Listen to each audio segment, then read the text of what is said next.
Tonight on EA Sports, it's Week 10 of the NFL on EA Sports.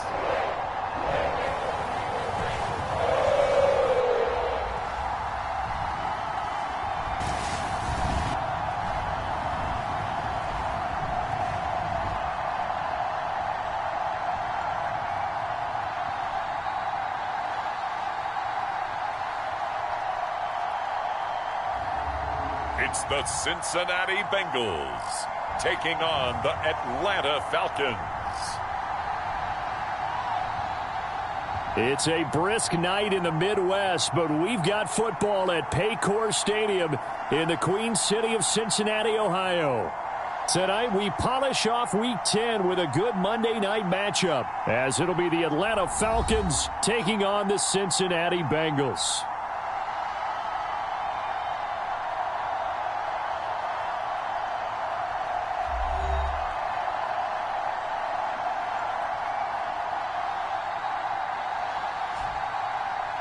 Hi again, everyone. I'm Brandon Gaunt. To my left, Charles Davis. And, Charles, you focus on this Bengal team entering play. They come in playing pretty good football.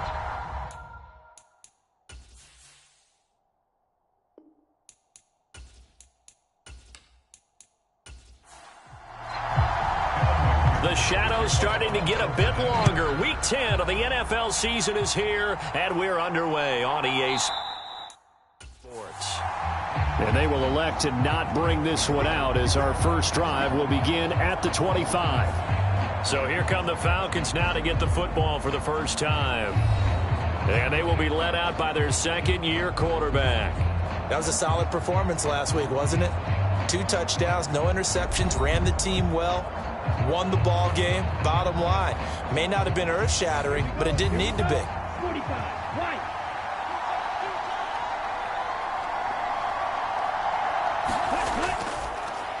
Now Hall to start the drive. And not much to speak of. Call it a 1-yard gain up to the 26. The numbers for Hall in last week's ball game: 23 carries, 79 yards, and a touchdown. After the last game, they have plenty of reason to be confident in their running game. And even though they're facing a top 10 defense, they're not going to shy away from doing what they do best. Make them adjust to them. Make them stop what they do before they go to any type of a changeup. And that's going to be incomplete. Good effort there, trying to take a shot, but it's third down.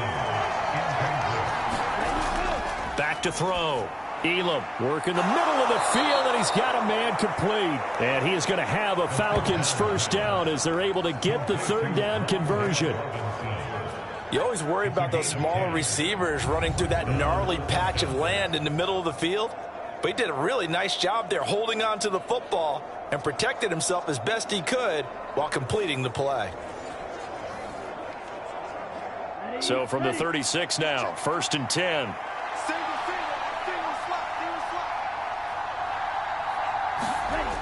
Looking to throw. Elam. He's going to float this one deep right side. That's going to be knocked away and incomplete. You talk about this Bengals defense. They were terrific a week ago in that victory over Tampa Bay, Charles. And what I saw on film was nearly an unstoppable pass rush. They had 5 sacks last week, plenty of hurries. So now do you just max protect on offense, keep everyone in, and run, 1 or 2 receiver routes to make sure your quarterback stays up? We'll soon find out. Now a dump off here complete. 5 yards. Now it's 3rd and 5. They'll need 5 on this play to move the sticks. They'll stick with the passing game as he looks to throw. And that's knocked away and incomplete. To punt on 4th down, here's Rigoberto Sanchez. And the win last week punted 4 times as this one's away. And a nice job here to down this one right on the 5-yard line. That is how you flip field position. That's an absolute bomb of a punt. Downs it inside the 5-yard line. Absolutely ideal. From that position, you're hoping to get it down inside the 15, inside the 5. Superb. So here are the Bengals now with a long field ahead of them. At a glance here at their quarterback, standing 6'3". So this is what we find out about the game plan and the trust factor, don't we? In this situation, the natural thing is take care of the ball, run it inside, everyone cover it. Just, get yourself some room and let your punter punt it out of there. But when you really got a QB you can trust, you might want to take a little shot early and try and create some space. An excellent way to start the drive there, 18 yards. Well, they were backed up to start the drive, but how about that aggressiveness? Firing it downfield right away. Nice job there getting out towards what would have been their normal starting position.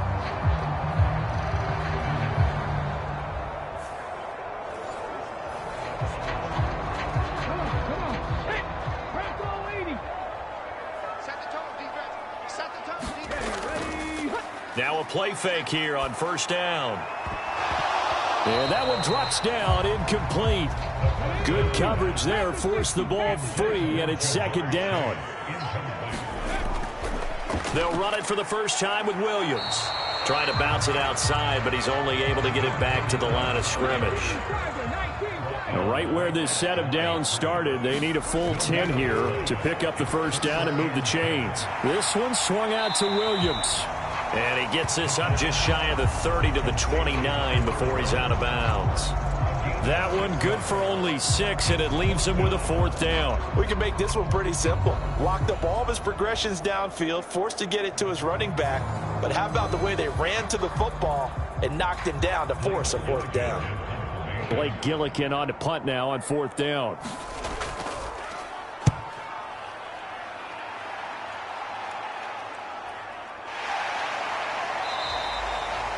So a change of possession here on the punt. And the Falcons will be taking over first and 10. So for the second time in this one, we get set to see the Falcons offense. 3-5 is where they sit on the year. A very uneven start is certainly not an ideal position to be in at the halfway point of the season. CD, do you see an avenue where they can still be a playoff team, or is that ship sailed? Well, since you took me to the nautical side, I'm going to try and keep up here because to me, this ship is about ready to pull out of port. These next couple of games are absolute must-wins for them. Now, if they can win a couple, get to 5-5. There he goes left side. And they're able to get this one across the 35. 12 yards is the pickup. Good for a first down for the Falcons.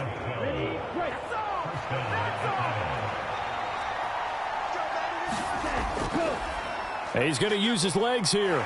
And a 5-yard gain gets him to the 42. From the 42-yard line, here's 2nd and 5. Back to throw. Elam. That's into the hands of his tight end, Will Dissly. And he'll be taken down, but not before he gets into enemy territory. So they'll come up in Bengals territory now with a 1st and 10 at the 48-yard line. And that is incomplete. Oh, the coverage a little too good there, and it's second down.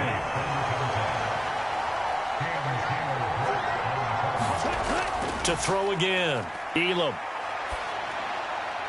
Open man is the tight end, Noah Gray. And he'll go down inside the 45 before going out of bounds. Again, he'll drop to throw. Able to find the open man. That's complete. And he's got another first down as the tackle's going to be made at the Bengals' 32-yard line. It's a gain of 11, and the Falcons pick up the first. So he turned to a trusted, familiar face in that third down situation. It paid off. Yeah, you go to your veteran receiver in that spot, so you can't underestimate him when he's on the field. Defensively, make sure you know where he is because he understands how to get open in key situations.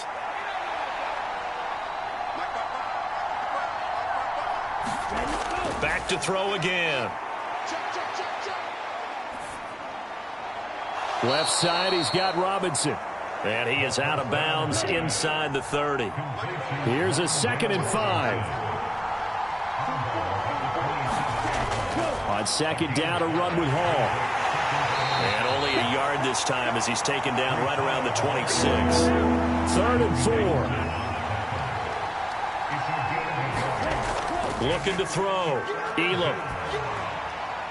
Pass to the sideline and pulled in. And he'll be out of bounds as he gets this down to about the 21 or 22.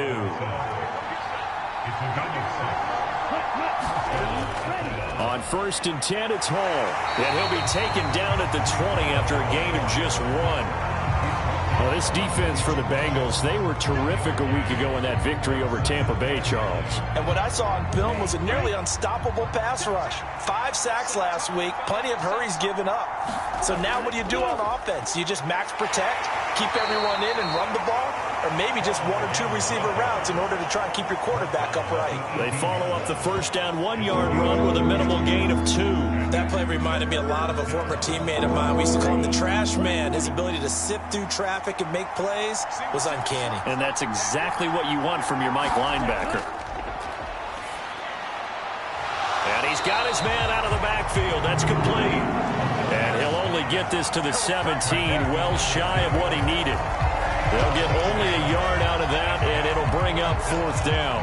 How about that strategy there, Brandon? 3rd down. They just said, we've got faith in our tacklers. We'll give you the short stuff, and just decided to protect the sticks.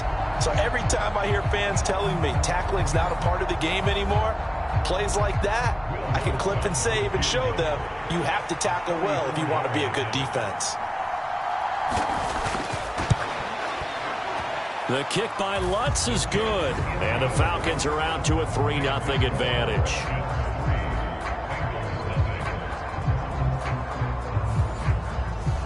Well, both teams kind of feeling each other out here. And now after 3 drives, we have a score with that field goal. Yeah, they're still waiting for their breakout drive to come to them, all right? They're using the playbook well. They're looking for that extra section that says touchdowns instead of field goals. But they'll take the 3 for now and try and get set up for more later. Cincinnati coming back onto the field here for their 2nd drive.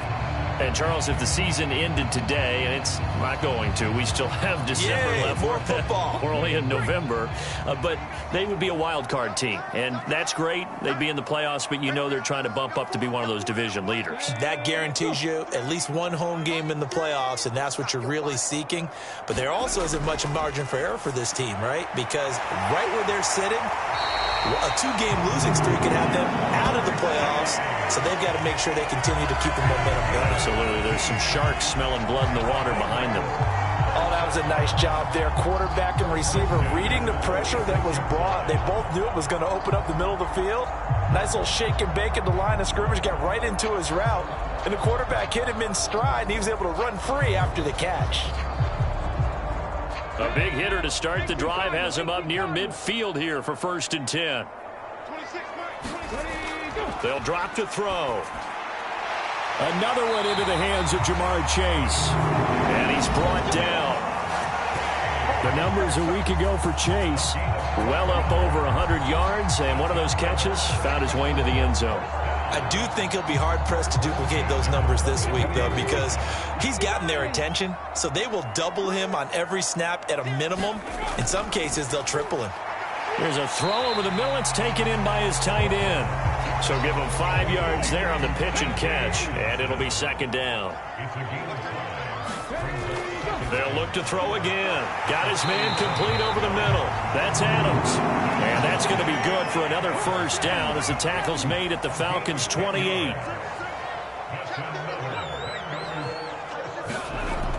He'll look to throw. Out of his hands quickly to Higgins. And taking it to the 15-yard line before he's brought down. Line of scrimmage, the 15. It's 1st and 10. They'll set up to throw. This is caught. Touchdown. A great play there. Touchdown number 18 on the year. And the Bengals are able to answer the early 3 points and take a 1st quarter lead. See, it seemed like they were so focused on the guys out wide, they forgot about him out of the backfield. That's a really good point because you got to communicate, and oftentimes when you start counting receivers, that's exactly what you do. You start from the widest receiver, work your way inside. Who gets lost sometimes? The back in the backfield. That's exactly what happened there. And he got into the end zone. Extra point by McPherson, up and good. And that makes it a 7-3 lead.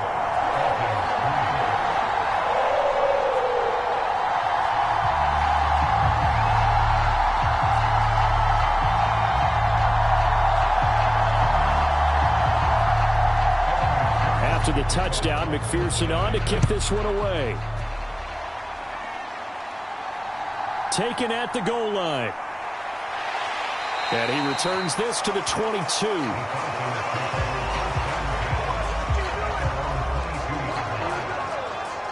Atlanta now coming out on the field. And after the field goal last time, we'll see what they can get here. At least they got points out of the last drive, Charles. I never met an offensive coach that didn't want to drive to end with a kick.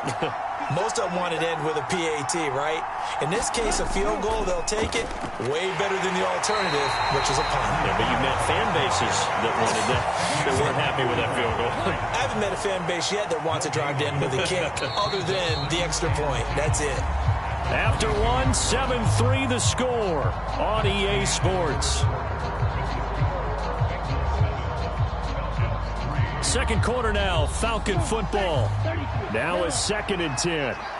As they've got it as we resume action. Hall again. 5 yards, now it's 3rd and 5.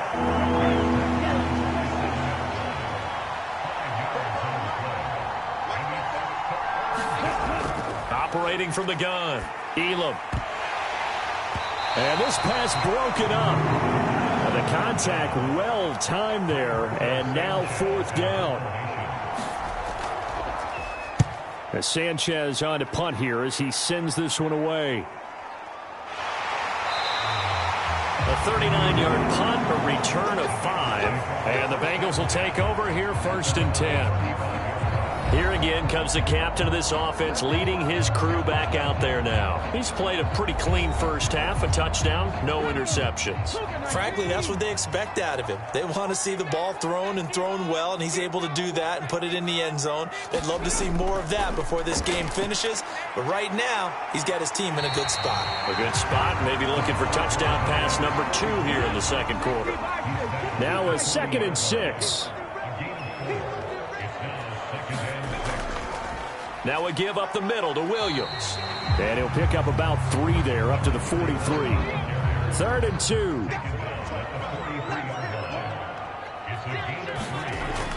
Back to throw. And he will not be able to hang on through the contact. It's incomplete. The coverage strong, and now it's 4th down. Oh, I thought he had that one, and that was nearly a big 3rd down conversion to give this drive some life. Instead, they're on the spot and help separate the receiver from the ball.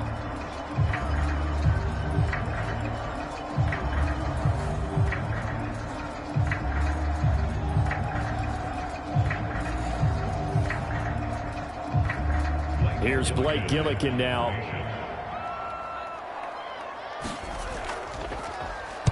.46 on his first kick. This one in that neighborhood as well. And that one hits at the 7, but bounds into the end zone, and that'll be a touchback. The Falcons ready to take over. The crowd may be losing just a little bit of the edge after back-to-back punts. They want some big plays. They want to see some offense. They want to see somebody break away, whether it's through the air or on the ground. Now it'll be interesting to see where the patience is on both sides. Each head coach, can you hang in there and not try and force something that could put your team in some jeopardy? 2 yards the loss, 2nd and 12. I have a feeling they'll stay committed to running the football, especially on their early downs. They just haven't had a whole lot of success just yet.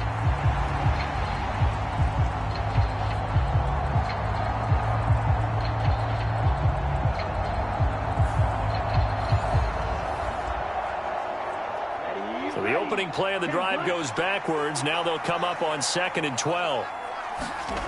Operating from the gun, Elam. Short throw to Disley. This will be a short gain of 3 before he's brought down at the 22.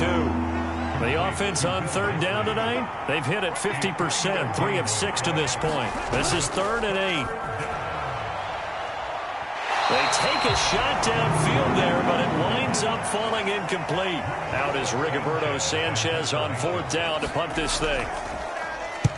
He's been a busy man here in this first half as he gets it away. It'll be 37 yards there on the punt. And the Bengals take over 1st and 10. Cincinnati's offense coming back here onto the field. No points last time out. They were forced to punt, if you remember, but no time to dwell on that. They've still got the lead here and a chance to add to that here 1st and 10 as this new drive starts. A very good starting field position for the Bengals here as they come up 1st and 10 at their own 37. Staying on his feet. Gets by him, and now a little daylight. And he'll take this to the other side of midfield before going out of bounds. A nice job there on the escape and scramble. A 1st down, a 16-yard gain. Getting a little extra credit there. His head was cool as the play broke down. Didn't force a throw, and in the end, got to show off his athleticism with a nice gain to bring up a new set of downs.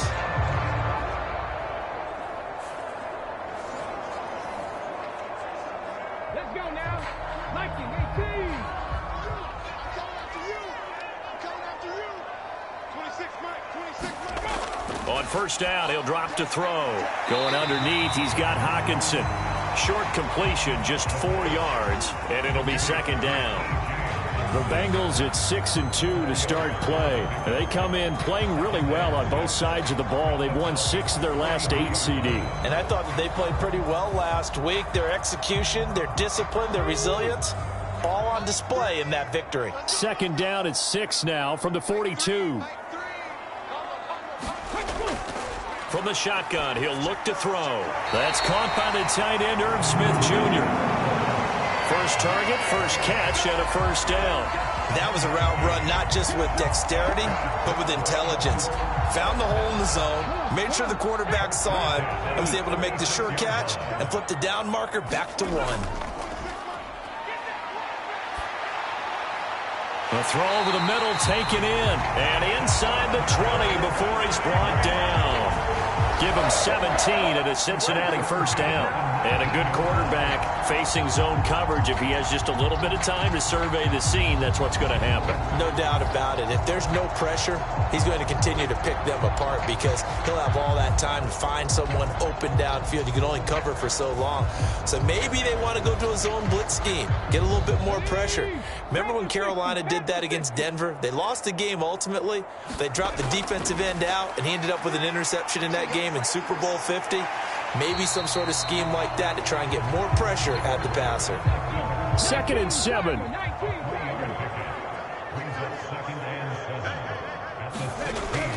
He'll drop to throw. The slant connects with Davante Adams. Touchdown, Bengals. Davante Adams. A 16-yard touchdown. And the Bengals are able to add on to that lead. On this play, he just made a great route. The quarterback had to deliver it, sure, but a great route run there. And, Brandon, this is what the best receivers do. They work on their route running because it's one thing to have athletic ability, but to really get open, you have to set up defensive backs with different routes and be precise in your cuts. McPherson on for the point after.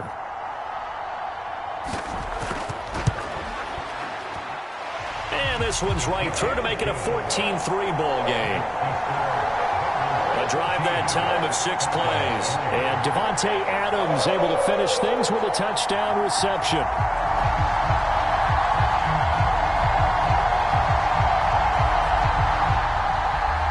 After the touchdown, McPherson on to kick this one away.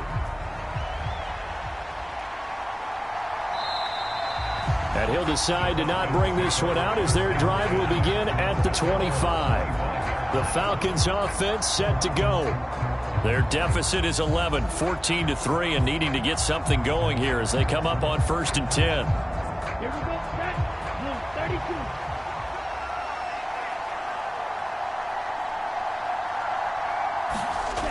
Throwing to start the drive. Elam. He's got a man. Complete. And he has a big gain inside the 40 before being dropped. 36 yards on the play. So often when we're watching a football game, we see one with a lot of ebbs and flows, and this one is no different. And sometimes you just need a big play to wake you up a bit. And they get one right there. That shot of caffeine this offense was looking for. So how about that for a chain mover? They're all the way down inside the 40 now for 1st and 10. Operating from the gun. Elam. And he will find his man on the outside. And that's good for a pickup of 10 yards. And that'll leave him with a second and just a few inches left. That tight end position, it just seems to continue to evolve every year in the NFL. Yeah, you're getting really terrific athletes. A lot of them maybe were wide receivers at one point. They continue to give you speed, great hands, and big body. Oh, he's hit. He lost the football. Put it on the carpet. And the Bengal. And he's free going down the left side. It's a foot race. And what a return as he brings this all the way back down to the 20-yard line. So the turnover forced and a wonderful job on a big return. And how about the convoy that got created to help him get all the way back upfield? I mean, that's the part that people miss on. That's practice. That's worked on. It doesn't just happen in a game and everyone rallies. They discuss it prior to, and everyone knows their role when they create a turnover like that. 26 Mike. Let's go, D. They'll come out throwing here on first down. And that is caught on the right sideline, but out of bounds, says the line judge. The throw took him a little too far. It's second down. I think we can all understand what they're thinking right now. They take over the ball in field goal range after the turnover, so they've got that in their hip pocket. But they've got to go for the end zone and turn this into bigger points. Their thinking is a touchdown is really what they should get from starting here. Getting 3 points at the end of this drive, that would feel disappointing. And that'll be incomplete. Took a pretty good shot as he tried to pull that one in. Couldn't hang on, third down. Back to throw here. And that's going to be incomplete. The coverage too good there. The contact popped the ball free, and it's fourth down. So on fourth down, on is Evan McPherson and the Bengal field goal unit. From the left hash, this from 37. McPherson's kick is good. And they will stretch the lead now to 17-3.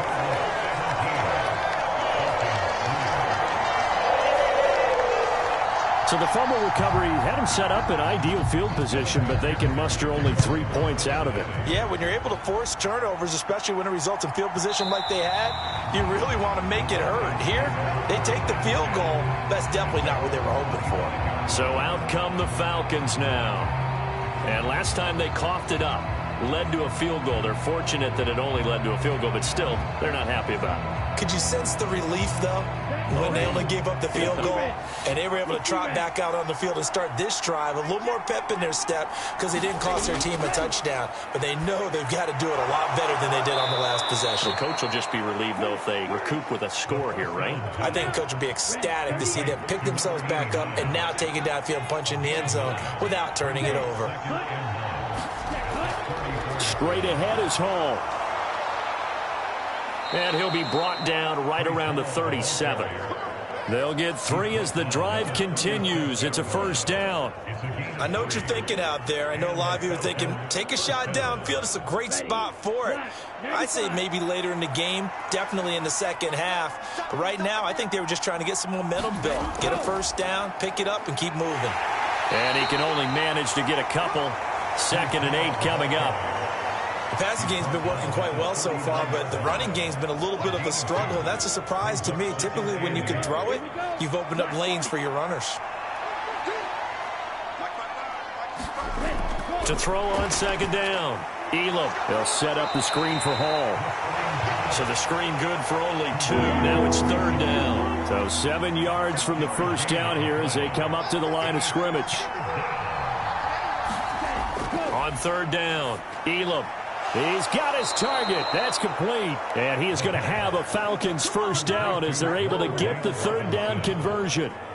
Well, these guys have definitely been outplayed in the first half. I like their countenance. I like the way that they haven't panicked out there, the way they're carrying themselves. They're starting to move the ball. And what you have to do, maintain your poise and start to put together some drives. This offense finding its legs now. Here's another 1st and 10. Operating from the gun. Elam gets it to Brown. Complete.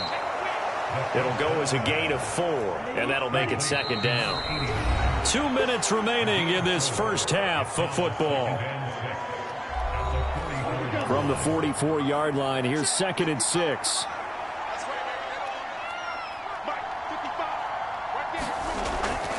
Back to throw.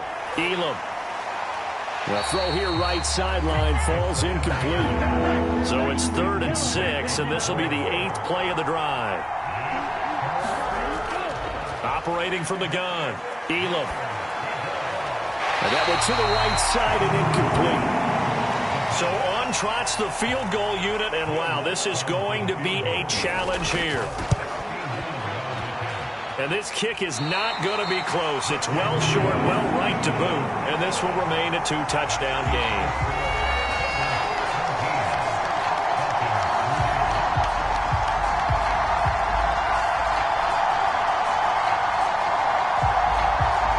Now the Cincinnati offense ready to see what they can do here. They've had a very solid first half, and as we near the end of that first half, they're just looking for a little more on top of their lead right now. And when you put together a game plan on offense, you put together what you think is going to be the best possible scenario, right? Hey, we're going to score. These are the plays that are going to do it. But you also put together your counters, meaning after they make adjustments to what you're doing, what do we have to go to next? The adjustment to the adjustment? Exactly. So I can't wait to see if we come out of the half, how they're going to go about doing things. Do you just keep running what you ran before, or do you go to your counters expecting those adjustments to happen? Before that, we'll see the end here in this first half. So many times in my career, I've heard coaches talk about completions are one thing, but as long as we're there at the catch and we get guys on the ground, we can live with that. But if you're going to give up 10, 12, 15 yards after the catch, then your defense is going to be in a lot of trouble.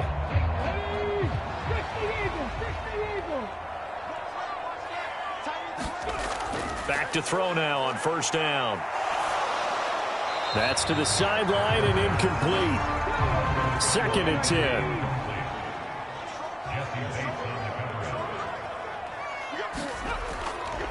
Now back to throw.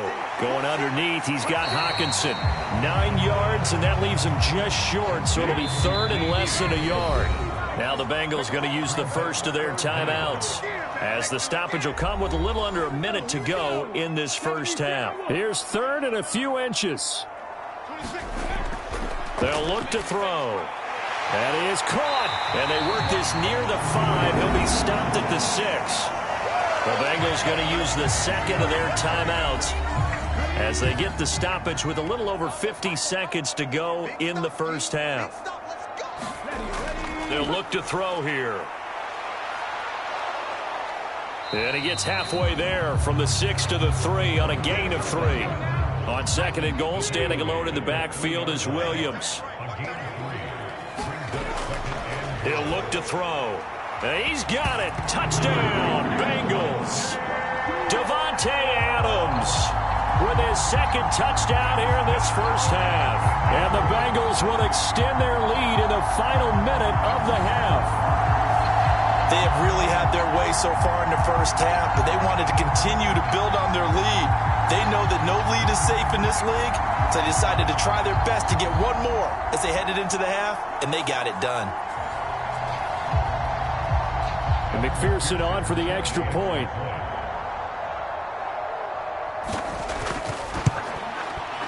And the lead now to 3 touchdowns at 21 points. So this drive spans 7 plays. And Davante Adams able to finish things with a touchdown reception. After the touchdown, McPherson on to kick this one away. This fielded right at the goal line. Now a hit and a loose football. But it looks like one of the DBs has it. And his guys will take over at the 30-yard line. So problems compounding themselves here on the return. They just give up the touchdown, and now they lose the football. Yeah, partner, things are starting to unravel a little bit for them right in front of our eyes. They're going to be looking for some answers, and quickly.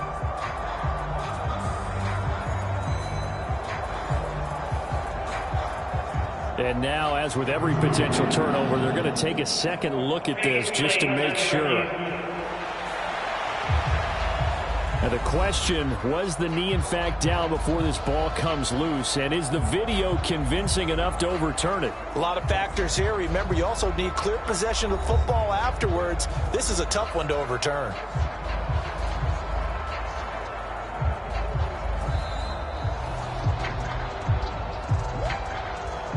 So that one overturned. They say the knee was down, and that will not be ruled a fumble.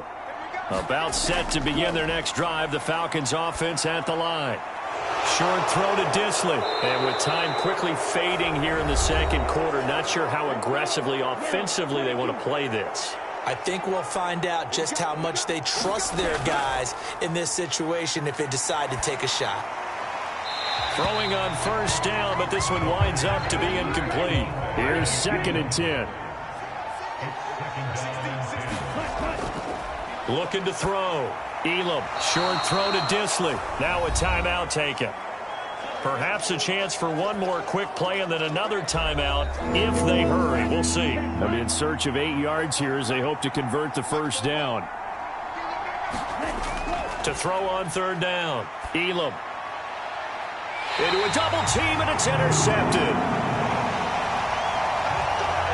CD, I know it's just his 2nd year in the league as a quarterback, but that's going to be one when he flips on the tape. He's like, I shouldn't have thrown that ball. No doubt about it, and his coaching staff will be emphatic about he shouldn't have thrown that ball. But remember, 2nd year, as you noted, on-the-job training, so he's got to take this feedback that he's getting, negative or otherwise, and turn it into positives moving forward.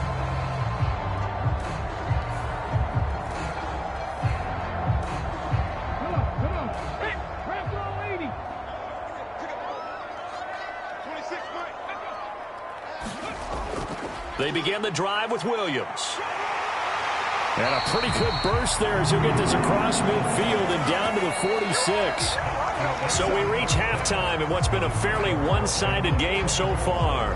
As we send you down to Orlando, where Jonathan Coachman has our EA Sports Halftime Report. Coach. Okay, Brandon, thanks very much. Welcome in, everyone, to our EA Sports Halftime Report. Let's get you caught up on what's going on around the NFL. We'll get started over at the Caesar Superdome in New Orleans, where you see the final score there. Cam Akers, a touchdown run in the victory. From there, we'll jet north to Ohio to check in on the Browns at home at Cleveland Browns Stadium. And they were losers in that one to the visiting Pittsburgh Steelers. Kenny Pickett, 4 touchdown passes in the victory. Lastly, we head to Gillette Stadium in Foxborough to check on the Patriots. And they were winners in that one over the visiting Minnesota Vikings. Mac Jones, a strong performance there, over 300 yards passing with 3 touchdowns in the victory.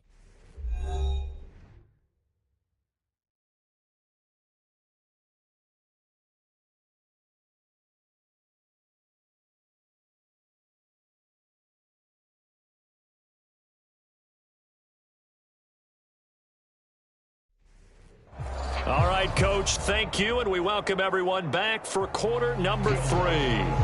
The Bengals set to receive. They have the lead and the football to begin quarter number 3. From a yard or 2 deep, here comes a return. And he'll be stopped right around where he would have been had he gone down to a knee, maybe a yard shy of there at the 24. So here are the Bengals set to take over. They were winners a week ago over the Bucs. They lead here as well as they come up on first down.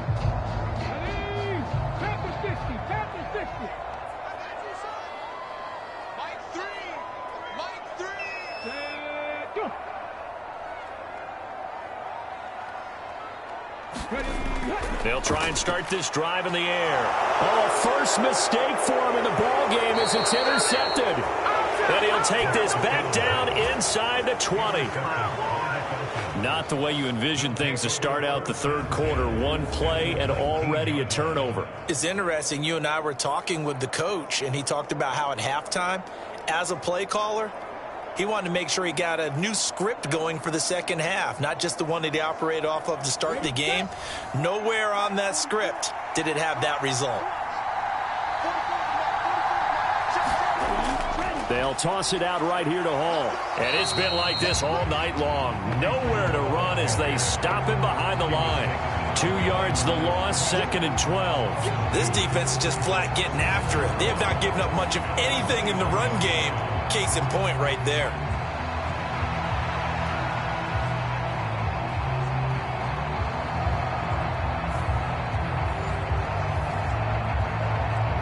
first play of the drive goes the wrong way. Here's 2nd and 12.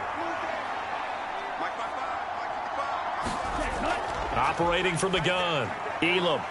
Short throw to Disley. So that'll be no better than an incompletion. And that's going to lead to a 3rd and 11. They're backed up here. Tough spot, needing 11 yards to pick up the first. Meanwhile, on 3rd down, they take a shot at the end zone, but it's incomplete.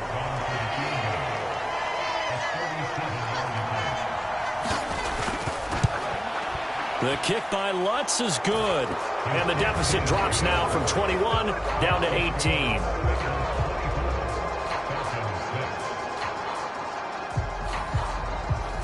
So the interception set him up with terrific field position, but 3 points, the end result. Yeah, we can make this one pretty simple, partner. You always want to end drives with points, but that's one that you're going to look back on and probably say, we should have done better there. And this return will net positive as he gets past the 25 and up to the 27-yard line. Cincinnati now ready to take the field. And we'll see if they can bounce back from that last drive. In particular, if they can bounce back at the quarterback position, Charles, after throwing their first interception of the ball game. Yeah, and some guys, you know they're going to want to try and get a big play right away and take control back. Others, they're going to want to look to hit a couple shorter passes and get a little momentum back that way. But for the defense, that goal's not changing a bit. They want another pick. You're exactly right about that. In fact, you got to watch them a little bit because in coverage, they may cut down their gaps a little bit, maybe their splits a little bit in order to try and get to the ball even faster. I'll tell you what, a lot of those mid-range throws have been available because sometimes teams get too concerned about the deep ball and they leave too much space in front of them, and these guys have been taking advantage so far. Meanwhile, the throw here is complete, and he is down at the 48. A pickup of 4 that started at one 48-yard line and ended at the other.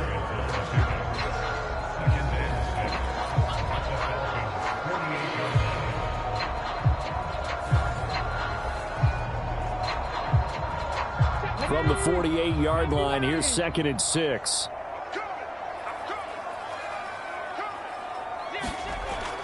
They'll set up a throw. Buying time to his left. And he'll go down shy of the 40 at the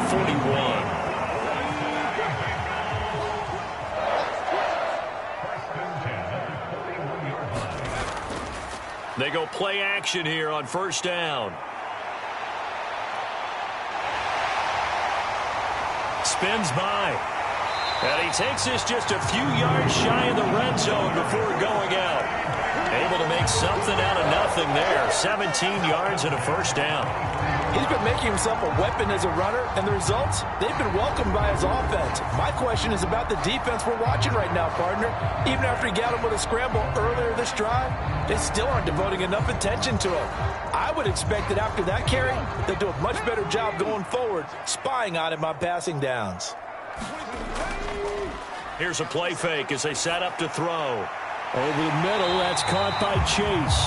And they've got it inside the 10 at the 8. Another strong gain on the last 2 plays. They've moved it a combined 33 yards. Just picking up yardage in bunches here these last few plays. They have moved right down the field, and just like that, they can be set up with a 1st and goal.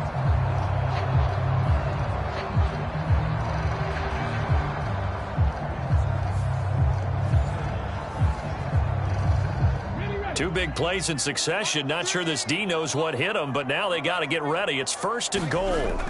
Looking to throw. The quick slant caught.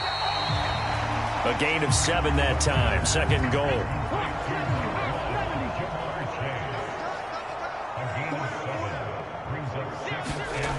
Williams.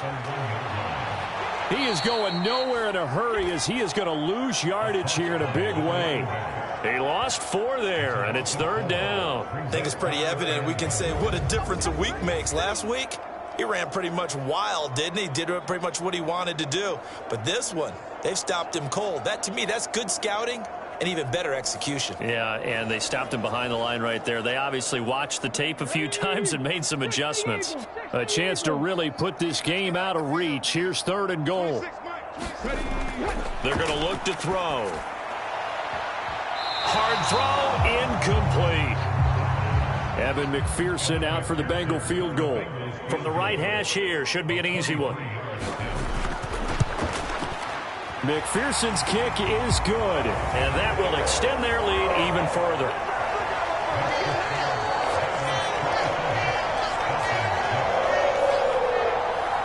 Well, 3 more points tacked on, and this margin getting more comfortable by the minute. And with the lead where it is, you can actually feel good about field goals. We talk all the time about scoring 6s, not 3s. But in this case, they're just looking to chew up some time and come away with points. And he'll get it up past the 20 to about the 22. Here comes the Atlanta offense now ready to take over here. I kind of feel like they've reached a do-or-die point in this game, Charles. If they're going to try to pull off an impressive comeback, it has to start right here, right now. Yeah, now they've got a final chance to get out of this situation, but they also understand they've got to move the ball and move it fast. In addition, they need to save as much time so they can get 2 more possessions. 2nd and 5.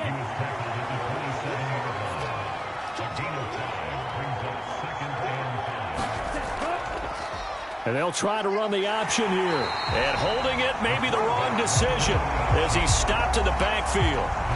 This will be a loss of 3, and now a much tougher 3rd down looming. I see a shake of the head as he gets up, and you've got to imagine he's thinking, guys, you got to help me out. He's hoping his team can read his thoughts because he definitely needs some assistance.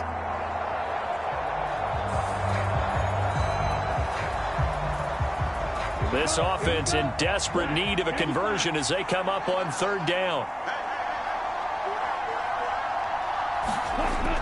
Back to throw. Elam.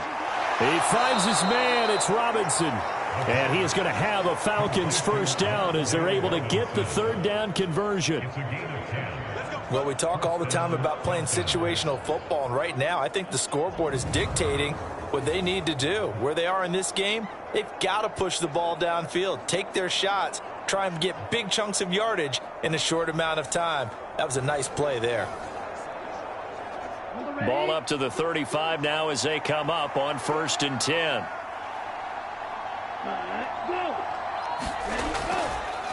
He'll keep it himself. And as he throws and the ball is out, it's a live football. And the Bengals grab it. And his guys are going to get the football at the 28-yard line. So that play, I mean, it was pretty well blown up from the start, and it results in a turnover. Yeah, and when you're running the option like that as a quarterback, you have so many different keys and reads to make that sometimes as you're making them, you're not protecting the ball the way you should, and it gets popped free. So 1st and 10, and if they score on this drive, might have to start digging in our second half blowout material. And he'll take this beyond the line of scrimmage as he slides to a halt. From the 24 now, here's the 2nd down and 6.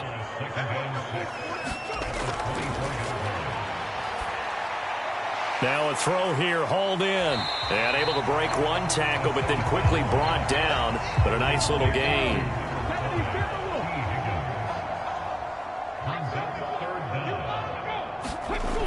On 3rd and short, they'll try and pick it up through the air. Work in the middle of the field, and he's got a man complete. And he is going to have a Bengals 1st down, and he'll have it by plenty as they're able to keep the drive alive on 3rd and inches. Gotta say, I was a little surprised to see him, Charles, come out in the shotgun on 3rd and less than a yard. Yeah, but the way the NFL is nowadays, we hardly ever see anyone really run for it on short yardage. So they're going to throw the football more times than not. That was a nice, easy rhythm throw right there, and they pick up the 1st down. And he'll take this into the end zone for a Bengal TD. A 12-yard touchdown run. And the Bengals take advantage of the short field and finish it off with a quick touchdown. So they're able to capitalize there on the short field, and that might prove to be the score that turns out the lights. The party's over. Oh, sorry about that. That's an old reference there, folks. But, yeah, they've been the better of the 2 teams by far, and that's great complimentary football right there. Defense gets the turnover, sets up the short field, and the offense goes right out and scores to open up a pretty sizable lead. Extra point by McPherson, up and good. And that'll increase their lead to 28.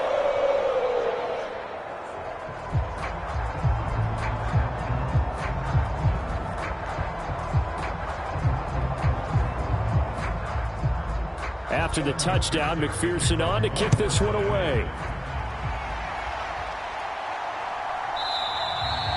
And he'll elect not to return this one, so they'll bring it out to the 25 on the touchback. Atlanta now coming out on the field.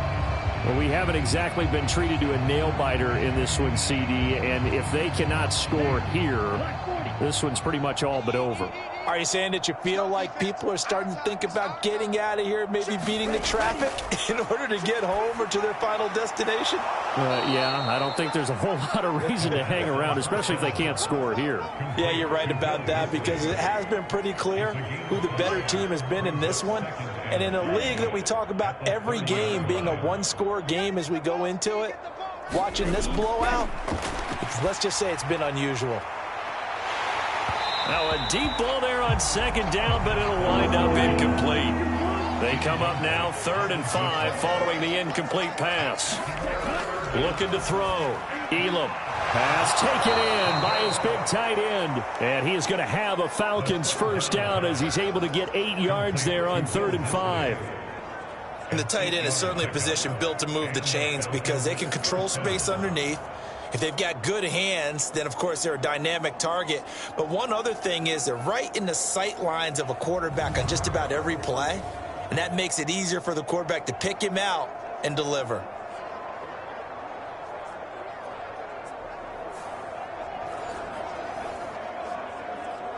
So here's a 1st and 10 at the 38. Hey, we got to get this stop here, D. Mike. Ready.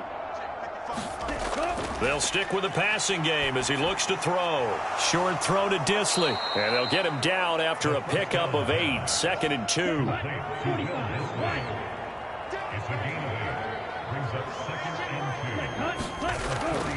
Back to throw.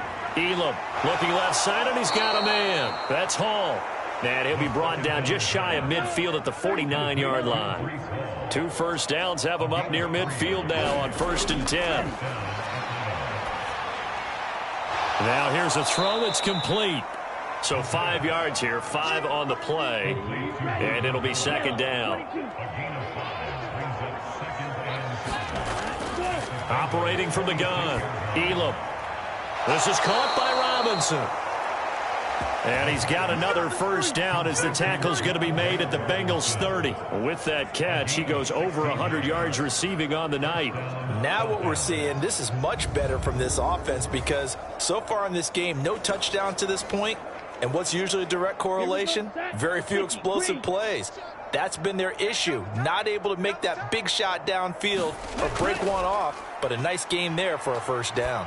He's going to go for a big play downfield. And it is incomplete. Good positioning there downfield to break that one up.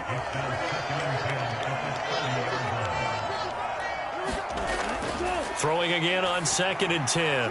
Elam. This ball tipped, and it's going to be incomplete. Fortunate maybe to get that back. It's 3rd down. Looking to throw. Elam. And that's going to be incomplete. The contact there enough to jar that ball free, and it brings up 4th down. Well, they certainly aren't letting up today, partner, because they've forced big turnovers already, and it's been incredibly tough for them to get yards against, let alone put points up on the board.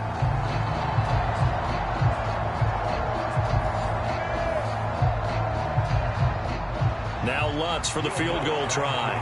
It'll come from the right hash. It's a 47-yard attempt. The kick by Lutz is good. And that drops a deficit from 28 to 25. I'm kind of surprised by that they kicked the field goal. I guess you get some points, but this deficit 3rd quarter, I don't know. Yeah, I don't either. Yeah, I'm with you on that one. When you're down that much, kicking a field goal, does it feel a little bit maybe waving the white flag and just want to get out of here? Yeah, I think you got to go ahead and try and get some bigger points on the board. The Bengals getting set to go. This drive here beginning probably with a pair of motivated groups. Remember, the offense scored a touchdown on their last time out, looking to repeat that in Charles's defense. They were very frustrated after giving up 6 the last time on the field. And frankly, it's just a battle of wills in a lot of ways because you know they're both motivated. They both game plan for this drive, and they both have specific outcomes in mind.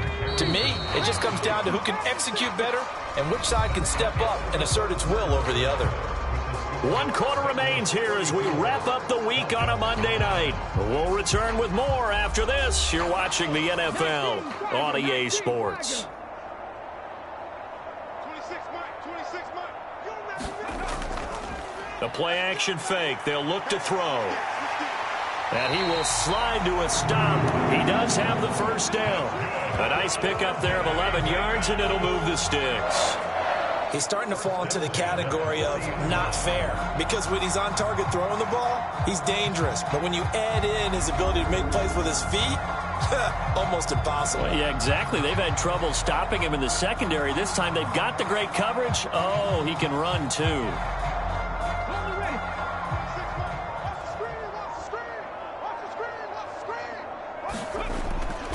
Now a first down carry. It's Williams. And he's going to bowl his way forward to the 48. 2nd down and 3. Now they'll switch it up here and look to throw. Going underneath, he's got Hawkinson. They'll get 3 as the drive continues. It's a first down. And defensively, they were in zone coverage there. Do you have to be a little careful? You're losing playing against a good quarterback like he is to not play too much zone? Yeah, you have to be careful about how much time you're giving up. I think it's a good point you just brought up. So maybe if you still want to play zone, you go to a zone blitz scheme. And you can drop anyone out of your defensive front, defensive end, defensive tackle. It doesn't matter. You just exchange someone to bring more pressure towards the quarterback and still try and cover downfield. The running game continues to be a big part of their success here early in the 4th quarter. And with those types of runs, that tells you they feel very confident in their running game. They feel very strong at this stage of the contest, and they want to keep doing exactly what we saw there, running the ball down their throat.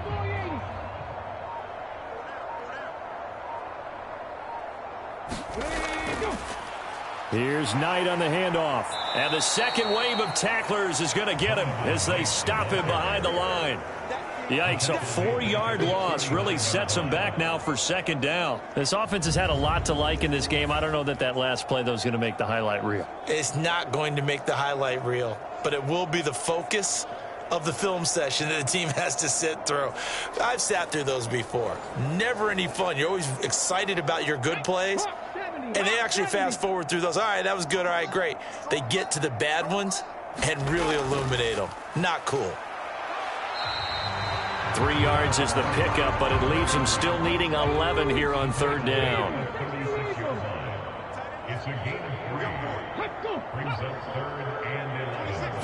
Now they'll fake the jet sweep here and throw off play action. It's caught here by Adams. And they will stop him short. They get him to the ground at the 27. No first down. So the completion results there in 9 yards.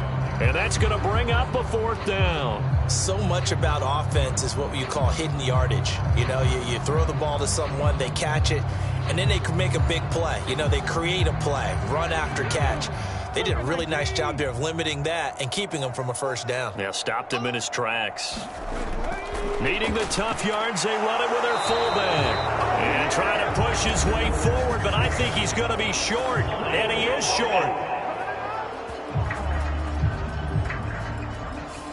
Well, they got the ball already. They're not going to risk the yardage and running another 4th down. They decline it. And what was that they taught you in law school, that possession is 9/10 of the law? I didn't go to law school. Oh, you didn't? I thought you did. Well, I'm going to give that to you anyway.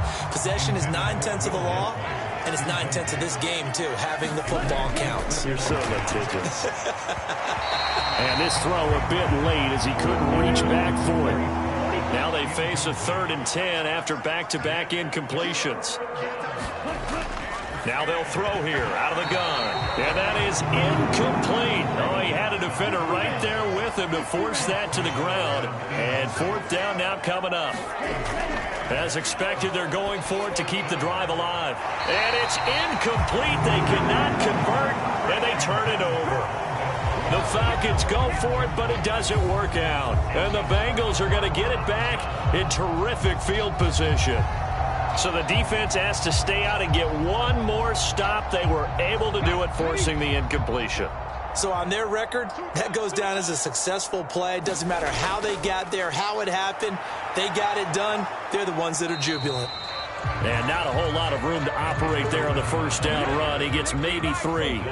Here's 2nd and 7. They run it again with Williams. He is taken down at the 21 after a short gain of 2. The offense on 3rd down tonight, lacking much success, just 2 for 7 to this point. This will be 3rd and 5. He'll drop this down to Williams. And he'll be taken down, but he does have first down yardage. A strong 8 yards will keep this drive rolling. But they certainly had success throughout this contest, getting him the ball in the passing game, and there he picks up another first down. Whatever they saw going into this one, they've been able to capitalize on it, and no adjustment has been made to take it away. From the 13 now, they work on 1st and 10. They'll drop to throw. And that one's going to be off target and incomplete. After the incomplete pass, here now is 2nd and 10. Over the middle, he finds Higgins. That'll leave him with a 3rd and 2 coming up. They got 8 yards there. They'll come to the line, needing only 2 yards to gain the first here. They'll look to throw again. And he will take it on in for a Bengals touchdown. A 5-yard touchdown run. And the Bengals start to open this lead even wider here in the 4th. Nothing like understanding where your escape hatches are as a quarterback. Here he's looking, but he knows he doesn't want to force anything. So when nothing avails itself, he slips past the rushers, takes it right up the middle, and takes it into the end zone.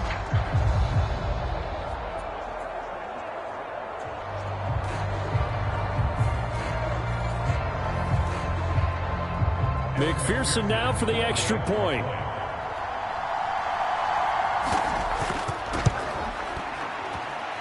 And he's been a busy man, 5 for 5 now as he knocks another one through to extend the lead.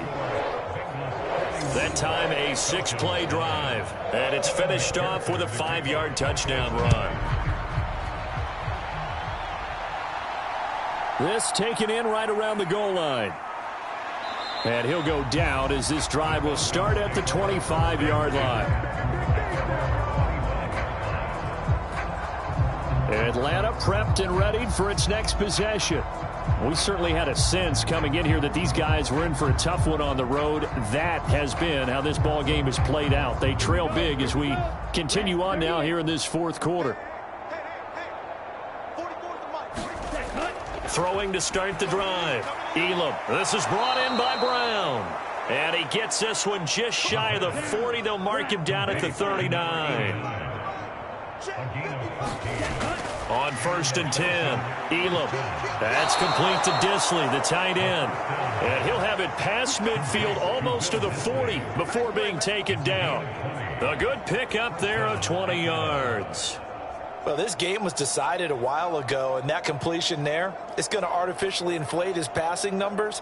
So right now, the only one really applauding probably his agent as he thinks about angling for a new contract.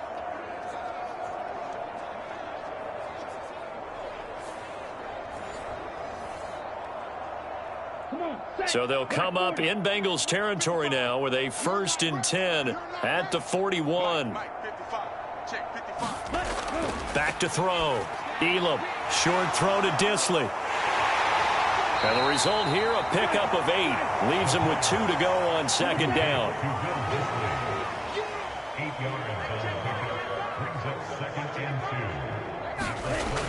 Back to throw again. He dumps this one off here to Hall. And he's got another first down as the tackle's going to be made at the Bengals 23. Again, he'll drop to throw. Keeps himself upright. There's Hall bringing in another one. And he's able to break out of one tackle, but then quickly brought down. Now 2nd and 5.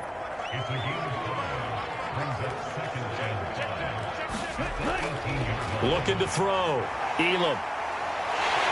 Under pressure, and he'll go down. Sacked back at the 31. Miles Murphy in there to get him, and on the season now, that is 9 sacks for him. We all know he's one of the better quarterbacks in the league, but definitely not today. His team trailing by multiple touchdowns, and a late sack, just a parting gift from the defense for him to take back to the locker room with him.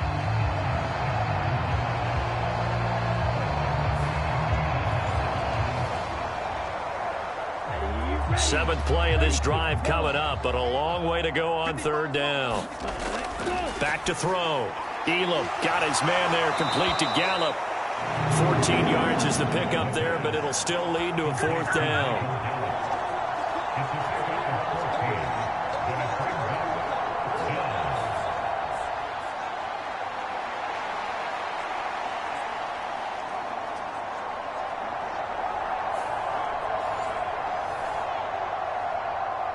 Just 2 minutes remaining here in the 4th quarter of what has been a one-sided affair. So it's Falcon football as we welcome you back. They come up on a 4th down situation with things not looking particularly rosy. The kick by Lutz is good, and that will knock this down to still a very large 29-point deficit.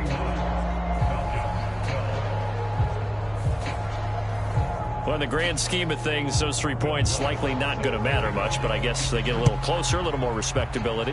Yeah, you're exactly right. They've been outplayed all game long, but like my mom used to tell me all the time before I went out, dress up a little bit, son. Make yourself respectable. And that's what they're doing here. They're just dressing up the final score.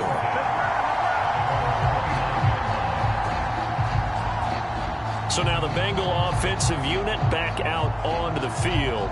And this crowd has certainly liked what they've seen. Their guys fully expected to win this one coming in, and they have not disappointed as they've got the big lead here in the 4th. They'll try and run down some clock with Williams. And give him 6 yards here as he stopped near the 35 at the 34. And from the 34, here's 2nd and 4.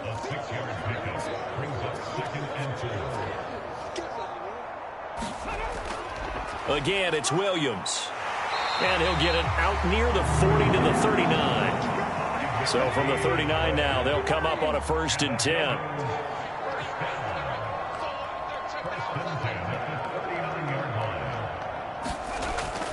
Up the middle, it's Williams. Give him 5 on the carry there, and it'll be 2nd down.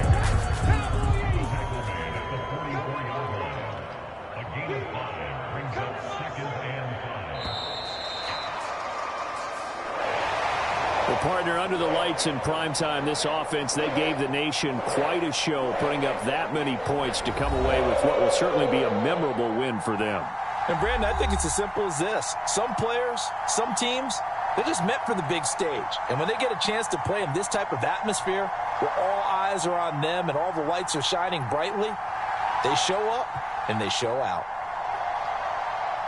So for the Bengals, the win will move them to 7-2 now on the year. And they will hit the road next week to take on the Carolina Panthers. Meanwhile, for Atlanta, their season is on life support somewhat now at 3-6. And they'll try and turn things around next week as they have a date at Soldier Field with the Chicago Bears. So that's a wrap. For Charles Davis, I'm Brandon Gaudin. And this has been a presentation of the NFL on EA Sports. For more, check us out at easports.com. It's a win for the Bengals as we say so long from Cincinnati.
today.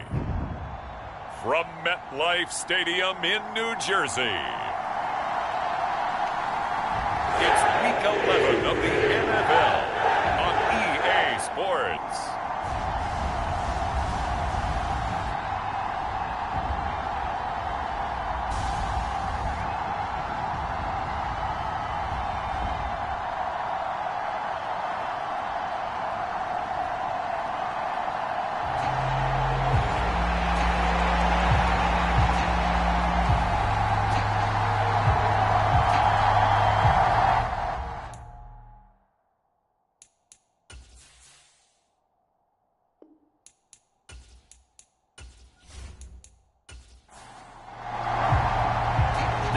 Season has hit high gear, and off we go in Week 11 on EA Sports. And here comes a return from just beyond the goal line. And the decision to come out of the end zone is going to cost him 5 yards as he's taken down right at the 20. Time to see what Patrick Mahomes can do here with his first possession. The quarterback out of Texas Tech getting set to lead this KC Chiefs offense. And if you go by the numbers, he's had a Pro Bowl type season, and maybe that's even selling him a little bit short. He's the NFL leader in touchdown passes to this point in the year, and with the end of the season not too far away, he's got his guys playing at a very high level. And Mahomes going to put it up right away. Open target here, Darius Slayton. And he'll go down at the 26 following a gain of 6. From the 26, they'll line up on 2nd and 4. Throwing now is Mahomes. And this one incomplete. Too much contact to hold on to that one, and it's 3rd down. To throw, it's Mahomes. Short throw, hauled in by Kelsey. And he will have a Chiefs first down by about a yard. It's a gain of 5 on 3rd and 4. Well, they kept it simple there, CD, only needing the short gain to move the chains, so they didn't want to go with a deep throw. They just go with that safer, shorter throw and able to convert. Nothing wrong with that at all, partner. Check the box, right? Make sure you pick up the first down. Offense is getting established. You're moving the ball. You're not turning it over. Check, check, check. They like what they're doing early in the game. And again, it's Mahomes. Well, he tries to force it in, and it's intercepted.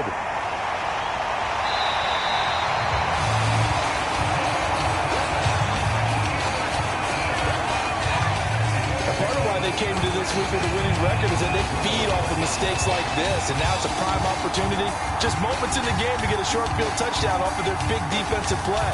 Now, on the other side, they were already the underdog in this one. They just made their uphill battle just a little bit tougher. So the Jets now in great position here to start things out.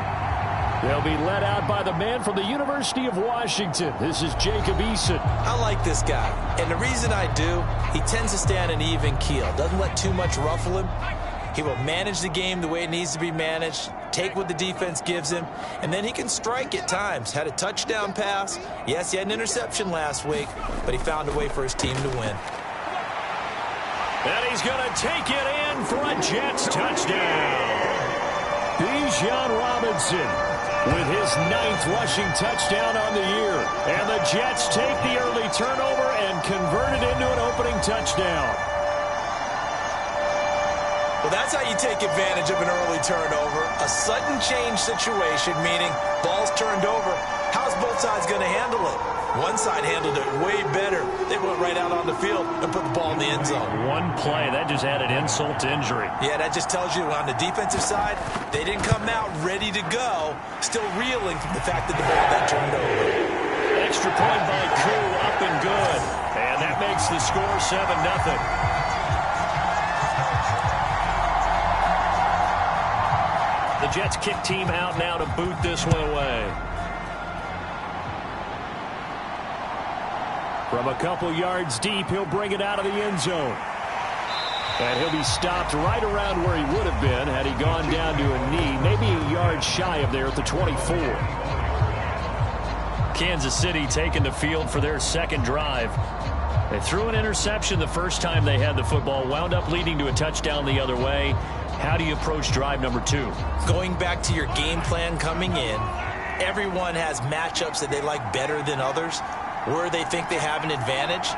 Dial up some of those plays. Try and go to those spots and get your offense moving. And he's brought down, getting this one up to about the 35. The drive starting with a first down, 11 yards on that pickup. Well, no matter your experience level as a quarterback, you throw an interception on that first drive, maybe a little shaken up. Nice response there to get their first down. I think you make an excellent point. I don't care who you are. You throw an interception, it's going to get to you a little bit. But the ones that we've seen that are the best, you never notice it. They don't come to the bench, throw their helmets, they don't do any of that. Just go back out the next drive and act like it never happened. And that's what we're seeing here. So 8 yards on the completion there, and it'll be second and a couple. We've seen quite a bit of the short passing game here early on first quarter, haven't we? We have, and I think it works a couple of ways for this team because, number one, you throw the short game until they stop it. And if they're not going to stop it, you keep throwing it, and occasionally you'll break a tackle and turn it into a bigger gain. Also, if they start to creep up, start to pressure receivers, now you go over the top, take it deep, and now you get some of those big shots downfield. Running game working. They'll stick with it on first down. This will be stopped about 2 yards shy of the marker. 8-yard gain, second and 2.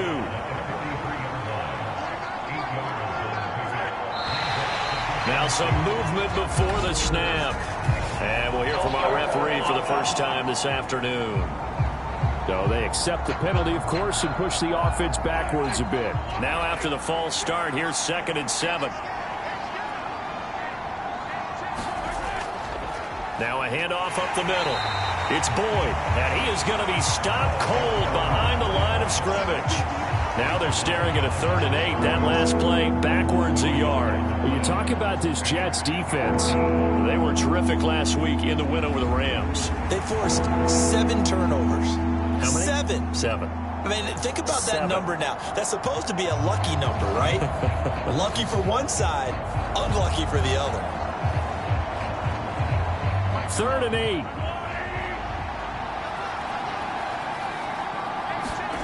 From midfield, here's Mahomes.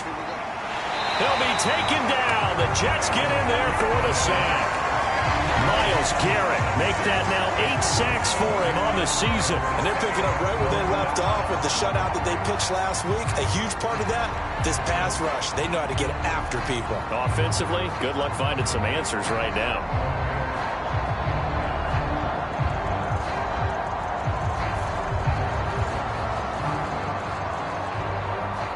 Here's Bryce Behringer now.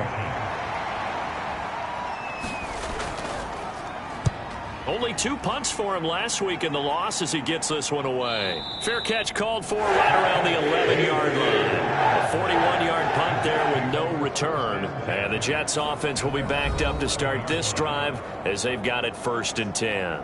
Bijan Robinson leading the offense out for another drive. A tough challenge here in this one. We'll see if he can duplicate the numbers on your screen that he put up last week, up over 100 and a touchdown. We were watching tape to prepare for this game. One thing you noted that I totally agree with, great complementary piece in the last game. You know, they're able to throw it pretty well. He ran it exceptionally, and they hope to continue that same formula in this game. Complimentary with an E, not an I. That's my English teacher right there. That's complete. Terry McLaurin with it. That one a first down pickup of 8. The Jets at 7-2 here on the year.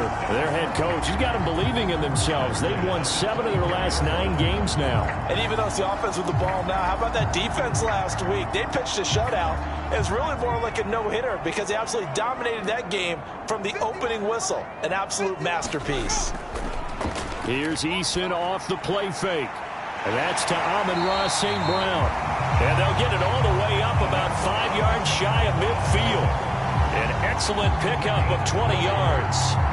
Well, as a coach, you absolutely love seeing your offense find their rhythm early, and that's exactly what we've seen so far. They had a touchdown on their opening drive, and now they connect here for another nice gain for a first down. This offense is moving the ball well, exactly as he drew it up in practice. Clock rolling as we hit the midway point of this first quarter.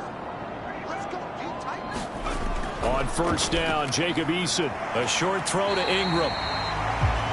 The numbers in last week's contest for Ingram: 8 catches, 71 yards. And he was able to haul that pass in there, but he knows he's got a tough task ahead of him. This unit in the top 5 in the NFL against the pass. He's going to have to really work hard to get open. Second down, here's Eason. And that'll be caught by St. Brown. And taking it across midfield and just shy of the 40. So now 1st and 10 in Chiefs territory at the 41. Here's Eason to throw. Middle of the field, he's got McLaurin. So the completion good for 7 there. And it's 2nd down. Throwing is Eason. And there is Amari Cooper, his first catch. And good for 6 as they keep this drive right on rolling.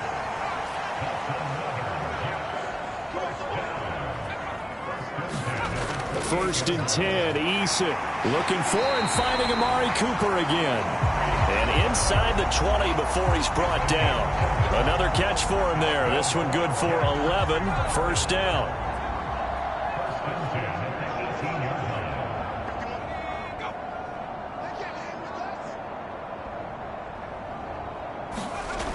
Eason sets to throw it. That's complete to his tight end, Freiermuth. 2nd down and 6 now.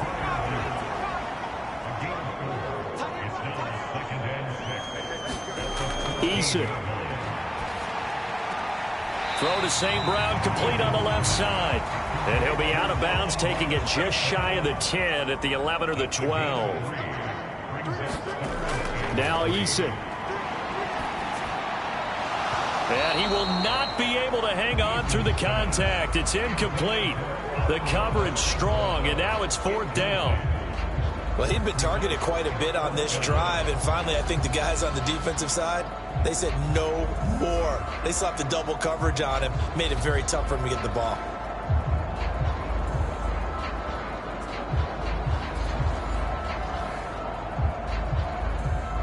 Field goal coming from Younghoe Koo. From the left hash, should be a fairly easy one here. Koo knocks this one through the post. And that will extend their lead even further.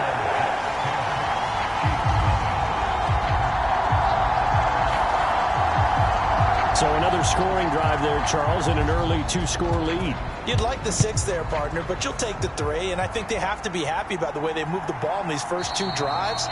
They have to feel good about their opportunities the rest of the game. And Kansas City's offense now set and ready to go. They'll look to get something started. They need to, down 10-0 early as they've got it 1st and 10.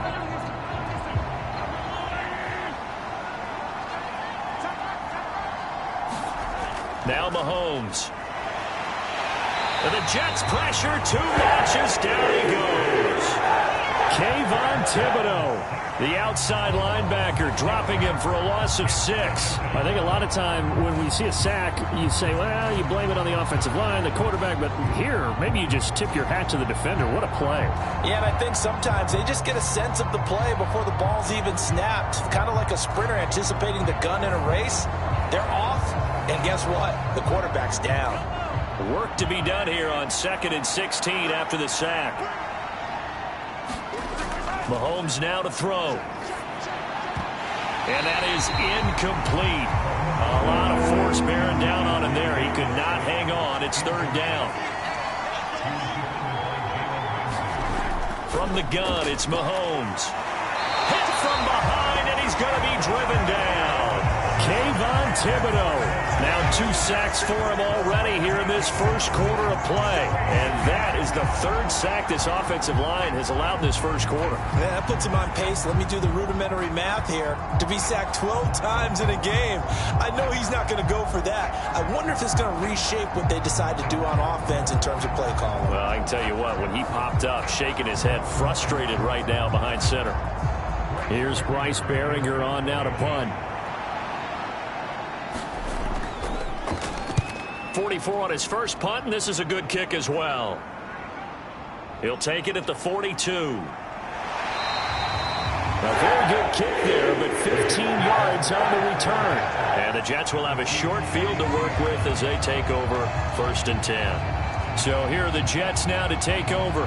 They're working on a 4-game winning streak, and they lead this one as well right now as they start 1st and 10.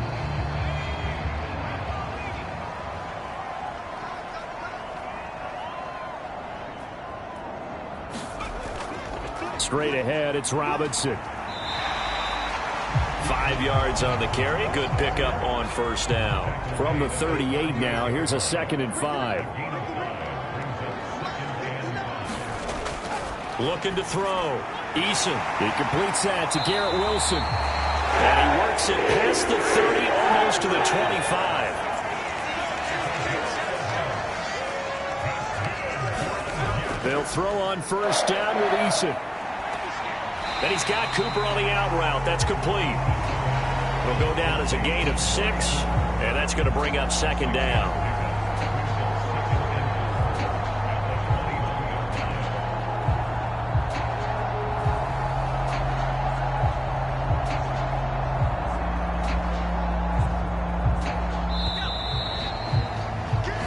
Nothing the score after 1 on EA Sports. Second quarter now from MetLife Stadium. The Jets with the football here. From the 21, here's 2nd and 4.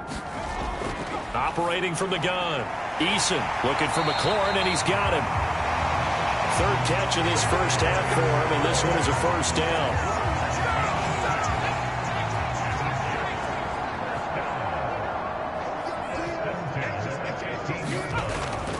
To throw. Eason. And that one drops down, incomplete. Good coverage there, forced the ball free, and it's 2nd down. Throwing again. Eason. And this time he's got the hook up. It's complete. That'll leave him with a 3rd and 2 coming up. They got 8 yards there.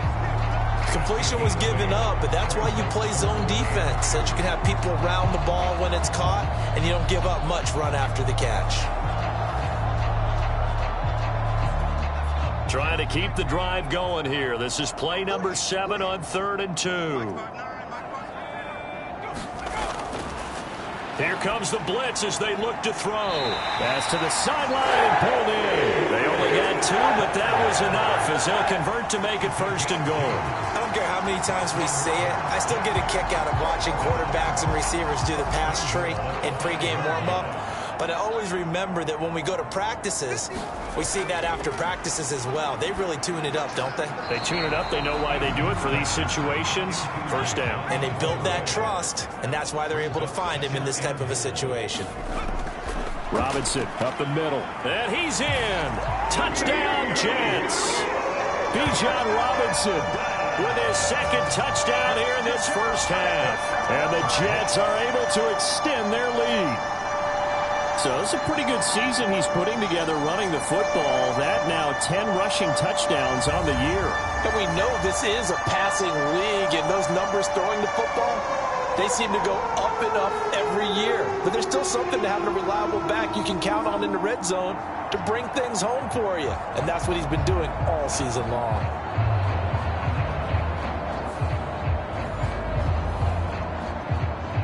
Koo now for the point after.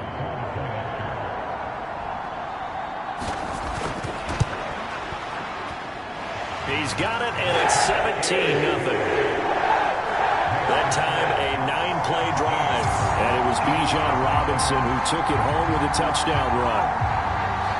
The kickoff unit is out on the field, and they will send this one away. Taking it about the 1. And they will wrangle him down a couple yards shy of the 30.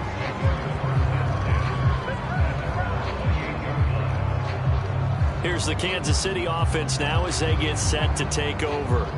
And we don't want to call this desperation time, especially in the second quarter, but you're down. You don't want to. No, but let me finish. Okay, my bad. You're down 3 scores already. You've done nothing offensively, nothing on the scoreboard. That's not a good combination. I think you just called it desperation time. I think you did. But let's face it, you mentioned this to me in a break earlier in the game. The energy level hasn't been there right from the start. We've noticed that. They've got to find a way to get on their toes and start punching instead of retreating, to use a boxing analogy.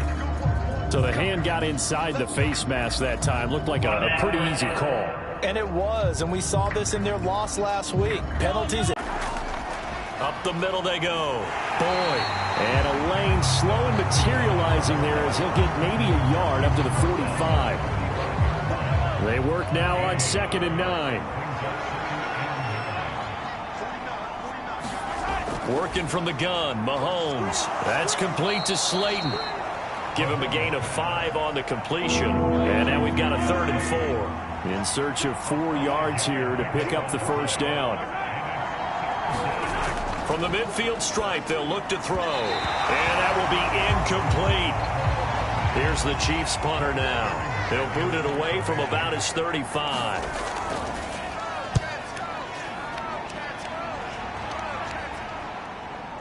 And that is very well done there, as this will be marked out of bounds at the 5-yard line. Let's go old school there. That's absolutely a great coffin corner punt. Someone's put some time in working on that, hasn't it? Seems like every year these guys get better and better. It's amazing how they can command that football through the air. Yeah, they used to actually practice with hula hoops where they place them and try and put them there. Now a lot of guys use barrels on the sidelines to try and put the football in one. Throwing to start the drive. Eason over the middle. Amari Cooper. It's complete. And they'll get him down after a pickup of 8. 2nd and 2. Nothing fancy on first down, but a very consistent type of a play. Hit that slant. A lot of people call it an extension of the running game, and it can be if that pass is completed, because you hit a guy on the run like that, you often can go for big yardage. Sets him up nicely for 2nd down, staying ahead of schedule. And they'll bring him down here right around the 17-yard line.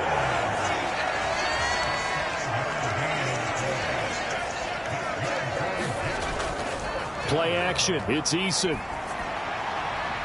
And looking for McLaurin, but this is intercepted. And he'll take this back down inside the 20.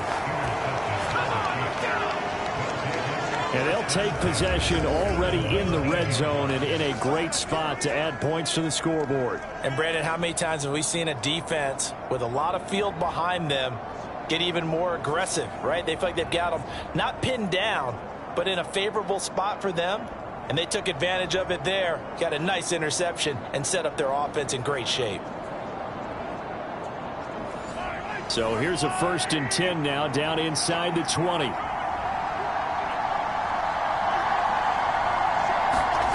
Mahomes taps this forward. It's a jet sweep. And they'll work this down to the 15 for a pickup of 4. Now a 2nd and 6.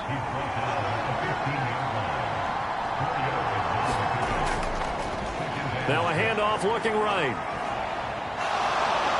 Oh, a heck of a... And he takes this into the end zone for a Chiefs touchdown. His 2nd rushing touchdown of the year and 3rd overall. And the Chiefs are able to cut into that deficit. And they can thank their defense for this one. They were set up with a short field following the turnover, but they took care of business as well, working their way down and finishing with a strong run into the end zone for their first touchdown of the game.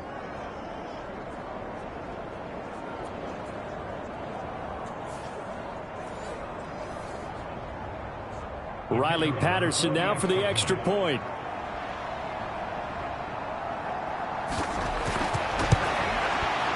And it's 17-7. They had the short field, and they made quick work of it. Just 2 plays to get into the end zone. And Patterson back out there to send this one away. This taken in at the goal line. And he'll be tackled just shy of the 25.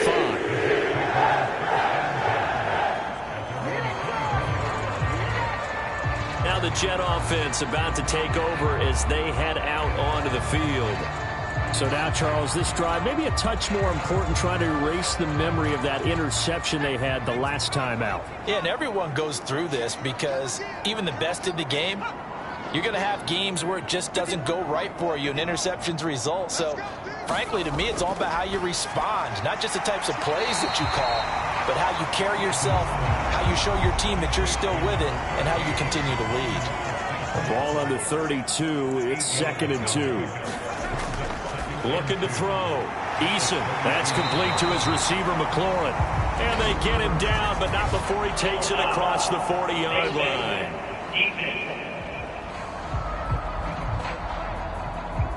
So it was already a gain on the completion, but tack on some more with that penalty. Absolutely, and no matter what angle you're making a tackle from, you can't grab the face mask, and that's just putting your defense on its heels just a little bit more. And now it's 1st and 10, a big mistake, especially when you factor in the personal foul yardage. A give left side to Robinson. He'll get this down to the 38. 2nd and 6. Not a run that you're going to write home about, but still a good first down run. That's what an offense calls staying on schedule. 3 to 4 yards on first down, you're set up very well for the rest of the drive.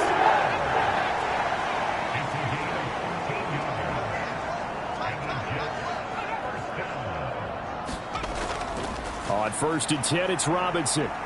And he'll get it down inside the 20 to the 18-yard line. Here's 2nd and 3. Eason going to throw it out of the shotgun. Throwing the out route incomplete. It's Cooper. He's up over 50 yards receiving now in this first half. It's a first down. Out of the gun, they give to Robinson. And he'll be dropped at about the 11 after only a yard.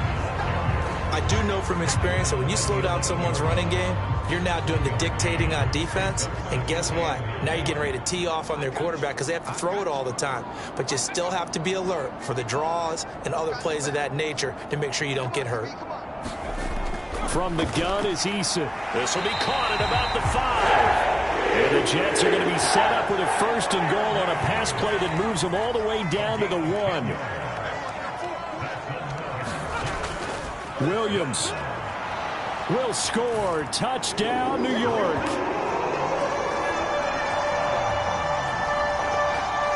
Well, nothing fancy there, Charles. You had 3 tight ends on the field. They were going to run the football. The defense knew it, but the defense couldn't stop them.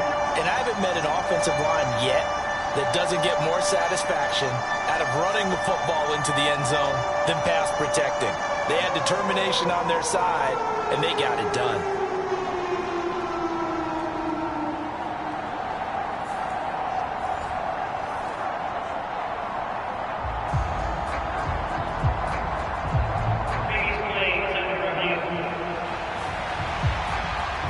The thing that they'll be looking at is a spot of the football, and this is always such a tough one for officials to get exactly right.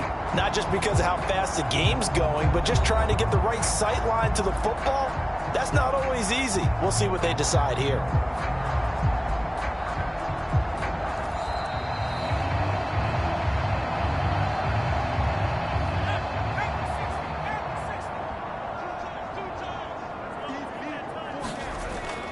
They go play action with Eason. And they're going to get to him. A sack. Sacked back at the 9-yard line. Multiple players combined for their team's first sack of the game. Well, they had the right down and the definite distance to take a shot downfield, but it didn't work out the way that they had envisioned. No, that's a situation where if you take a sack close to the line of scrimmage, it's not that bad, but a loss like that, you can't take a sack there. Yeah, absolutely. The one thing you cannot do, they did. Big play coming here. It's 3rd and goal. Operating from the gun. Eason. And pressure coming, and they got him once again. Call it a loss of 8 there, and it's going to lead to a 4th down. 4th and goal. Well, last game he had 2 sacks. Got another one here, picked up right where he left off. Brandon, he spent the entire offseason working on new moves, new techniques, trying to add to his arsenal of pass rush moves. Certainly paying dividends in what we've seen so far. Field goal coming from Younghoe Koo. This a 33-yard attempt. Koo knocks this one through the post. And that will open the lead up now to 20-7.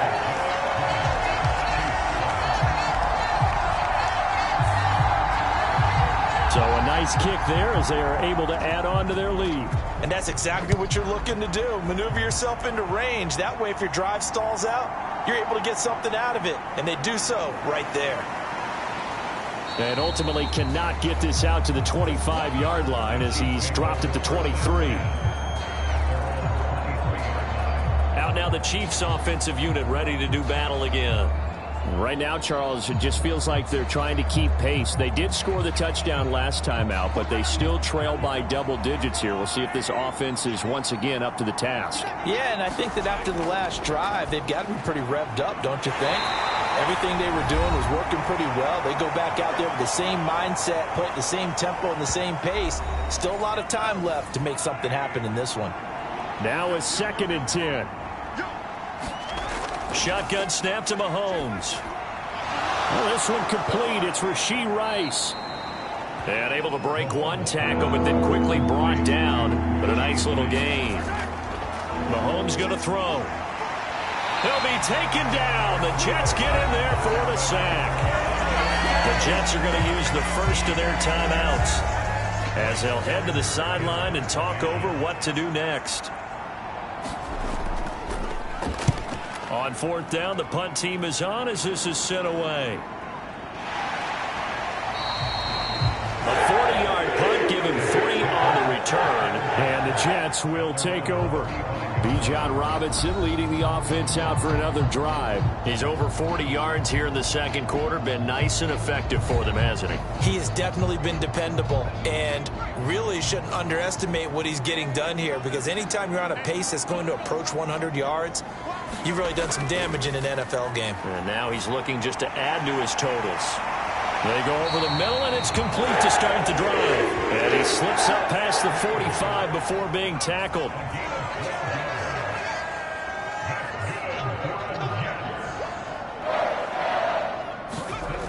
Throwing on 1st down. Eason. And the timing a bit off that time as that one falls to the ground. 2nd and 10. Now a shotgun snap as they'll look to throw. And taking it across midfield and inside the 45. Now the Jets going to use the second of their 3 timeouts, as the stoppage will come with a little under a minute to go in this first half. Back to throw again. That's out wide here for Robinson. And he'll go down shy of the 40 at the 41. Now we're at the 41, 2nd and 9. They'll look to throw again. This one hauled in, and again it's Robinson. It'll be a gain of 5. And that'll bring us to a 3rd and 4. They'll stick with the passing game as he looks to throw. Able to find the open man. That's complete. Now here's a timeout as they're going to get it with 8 seconds remaining here in the first half. So even though it's 1st down, here's the field goal unit on now to try to get 3 before halftime. On the left hash, this from 48 yards. Koo knocks this one through the post. And that will extend their lead even further.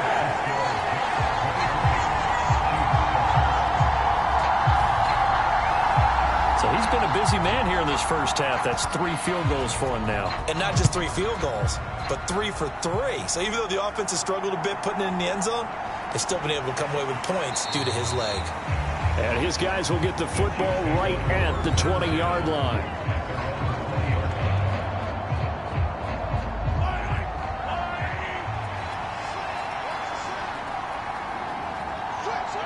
The final second ticks by, and that's going to do it for the first half of play.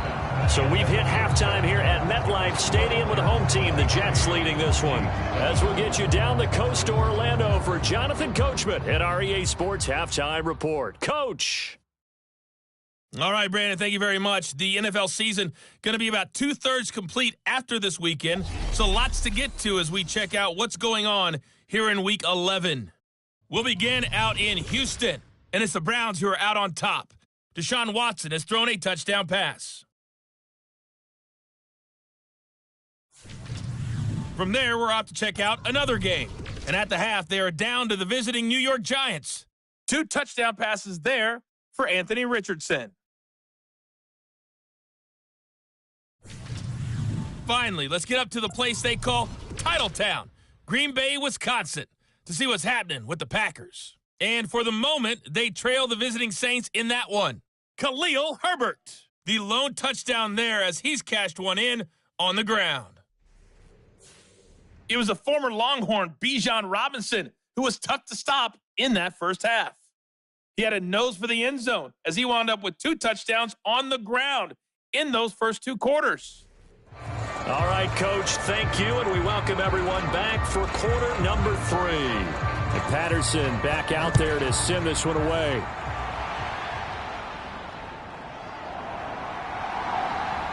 And he'll be stopped up at the 25.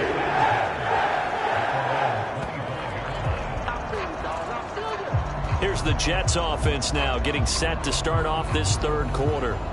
As this offense takes the field to begin the opening drive of the second half, Charles, remember in that first half, good through the air and really all around an outstanding offensive performance. Absolutely. They reached the end zone several times. The passing game working awfully well, and most importantly, partner, yeah, they went into the tunnel with a lead. They come back out with that lead. Absolutely. NFL coaches, we know they're perfectionists in a lot of ways, but they had to like what they saw in that first half. They'll break the huddle, come up on 2nd and 8 at the 27-yard line. Back to throw.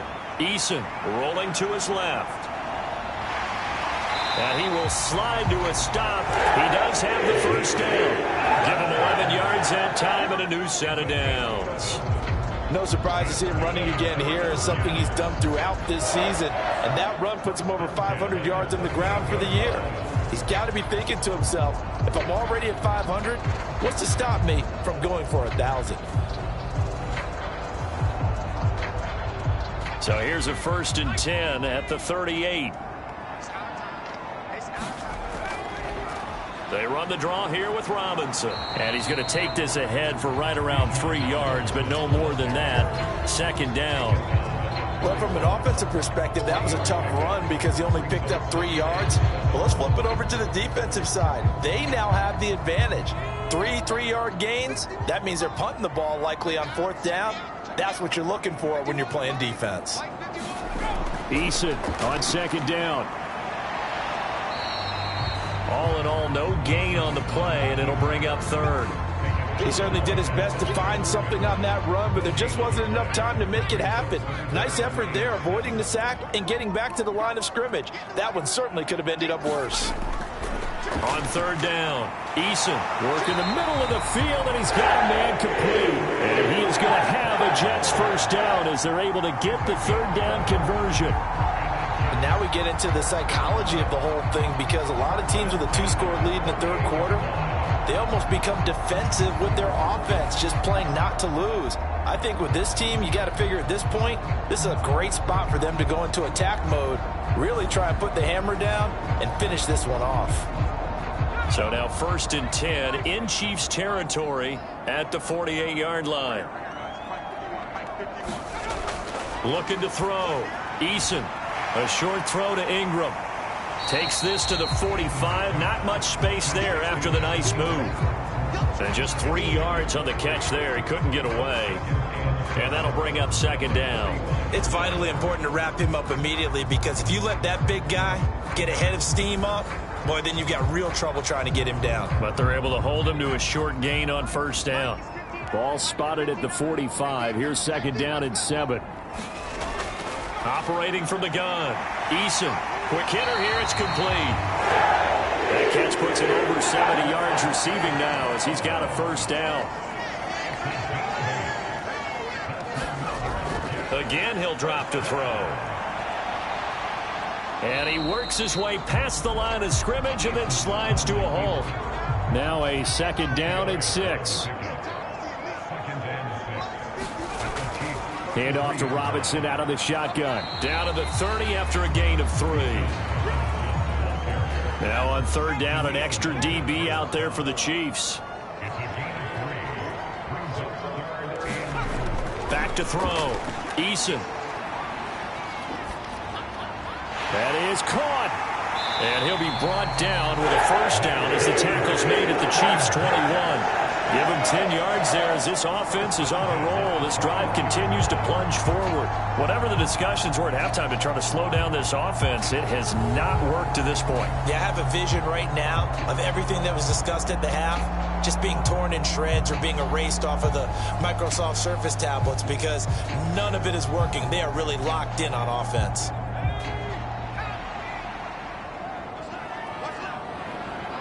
In motion left goes a tight end. Now a play fake here on first down. Open man right side is Ingram. Well, they had a gain of 10 last time, now a gain of 20 here. I think he has to be saying to himself, how did that not wind up a touchdown? Remember, you just need the tip of the ball to cross the plane. It's not going to get there, but they're going to be set up in great shape with first and goal.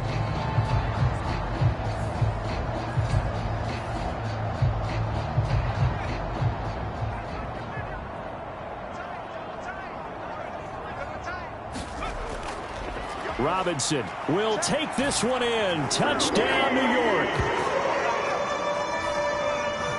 So they brought the extra bulk in down on the 1 yard line, and they're able to push this one across. Yeah, I can just see your face right now because I know we're mind melding on this one. Coach Madden would love this. Power football, hat on a hat, chest to chest, driving forward, touchdown.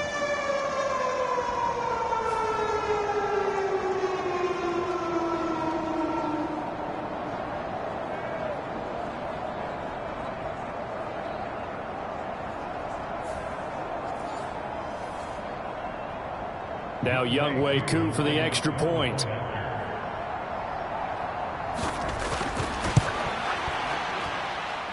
And that PAT pushes the lead up to 23 now. That one in the books as a 12-play drive. And it was Bijan Robinson who took it home with a touchdown run.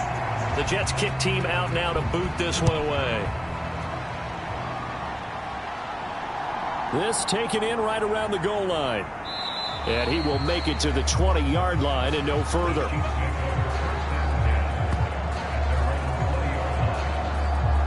So here's the Chiefs offense ready for their first reps in half number 2.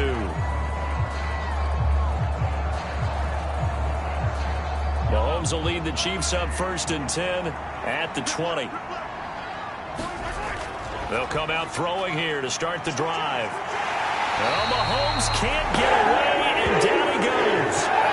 Will McDonald, credit him with a sack, and it goes as a loss of 6. It has been a rough afternoon for him trying to get rid of the football. See, that's now 5 sacks. How'd you like to be the offensive coordinator, the offensive line coach trying to come up with an answer for this pass rush? What blocking assignments do you change? Can guys play a little bit better? And we're seeing the end result on the scoreboard. Long day in the pocket for their quarterback. So just 3 yards on the completion there. And that'll make it 3rd and 13. Oh, it's time to give a little credit there to the defense. They played that very well because it was a drag route, and he ran a little shallower than normal as he worked straight across the field. He was hoping he'd get lost behind the defensive line, but once he made the catch, nowhere to turn upfield and gain any yardage. And that nearly intercepted. Boy, for a guy known for his hands defensively, that's a ball he probably thinks he should have come up with. But instead, it's 4th down. It's a 42-yard punt. They keep him to just a yard on the return. And the Jets will take over 1st and 10. Time for another drive here for this Jets offense. A long drive last time out for this offense, Charles. If you remember, they started basically in the shadows of their own end zone, marched it down the field, and a lot of that was through the passing game. And partner, as a former defensive back, I'm having almost a physical reaction watching what's happening right now. But let's give credit where it's due because they've done an excellent job moving the ball through the air. Secondary getting picked apart pass by pass. Obviously, they need to make some adjustments there on the back end. And because offensively, we know that they're not going to be shy about throwing that football. Now a nice throw here right side. He hauls it in. And he goes down, but not before getting this inside the 25. 36 yards on the play. Despite writing it down in my notes, I never give enough credit to the offensive line, and we have to here. The protection, that's what made this play a success. Quarterback had to wait for his crossing route to develop, and that takes a little bit of extra time. Excellent job by the big fellas up front. So the big play gets him all the way down to the outskirts of the red zone here for 1st and 10. Looking to throw. Eason. And yet again, it's McLaurin. And the result here, a pickup of 8. Leaves him with 2 to go on 2nd down.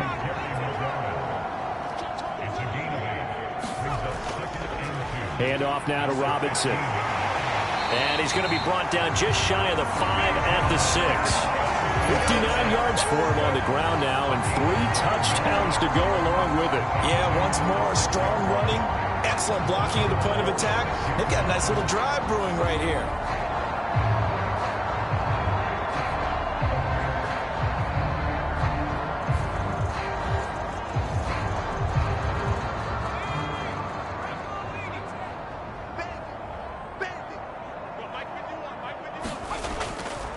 They'll run with Robinson. And he gets him a little bit closer. He takes it from the 6 inside the 5 to the 4. You know, when this offense gets down here near the end zone, they're going to turn to their bell cow, and this guy's been a touchdown machine all year.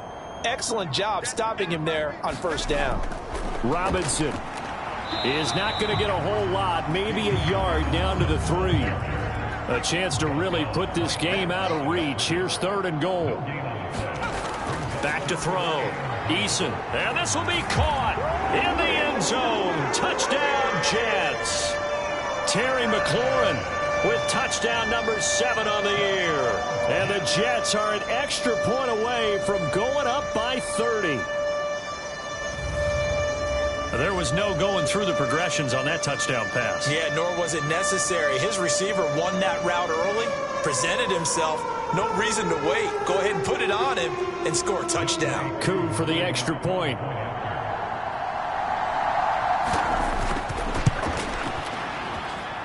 And the lead is now an even 30. So that drives 7 plays in length. And it's finished off by a Terry McLaurin touchdown. Out is the kickoff unit as they run up and send this one away. From a yard or 2 deep, here comes a return. And only able to get this to the 19, so probably should have opted for the touchback. KC's offense ready to take over. And here we are almost through 3 quarters of play, and this passing game still has not really found any kind of rhythm. Put it mildly, because they're not even over 100 yards yet. And in today's NFL, where it's a pass-first league, that is quite surprising. Not many teams patient enough to stick with the run. Everybody wants to advance the ball through the air. They've got to get their timing back. Down he goes at the 23, a pickup of 4.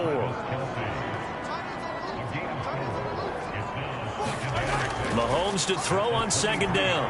Catch made by Slayton. 7 yards there and a 1st down. This has to go down as one of the simpler routes in the playbook, but oh so effective. Nice completion there. Keeps the sticks moving.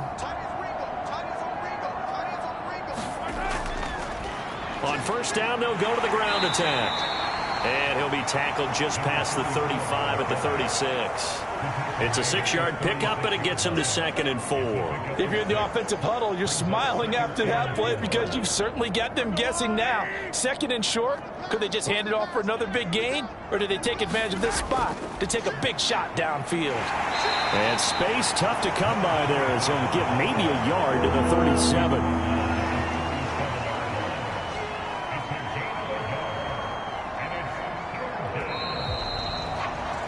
And they're not going to get to the line to run another play. So we will switch ends as the 3rd quarter has come to a close. You are watching the NFL on EA Sports. The Chiefs on 3rd down. They've had their troubles, just 1 for 6. Here it's 3rd and 3. Here's Mahomes to throw. Oh, had his hands on it, couldn't bring it in. Pretty symptomatic of how this game's been going. right, they're going to try and keep hope alive here on 4th down. They're going for it. Now Mahomes got to have this one. He's got his target. That's complete. And he'll be taken down, but he does have first down yardage.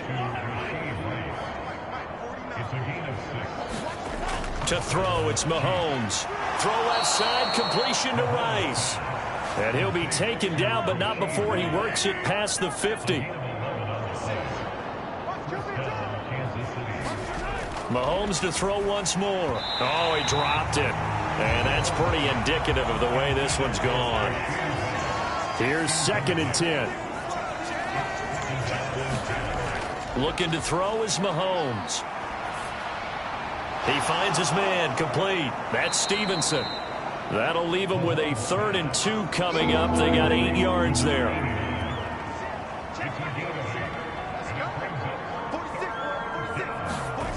Throwing now is Mahomes.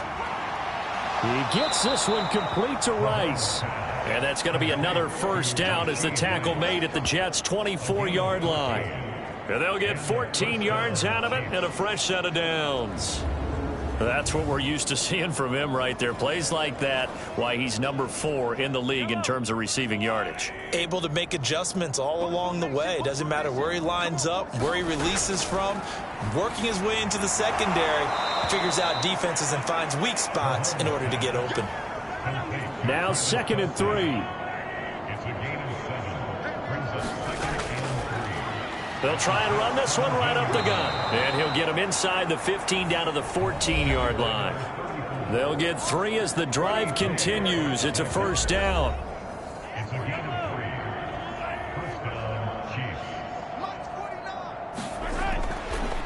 Now a handoff up the middle. It's Boyd. And all the way down inside the 5 to the 4. It's a 10-yard gain there, and it sets him up now 1st and goal. I think they like this drive a little bit better there, partner. Running game helping out, picking up some of the slack. Because remember, the last drive, they went 3 and out.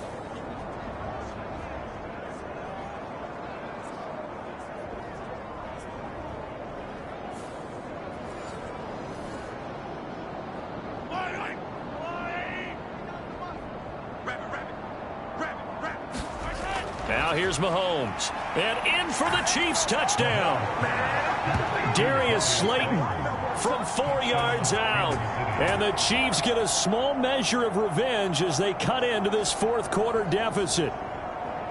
He's got them out now to a 3-score lead here in the 4th quarter after that one, CD. And, well, he looked right off the line like he knew that that ball was coming his way, and he secured it for 6 points.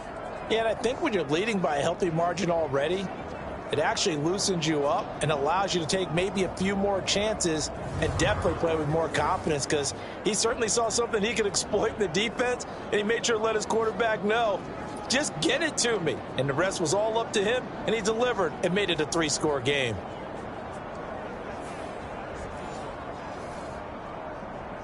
Patterson now for the extra point.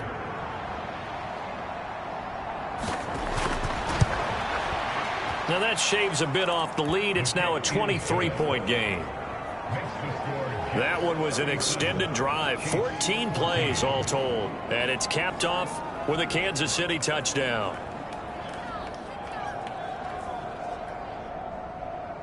And Patterson back out there to send this one away.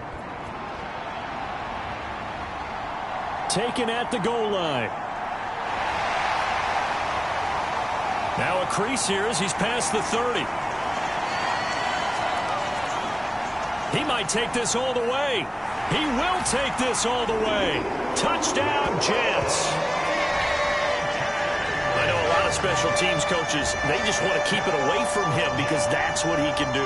And others have egos that their players can't keep up with. And they say challenge him, kick it to him. The way he runs as fast as he is, I wouldn't challenge him at all. I'd do everything possible to keep it away. He is just a blur when he gets a full head of steam, and he got a full head of steam there.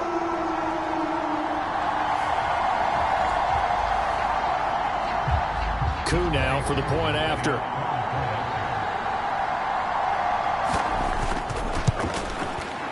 And he's been a busy man, 5 for 5 now as he knocks another one through to extend the lead.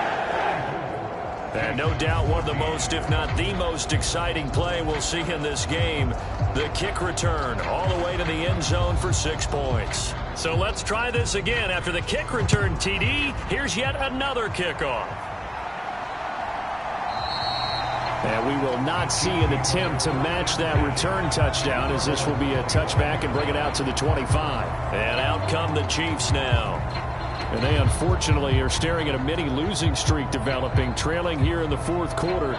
This would be their 3rd straight defeat. Mahomes will lead the Chiefs up 1st and 10 at their 25-yard line.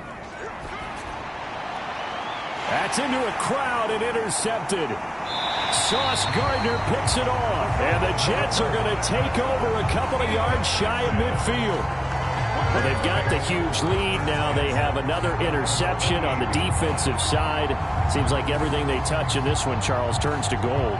And they have to be awfully happy right there to get what appears to be one more for the road and help seal away one of their best efforts of the season. And New York set to take the field. And after the interception, they are sitting in an even better spot with the ball and a comfortable fourth quarter lead. They've got good starting field position as they come up here 1st and 10, just shy of midfield at the 48. They start on the ground with Robinson here, and he'll take it across the 50 and into Chief territory. This 2nd and 4. They'll run again here with Robinson, and able to push forward for right around 3 yards down to the 42. Here comes 3rd and about a foot.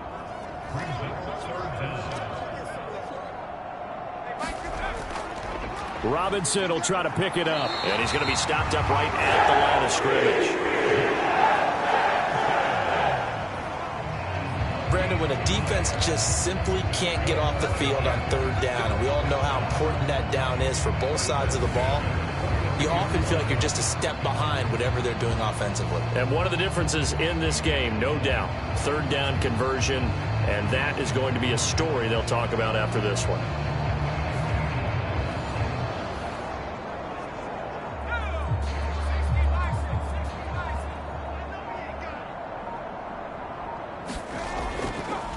On the give, here's Robinson. And he'll take this one down to about the 40. Now 2nd and 9.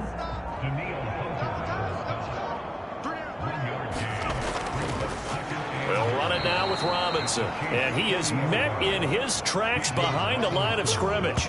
A 2nd down play results in a loss of 2 yards. Run blitz there defensively, something we might see more of here in the fourth quarter. I think we'll see a lot of it, and the difference between that and a pass blitz, you're just trying to get to the quarterback. You're trying to scheme someone open who will get to the QB and make sure he gets on the ground. In a run blitz, you're actually trying to cover up gaps, trying to cover up holes so they can't run the football. This offense so far on 3rd down, they've hit on 6 of their 8 tries. Very good. This is 3rd and 10. Ooh, with a juke. And past the 35, he'll be dropped a yard or 2 shy of the 30. Good work by Eason that time, and it'll be a 1st down. No surprise to see his sideline fired up by that big play. Heck, we're fired up, and we're supposed to be neutral.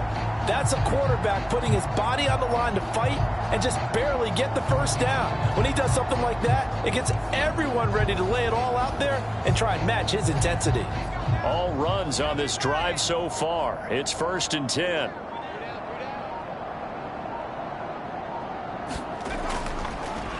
A give up the middle to H.A. And he's brought down, but not before he reaches the 8-yard line. 23 yards on the pickup there and a 1st. Not too shabby for his first carry of the game. That's exactly what most teams are looking for, a really good change of pace back.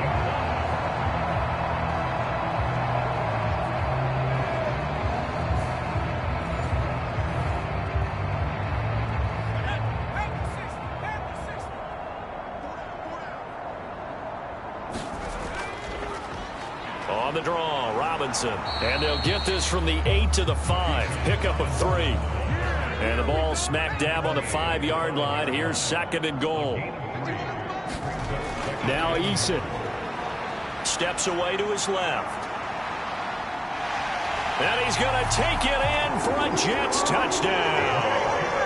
Jacob Eason A 5-yard touchdown run. And the Jets add on to their fourth quarter lead, and they are on their way to improving to 8-2. This is a great decision right here. Out of the pocket to his left, and he knows if he waits too long, the defense is going to be all over him. So he makes a decision to go and wins the race to the pylon.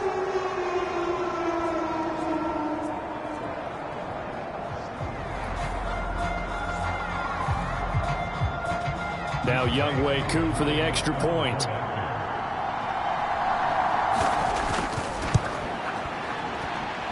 Now this one was over a while ago as they just add on to their big lead. A good drive that time as they go 9 plays in all. And it's finished off with a 5-yard touchdown run.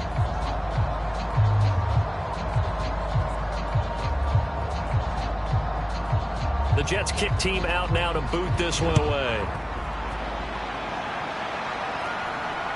This fielded right at the goal line. And he'll be brought down right on the chalk of the 20.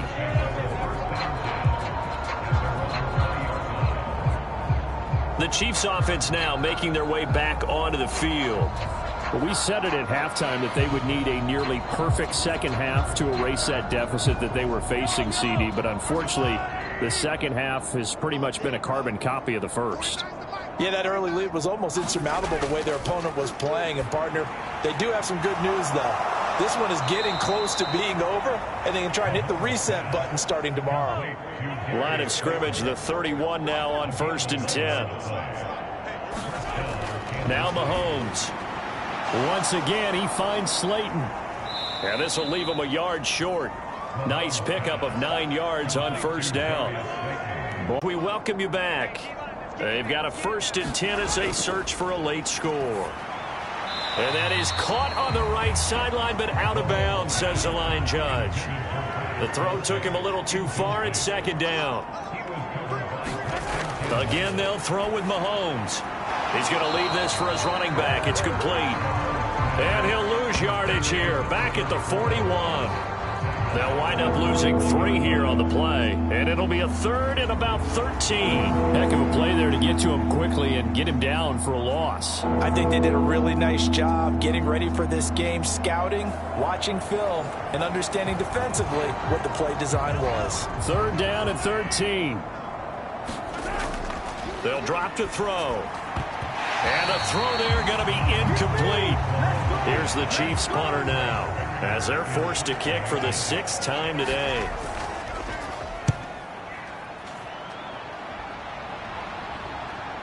This is taken at the 15. It's a 41-yard punt, but just a net of 31 following the run back. And out will come the offense as they take over. Back on offense, New York gets set to take over. Well, they don't really need the points here, Charles, given what we're looking at on the scoreboard, but they've scored on 3 consecutive possessions, 3 consecutive drives, and I'm sure that they would like to keep that streak going here and continuing to pour it on. And things have gotten that way in the NFL, haven't they, partner? Because in the old days, people would have, they'd get off the gas a little bit, right? But now, people continue to accelerate, but we'll see what they decide to do as they come out for this one. But the way that this game has gone, they've got to be awfully happy with their execution overall. On 2nd down, another shot for Robinson. A gain of 5, good enough for the 1st down.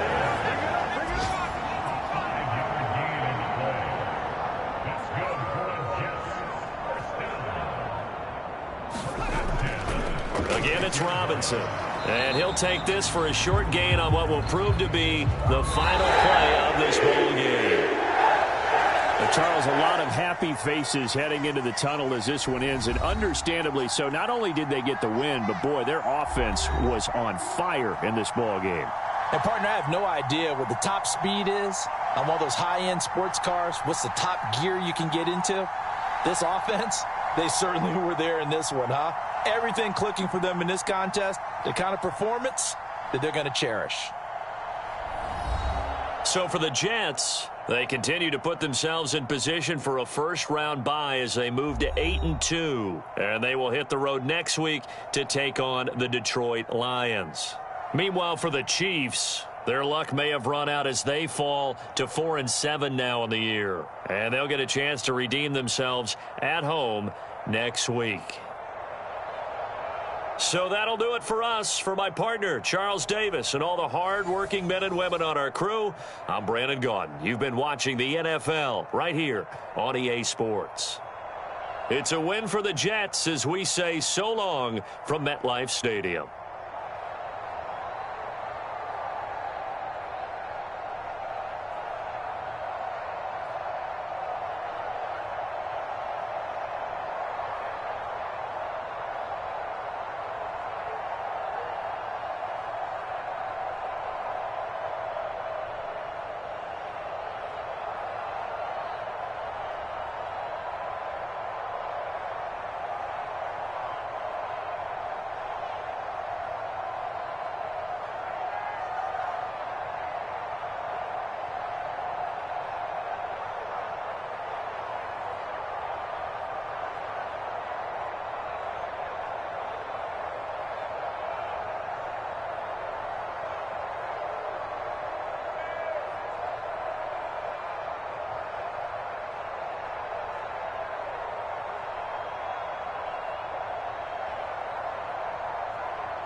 today.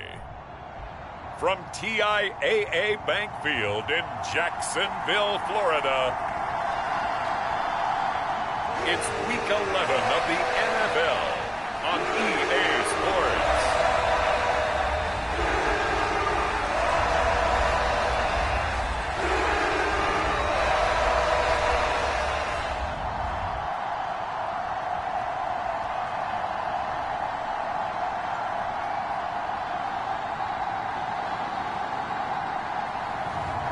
It's the Jacksonville Jaguars taking on the Dallas Cowboys.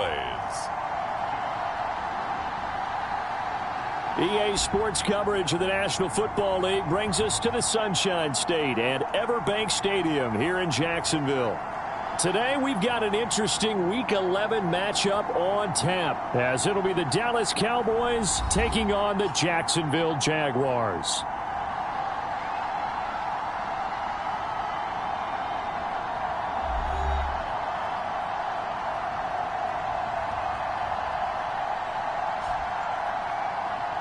With Charles Davis, as always, I'm Brandon Gaudin. Charles, you talk about storylines in this one. I think it begins and ends with our two quarterbacks, certainly two of the best in the business. And nowadays,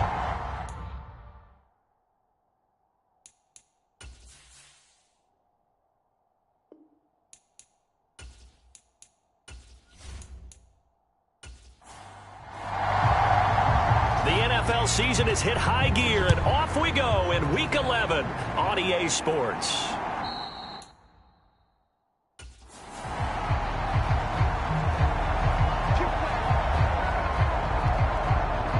So here's the first drive now for the Jags.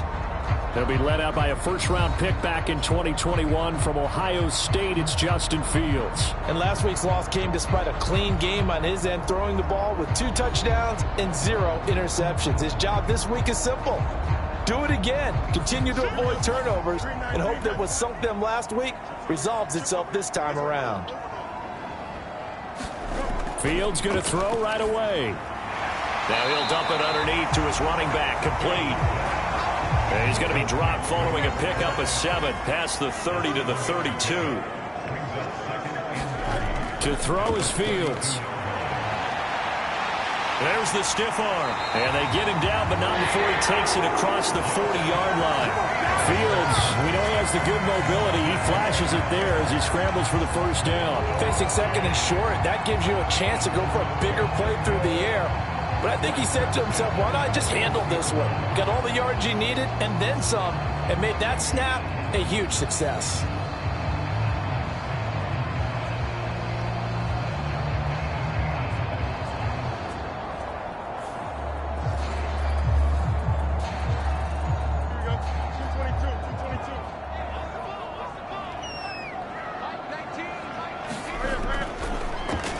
First and 10, it's Bigsby. And he'll be pretty well stopped at his tracks. Give him a yard up to the 42.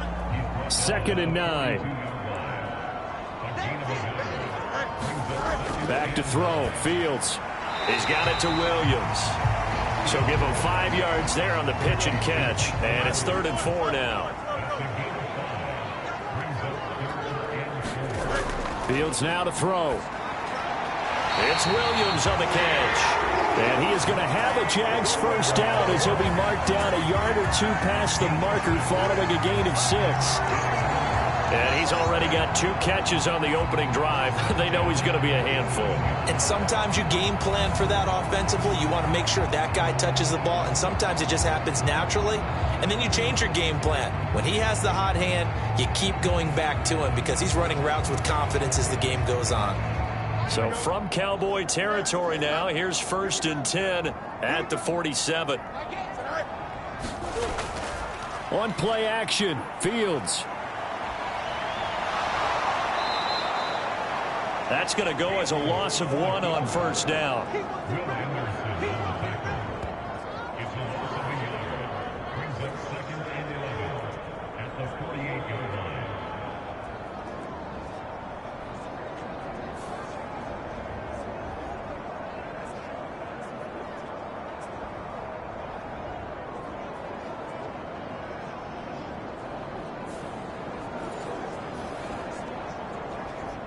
jump. Ready? Yeah, what's that?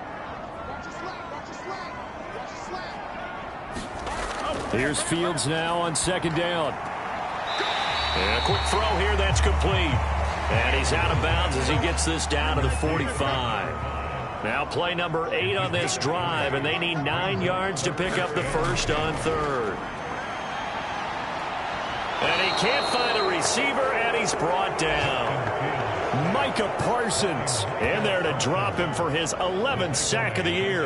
It always helps for a visiting team to come in and set the tone on defense. In fact, when we talked with them prior to the game, they said they wanted this home crowd to feel like they had to hide their valuables when they were in town. Well, the home crowd quiet now early. See if their offense can take over and get some points on the board. So on fourth down, here's Johnny Hecker to punt it away.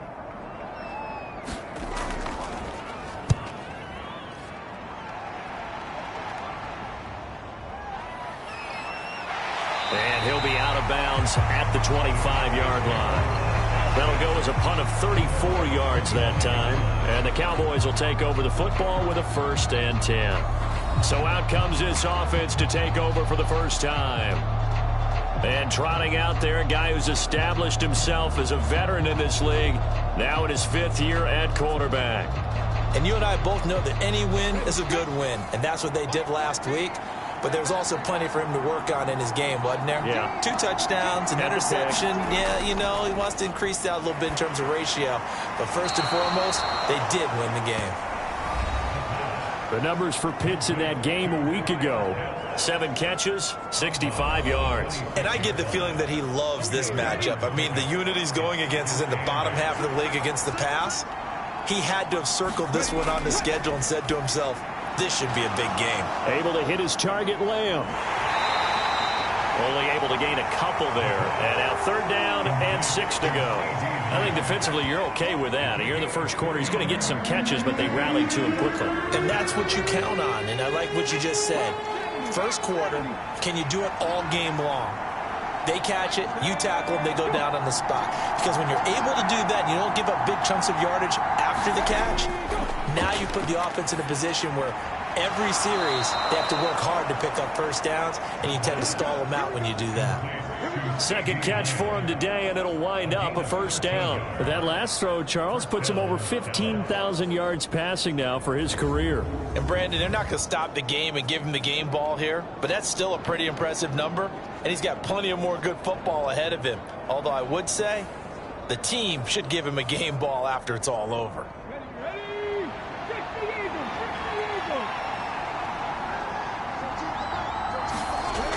On 1st down, he'll drop to throw. Left side to Lamb.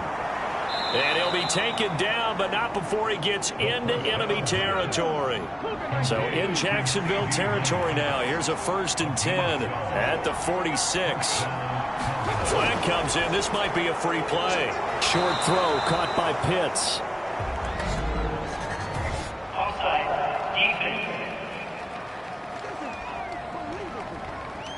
And that one was relatively easy to see. I noticed that from up here. Yeah, it doesn't take a whole lot, does it? Sometimes you get multiples. What I always love on these offsides is when each side points at the other. Hey, you did it. No, you did it. They deciphered that one correctly. They're going to look to throw. He has it complete to Christian Watson. It's a 7-yard gain and good enough to move the chains. From the 34 now, here's 1st and 10. He'll look to throw. And that one off the mark behind him. Incomplete. So now 2nd and 10 after the incompletion on 1st down.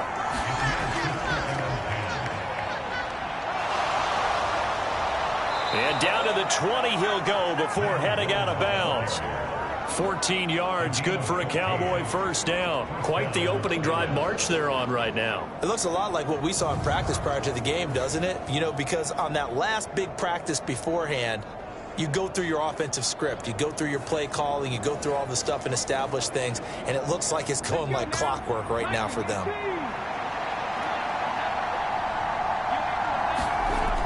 They'll look to throw now on 1st down. And that is incomplete. Oh, the coverage a little too good there. And it's 2nd down.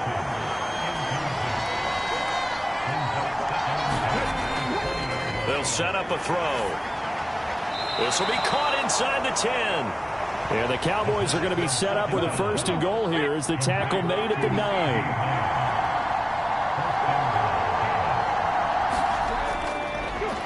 One back in the backfield, he'll get the carry. And he's going to battle his way down right around the 2-yard line. Good yardage on 1st down. Now can they punch it in on 2nd and goal? They'll try again. And good work there defensively as they're able to keep him out of the end zone. 3rd and goal now, mere inches from pay dirt. They'll try to run this one in. And he'll get in. Touchdown, Cowboys. A great effort there. His 12th rushing touchdown on the year. And the Cowboys are on the board first here this afternoon. So that a great sequence for these guys to begin the ball game. They force the punt on one end, then come right down the field and score on the other. And that's a great example of leaning on each other and building a little momentum that way. How about the defense forcing the punt, turns it over to the offense with confidence, and they take it downfield and score. Matt Gay on for the extra point.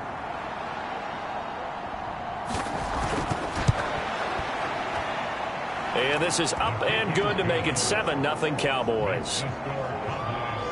So that drive, 12 plays in length, and it culminates in a Dallas touchdown.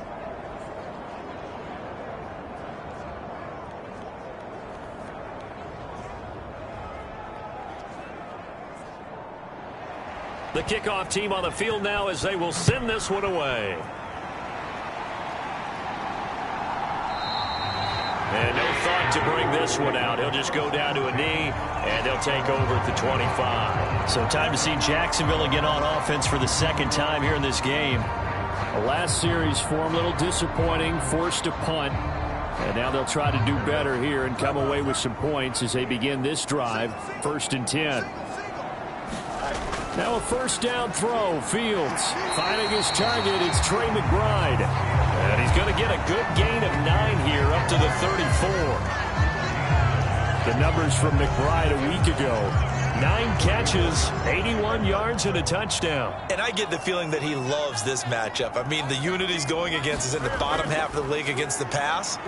He had to have circled this one on the schedule and said to himself, this should be a big game. And this will be a Jaguars 1st down as the tackle made just shy of the 40. Now, look, that wasn't a huge gain, but those are the types of carries I think they were missing in their loss last week. They couldn't get him going on the ground. Did you get the same feeling I did during our meetings, that they kind of regretted that he didn't touch the ball? Absolutely. You know, hey, he should have touched it more last week. They weren't going to make that same mistake. They've taken care of that early. No one there to help out downfield, but no problem. Scrambling for 22 and a 1st. I am willing to bet that he got a monster grin on his face when he saw what was happening. Man covers are so committed to denying a big throw that it pulled attention away from him, and he had an easy lane to hit, and hit it he did.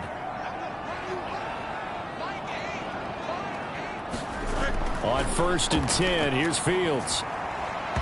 And that is incomplete. He couldn't hold on through the contact. Brings up 2nd down.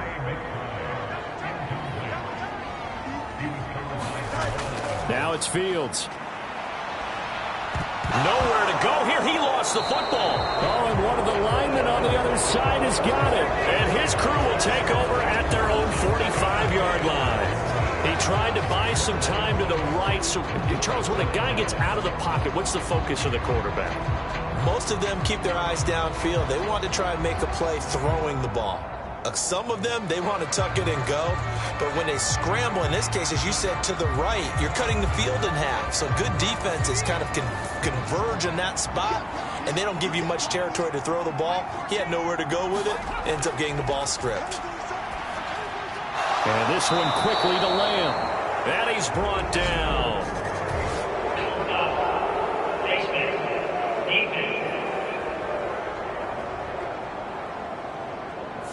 So give him the yardage on the completion and also tack on 15 more. If you get that hand up there, you've got to let go immediately or just not close the hand at all. He didn't, gave it a tug, and that was easy for the officials to see.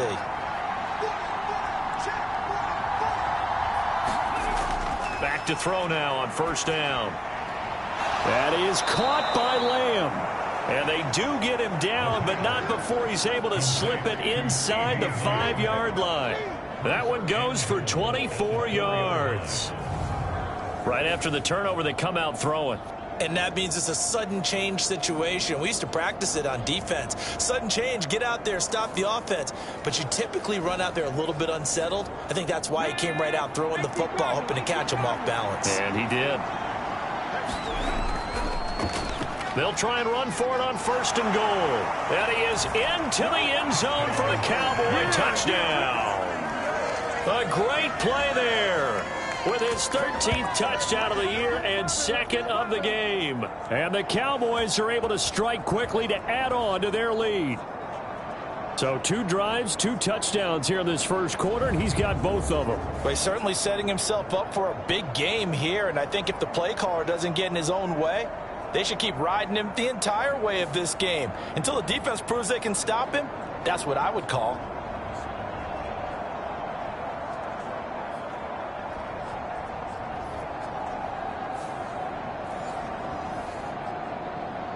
Gay is on for the point after.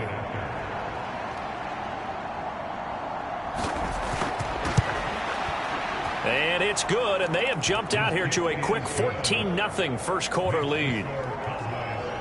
Well, that drive started with not a whole lot of real estate in front of them. In plus territory, excellent field position. 2 plays later, pay dirt.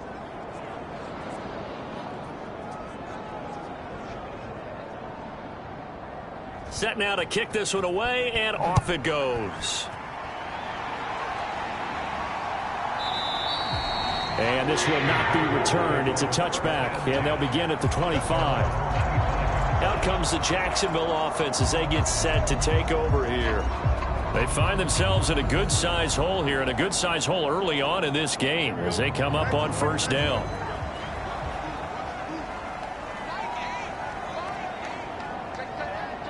They'll send Kirk in motion right.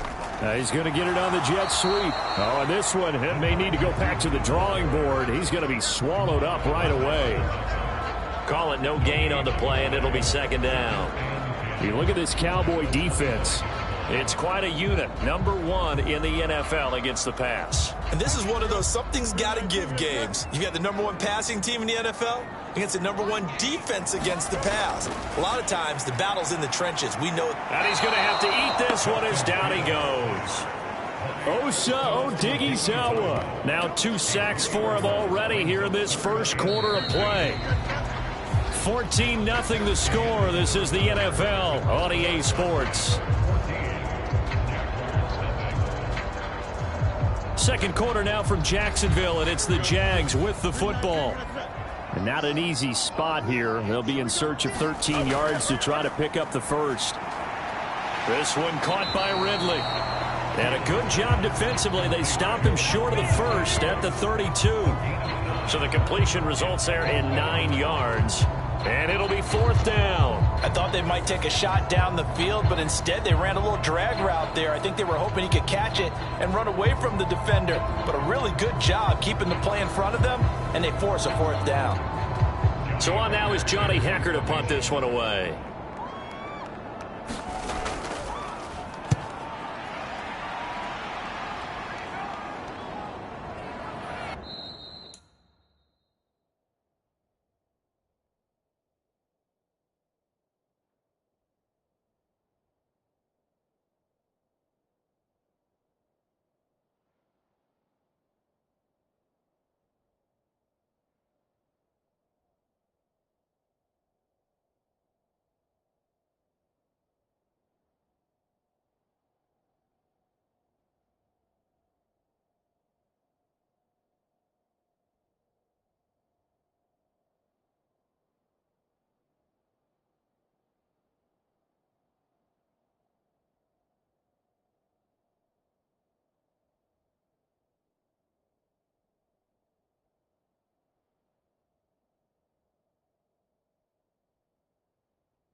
It'll be a 39-yard punt, 4 on the return. And it will be 1st and 10 as they take over.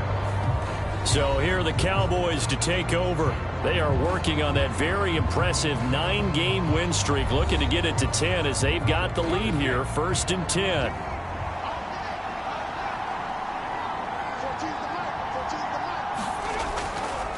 Here's a play fake as they set up to throw.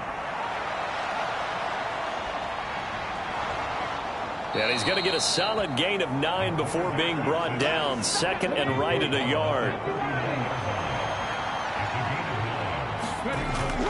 Now back to throw. He's going to launch this deep for Watson. That's caught inside the 20. Touchdown, Cowboys. Christian Watson. His 3rd touchdown now on the year. And the Cowboys have moved out in front by 3 touchdowns. So, Charles, that's 3 touchdowns on 3 drives, and it's just been an offensive barrage so far. Great word, partner, using barrage right there. I'm going to add another word if you don't mind. How about perfection? No surprise that they're leading right now. Absolute dominance throughout this ball game and no signs of slowing down.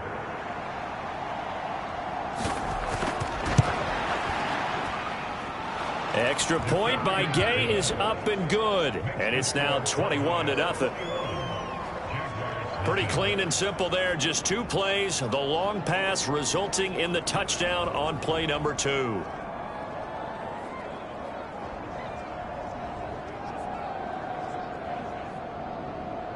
The kickoff unit is out on the field, and they will send this one away.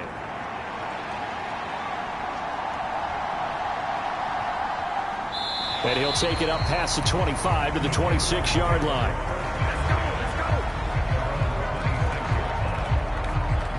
And out now comes Jacksonville as they get ready to go.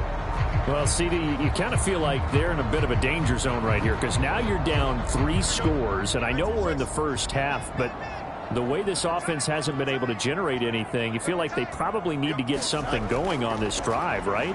Yeah, and sometimes I overuse that this is an important possession, but I think this has to be the possession where they come up with an answer because only a few teams in league history have ever come back from a 4-score deficit, and if they don't score here, that's what they could be facing the next time they get the ball. Well, Charles, this has been something to watch so far. This is where you really feel for a quarterback. He's been running for his life in this first half. Brandon, that's 5 sacks already, so you know he's got to be saying, can we get some more guys in here to block, please? Because if we don't, we're going to need another quarterback. The sack cost him only a yard. It's 2nd and 11. Up the middle they go. Henning, and he'll be upended at the 28-yard line. Just a 3-yard gain there. And this offense on 3rd down today, just 1 for 3 thus far. This is 3rd and 8. Fields. A short one here, caught by McBride. And they'll get him down at the 34, and he's going to be short of the first by a few yards. Calling a gain of 6 on the play, and that's going to make it 4th down. That pattern and scheme was well defensed on 3rd down. He tried to just sprint from one side of the field to the other, and they got it to him quickly. But no chance at yards after the catch there, and they stop him short. Here's Johnny Hacker now as he's on to punt for Jacksonville. He's been a busy man here in this first half as he gets it away. It's a 40-yard punt, 4 yards on the return. And they will take over 1st and 10. And now Dallas gets set to take the field. Right now, everything they touch turns to gold. This is their 4th possession. Touchdowns on their first 3 possessions. I mean, this defense, they can't seem to stop them. It's like they're on skates. Great analogy, Brandon, because they are pushing them back and winning everything at the line of scrimmage. And they've just been laying down tracks towards the opposite end zone. So to themselves, all they're saying is, if we don't make a mistake, there's no way they can stop us. So the completion results there in 9 yards. And they'll have a 2nd and 1 forthcoming. Nice rhythm throw there on 1st down. He located his tight end, made a nice easy pitch and catch. Hoping he can break a tackle or 2. Wasn't able to do that there, but still good yardage. 2nd down and a yard.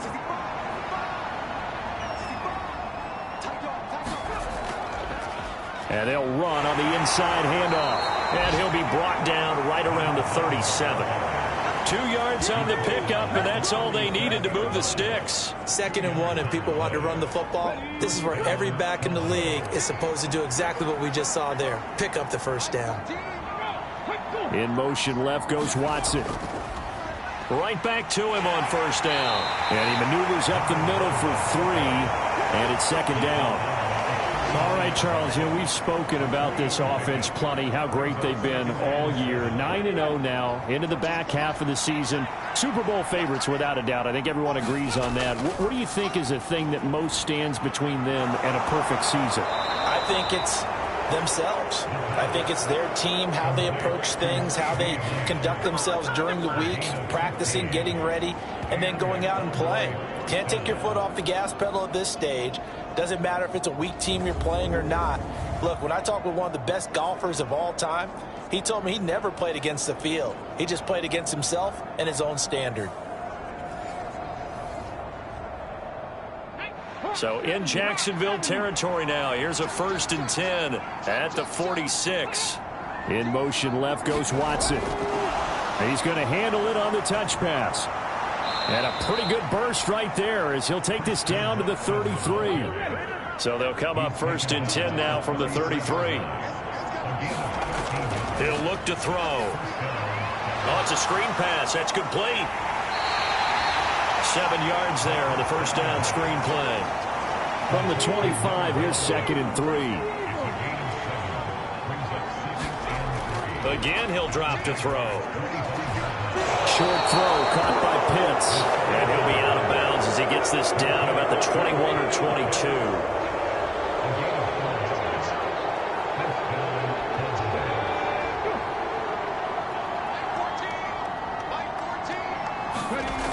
They'll look to throw again. Oh, it's intercepted. A drive killer there. And the Jags are going to have it here as they'll start at their own 24-yard line.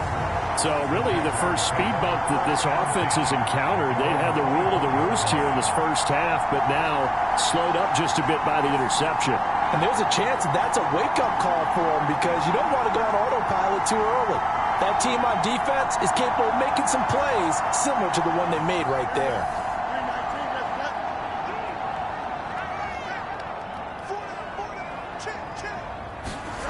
Fields on first down.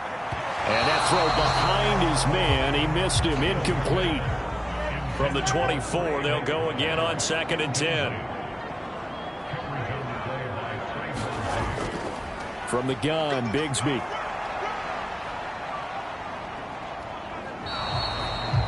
Five yards, now it's 3rd and 5. That 2nd down play call was not to pick up the first down. It was to accomplish what they did to get them into a manageable 3rd down because they had incompletion on first down, so they were behind the sticks, so to speak. They needed to make up some ground, and they did. Over the middle, complete. That's Williams. And he will have a Jaguars first down by about a yard as they find a way to convert there on 3rd down and 5.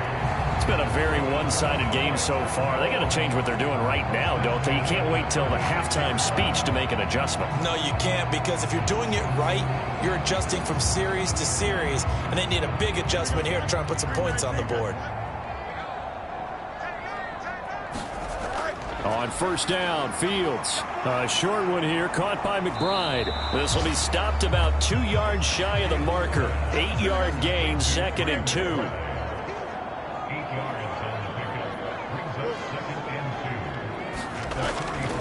Off play action, Fields. This one complete to Christian Kirk. And he's going to have another first down here as the tackle's made at the Cowboys' 41-yard line. That one a pickup of 15 for Jacksonville. Those are the kinds of plays right there that show you why he's the number 3 man in the NFL in terms of receiving yards. Also tells you there's a full combination of what he's got going in his game. You name it, from route running to catching the football. That's why he's able to produce those types of numbers.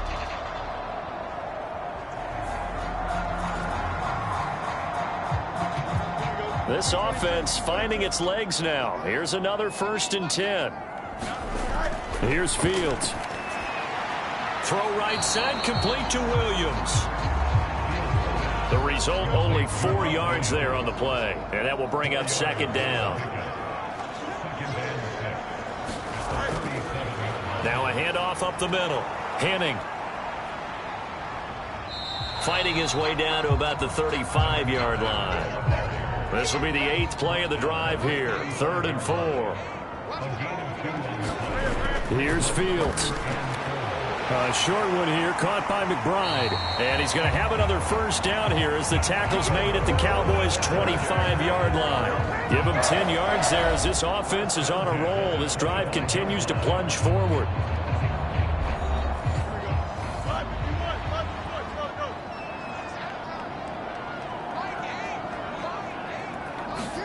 On first down, it's Fields.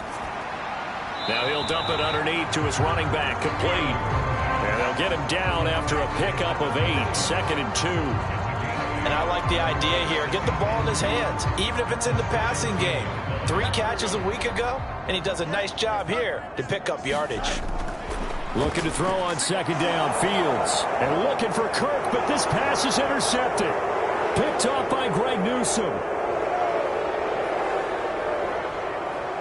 And he takes this one back into the end zone, and the Cowboy defense has a touchdown. Well, no surprise to see that one, partner. The league's #1 defense coming through with a huge pick 6. And it's plays like that one that have made them the most feared group to face this year. Offenses, they're trying to figure out how to work around them rather than work through them. Big-time impact playmakers scattered throughout the unit on every level, and they can change a game at a moment's notice. Here's Gay now to add the extra point.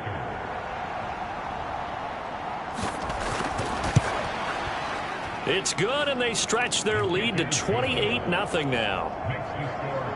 So the defense creating some points, not only getting the interception, but then returning it to the end zone for the pick 6. So they throw the pick 6. They'll get another shot at it now as this one's in the air.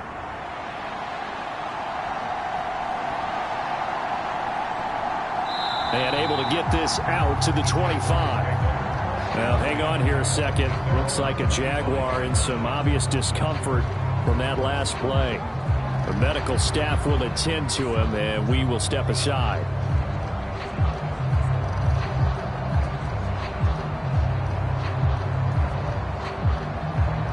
The Jacksonville offense set to begin their next drive. Charles, we'll see what they can do here. Not a ton of time left, but enough certainly to get points out of this drive, and they need them right now because they're trailing.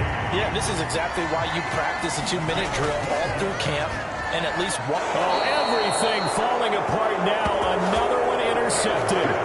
Picked up by Jeremiah Owusu-Koramoah.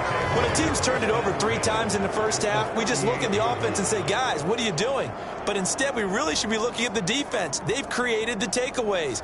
2 interceptions, 1 caused fumble. They played awfully well swarming to the ball here in the first half.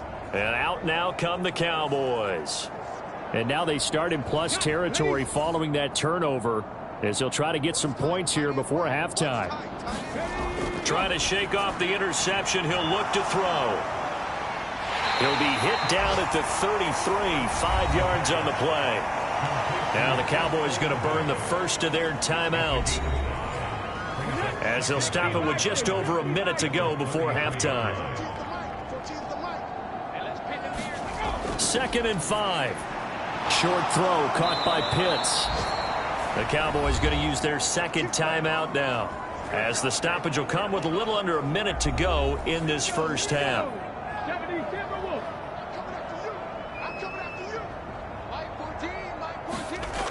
They'll look to throw here on first down.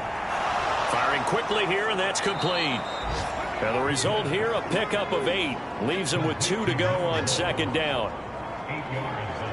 And they'll use him out in the backfield, and sometimes quite a bit. They're just trying to get him touches any way they can. 4 catches a week ago. There's another one right there. 2nd and a couple. Back to throw again. Out of his hands quickly to CeeDee Lamb. Touchdown, Cowboys. CeeDee Lamb. An 18-yard touchdown grab. And the Cowboys are able to widen their lead here in this first half. That score that they just gave up there, that's a tough one for their defense to swallow because they've had a tough time through the first 2 quarters. They really were determined to get a stop there, unable to do so. That makes their comeback hopes that much more difficult.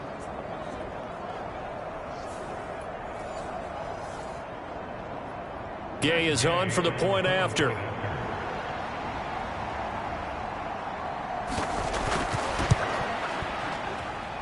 And he's been a busy man, 5 for 5 now as he knocks another one through to extend the lead.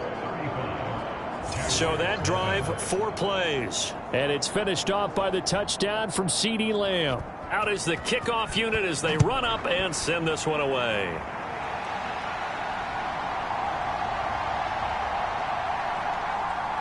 And they'll start this drive just across the 30. Pretty nice work on the return.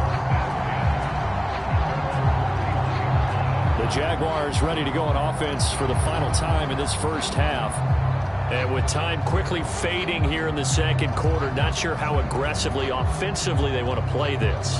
I think we'll find out just how much they trust their guys in this situation if they decide to take a shot. Now Fields. Quick hitter here, it's complete. And he goes out right around the 39. Now a 2nd and 2.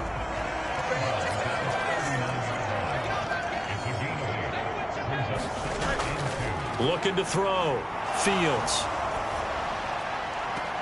That's caught on the left side by Kirk. And he's able to get this one out closer to midfield across the 45. On first down, Fields.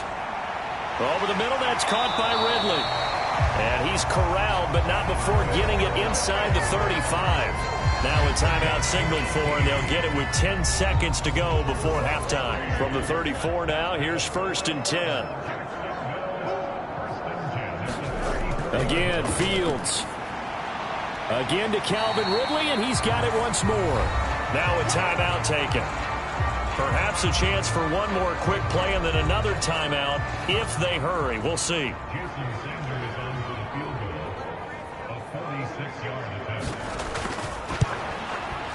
The kick by Sanders is good. And they'll get back 3, but this remains a large deficit.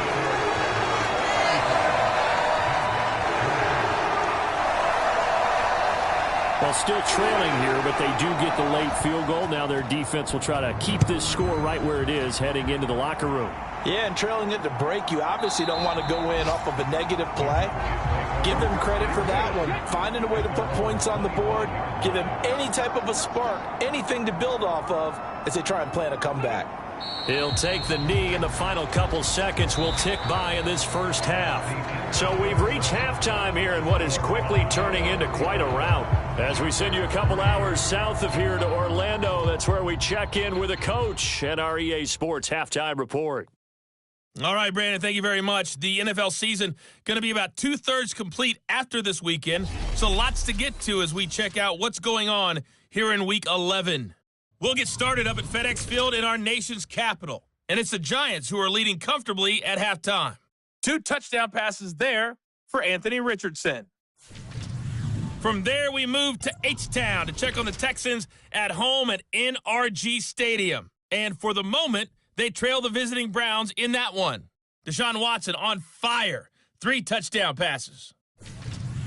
Finally, let's get up to the place they call Titletown, Green Bay, Wisconsin, to see what's happening with the Packers. And for the moment, they trail the visiting Saints in that one. Khalil Herbert, the lone touchdown there as he's cashed one in on the ground.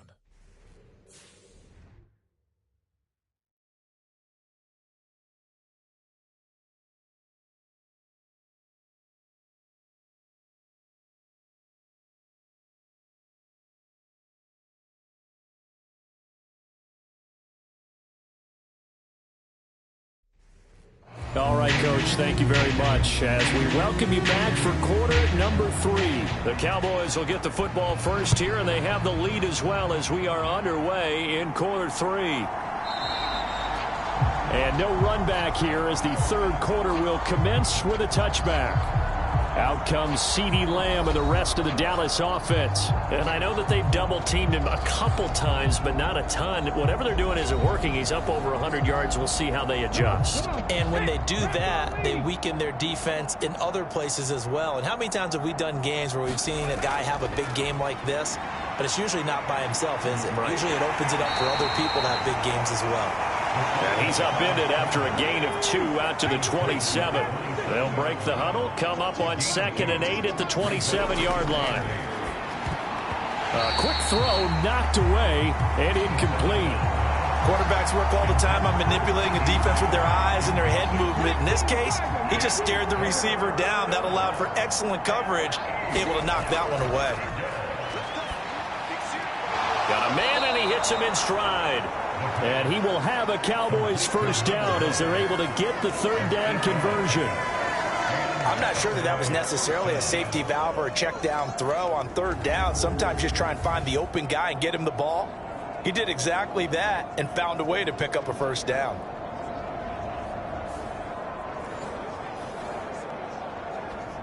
So from the 36 now, 1st and 10.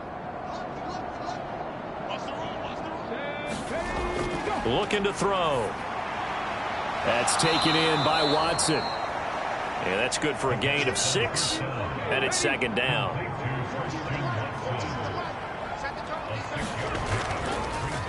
From the gun, he'll hand this off. And he'll be taken down at the 46-yard line. Couple of first downs to kick off the drive. Here's 1st and 10 up at the 46.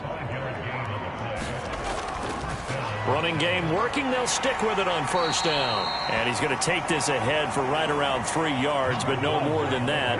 2nd down.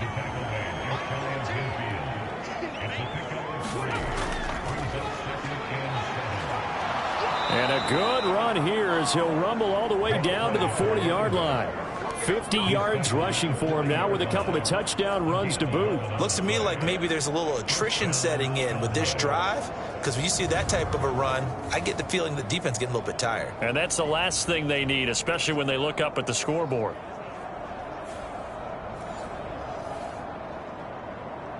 So in Jacksonville territory now. Here's a 1st and 10 right at the 40.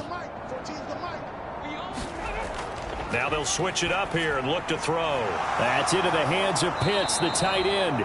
And he's going to get this inside the 30.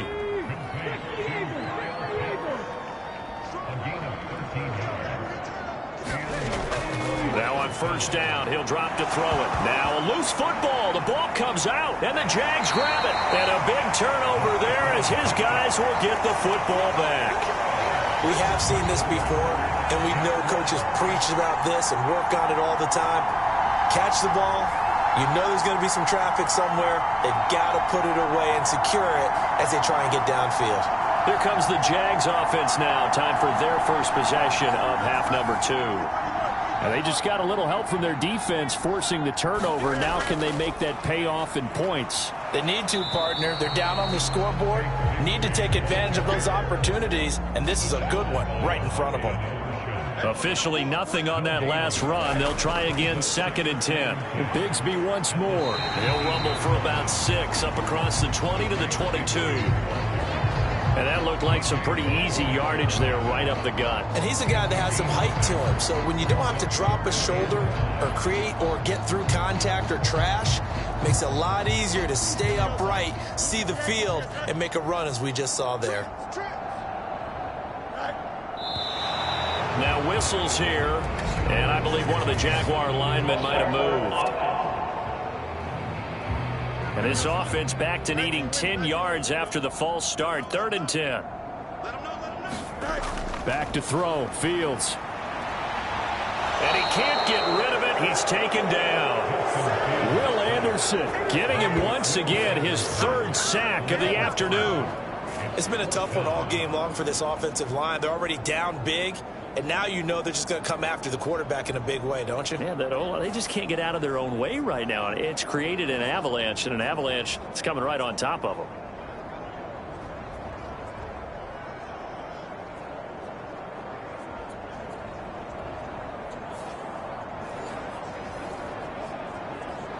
Here's Johnny Hacker now as the drive goes backwards, so he's on to punt it away.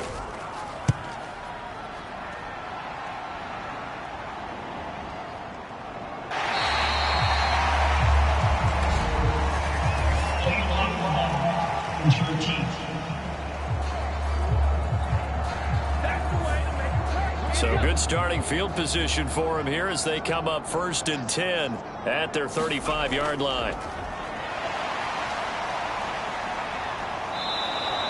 Nice work to get 7 out of that, and it's 2nd down.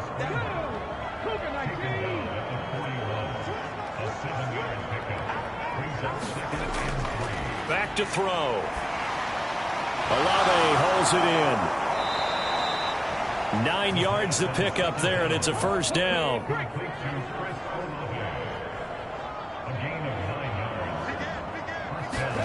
From the midfield stripe, they'll look to throw.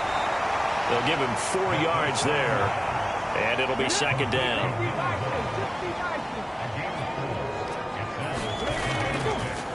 From the gun, they'll try to run it. And this is why aggressive defense coordinators love to blitz. It wreaks havoc because they end up taking their attention to the blitzers, freed up the D lineman to make the play. Oh, he tried to fit it in on the slant, and it's intercepted. Picked off by Julian Blackman. And they will finally get him down as he's all the way to the 36-yard line. Well, to be blunt, not a whole lot has gone right for this defense in this ball game, but that's something right there still in the 3rd quarter. It would take something around miracle territory for a comeback, but maybe that's a start, Charles. It certainly is, and they're definitely showing that there's some fight still left in them.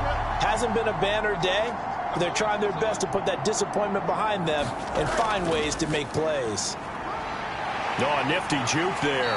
Not much fun for a guy trying to tackle him. And that's just a solid, good physical run there as he motors for 9 yards. On 2nd down, here's Fields. A short one here, caught by McBride. 5th catch of the afternoon, and that gives him a 1st down. Many different ways to create space, but on that play, he did it with that big, wide body of his. Didn't get a whole lot of yardage on the play, but it did what it was supposed to. Pick up a 1st down. Back-to-back good plays have him on the move on 1st down.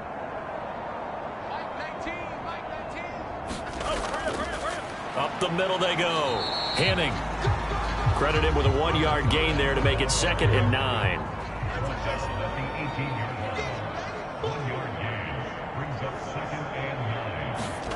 To throw is Fields.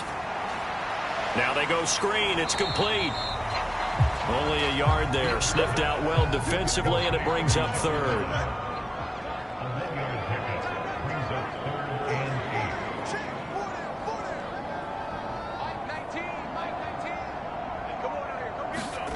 Fields now to throw. And he's going to be intercepted for the 3rd time thus far. Picked off by Trayvon Diggs. And the Cowboys are going to take possession as they've got it at the 42-yard line. Partner's bad enough when you just can't hold on to the football. But when your quarterback's throwing it to the other team, that's 3 interceptions now, 4 turnovers for the game. You really have no chance to win the football game. Good starting position for the Cowboys here as they come up 1st and 10 at their own 42. Trying to shake off the interception from the last drive. He'll look to throw. And that's good for a pickup of 10 yards. And they'll be left with a 2nd and about a foot. They'll look to throw. And his throw here is going to be incomplete. An incomplete pass on 2nd down leads us to 3rd and inches. One back in the backfield, he'll get the carry. And a pretty good burst right there as he'll take this down to the 33. 67 yards rushing on 12 carries for him now. We often give credit to the O-line there. 2 tight end formation. Those tight ends block pretty well also. Yeah, that's one of the most dynamic positions in football now. The tight ends who can block at the line of scrimmage at the point of attack, and they can also get downfield and catch the football. So they'll come up 1st and 10 now from the 33.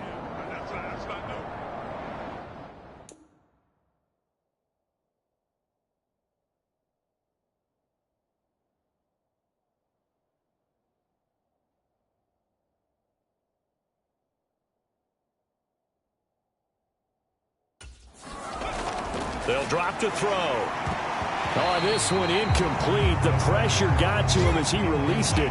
And it's second down.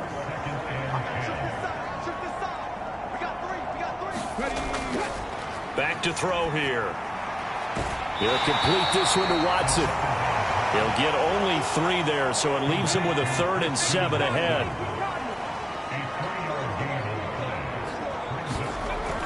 He'll set up a throw. Flushed out right.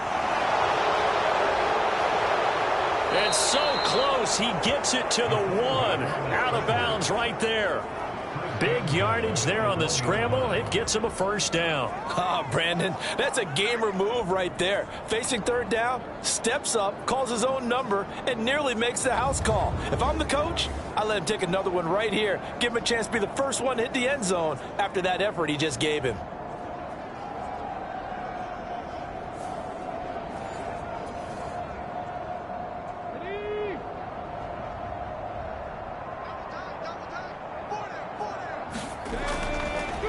They'll try and run for it on 1st and goal. And he is not going to get through here on try number 1. They stop him at the goal line.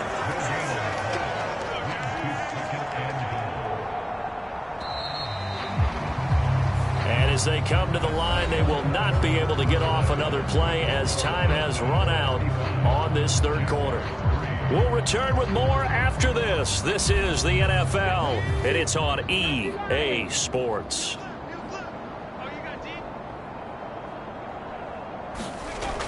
He'll try again. And he will take it in for a Cowboy score.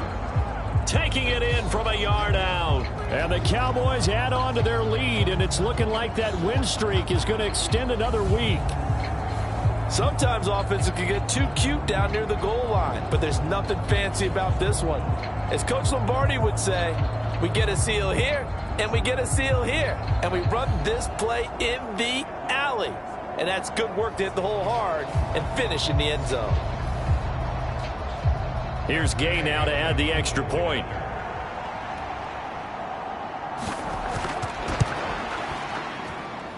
Now this one was over a while ago as they just add on to their big lead. So that drive takes them down the field in 8 plays. And it ends with a 1-yard touchdown run.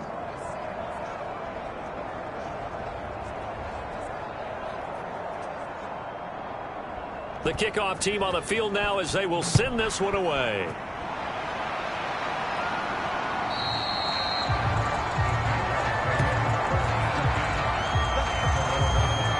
Out comes the Jacksonville offense as they get set to take over here.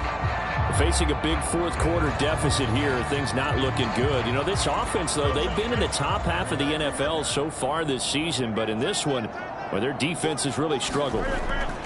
Now a 1st down throw, Fields. This is taken in by McBride. And he gets this one just shy of the 40, down at the 39. 1st down yardage on the first play of the drive, give him 14.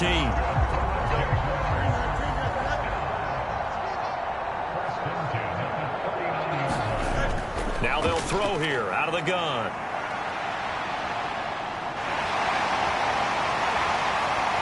And Fields going to have the 1st down before sliding to a halt to avoid the contact.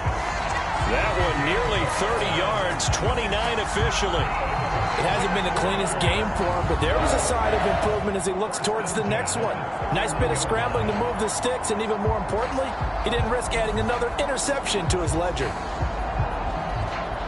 So from Cowboy territory now, here's 1st and 10, down at the 31. Now it's Fields. Open man is Kirk, complete. And he'll be a couple yards shy of the red zone here at the 22-yard line.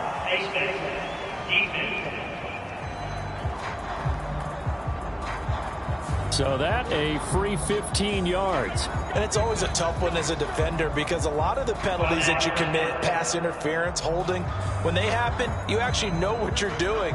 But a face mask penalty, a lot of times it's inadvertent, but it still costs you the same amount of yardage.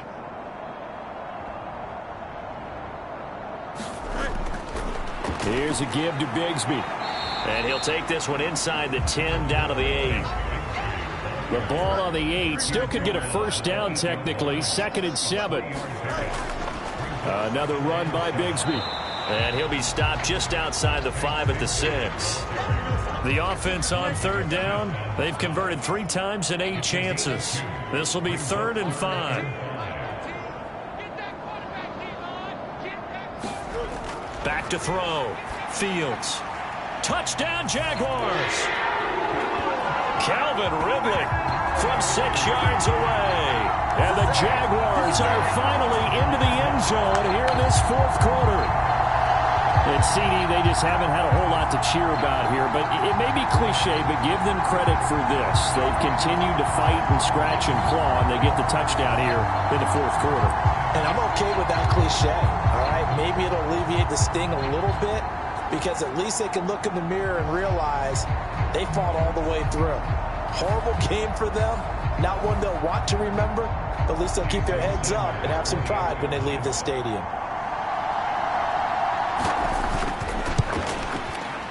Extra point up and good by Sanders as they make the score just a slight bit more respectable here in the final quarter of play.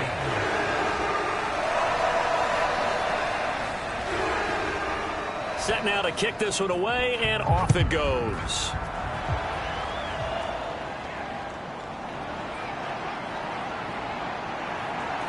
A solid return, pretty good field position. They'll start at the 32. And now here come the Cowboys. We find ourselves here in the midst of a one-sided affair. A lot of fill time down the stretch, Mr. Davis. So we could talk about food because that is something that you and I both enjoy. We share that. We enjoy our time at the table. So maybe the best steakhouses in the city, but in all seriousness, the performances that we've seen this year, we've seen a bunch of great ones, and it's going to be hard to parse who's going to win the MVP. Yeah, it really is. Is it going to be a runner? Is it going to be a thrower? Can a defender finally win it this season? Those are the things that we could probably discuss. And collectively, this is about as dominant of a performance as you could have hoped for on both sides of the football. Might have to put it #1 for what we've seen this season. On 1st down, they'll go to the ground attack. There he goes again. And he'll take this into the end zone. Now, hold on here. We do have a flag down. So let's see what this is about.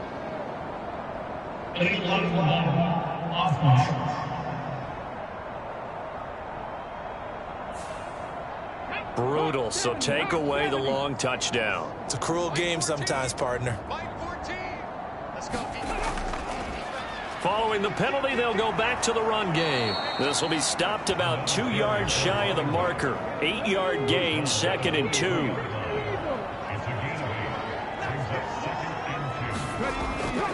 He'll drop to throw. Over the middle, hauled in by Lamb. And Lamb going to have a Cowboys 1st down as he's down inside the 15. 9 yards that time. Here's a 1st and 10 at the 14-yard line. Gibbs straight ahead. And now they're inside the 10 as he's brought down at the 9. 5 yards is the tally on 1st down. That brings up 2nd and 5. What a luxury to have a guy like this who can not only spell your starter, but can come in and keep drives going. Now a shotgun snap as they'll look to throw. And it's caught. Touchdown. Luke Schoonmaker. His 1st touchdown on the year. And the Cowboys are going to be moving to 10-0 as they add on to this big lead. Well, when coaches come into a game preaching total team effort, CD, I think this is the type of ball game that they're dreaming of. It was pretty apparent early on that they were clicking in all 3 phases. It's been fun to watch. Yeah, sometimes in the NFL you end up with matchups like we've been watching here. And when you go back through the early drives, you can just see that one squad was on a different level in this game. Safe to say, we haven't been disappointed in watching their execution throughout this contest. Extra point by Gay is up and good. And this one was over a while ago as they just add on to that big lead.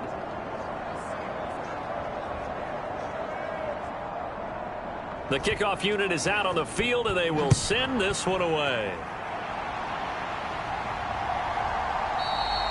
The return man down to a knee, and this will come out to the 25-yard line. Here comes the Jaguars offense as they get set here.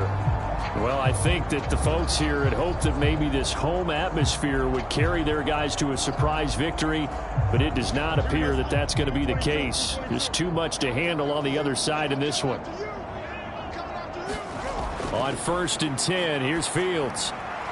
A short one here, caught by McBride. That'll give them 8 that time, and that'll bring up a 2nd down and just a couple.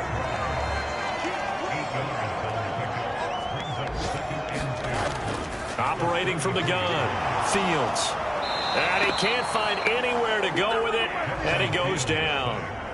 Micah Parsons picks up his 2nd sack of the afternoon. But one thing I do know, these guys on defense, they don't want this game to end. They're winning by multiple touchdowns. They've shut down the opposing quarterback in a big way, and they're still picking up sacks as we approach the end of this one.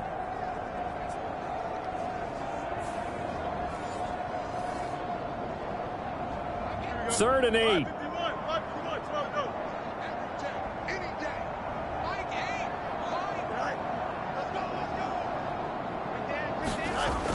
Looking to throw. Fields able to get this one to McBride.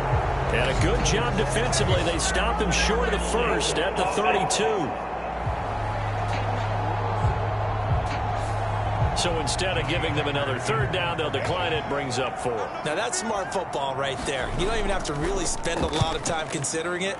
Just know that you're probably going to get the ball back. Good job declining that penalty. He can't get him down. It'll be 37 yards there on the punt. Dallas offense set for this next drive. And, Charles, we are in the midst of a very one-sided affair. I think this is where you and I have to fill a little bit. You want to regale us with old stories of your childhood in New Paltz, New York? I don't think anyone wants to hear that, but this is a perfect time for us to start listing MVP candidates, right? The best teams we've seen so far this year, the best games that we've called thus far, how we anticipate the season unfolding. We can go in so many different directions because the game certainly not taking us there. Oh, I hear the remotes clicking off right now. Here's a fake on the jet sweep, and instead a give up the middle. And he'll be brought down at the 48-yard line. 104 yards rushing for him here as he starts to draw closer to a 1,000-yard campaign. They'll try and run some clock here as they keep it on the ground. And some solid footwork there as he'll take this down to about the 38. Give him 10 there. Good enough for a Cowboy 1st down. At carries like that, that's how they're going to continue to salt this thing away here, Charles, in the 4th quarter. Yeah, how about that? A new set of downs. Clock continues to move. No better way to close out a game than to tap those mastodons you have up front and say, guys, keep pounding them. Let's keep the ball, keep their offense on the sidelines, and let's close this one out.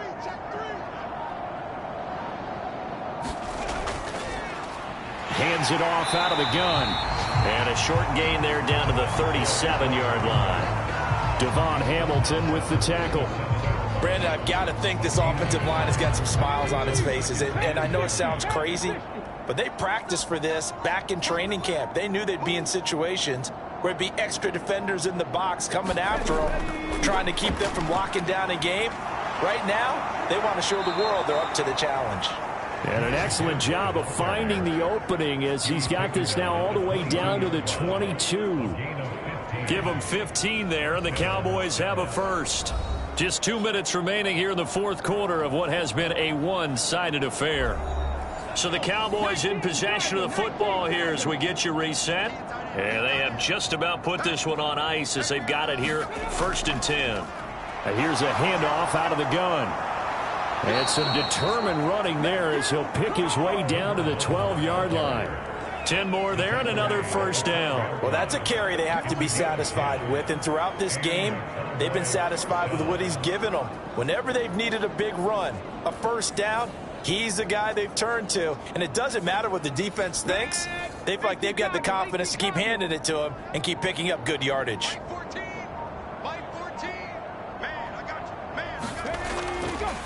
Right back to him on 1st down.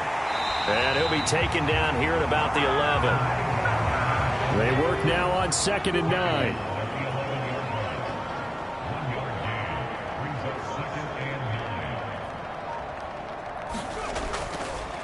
One back in the backfield, he'll get the carry.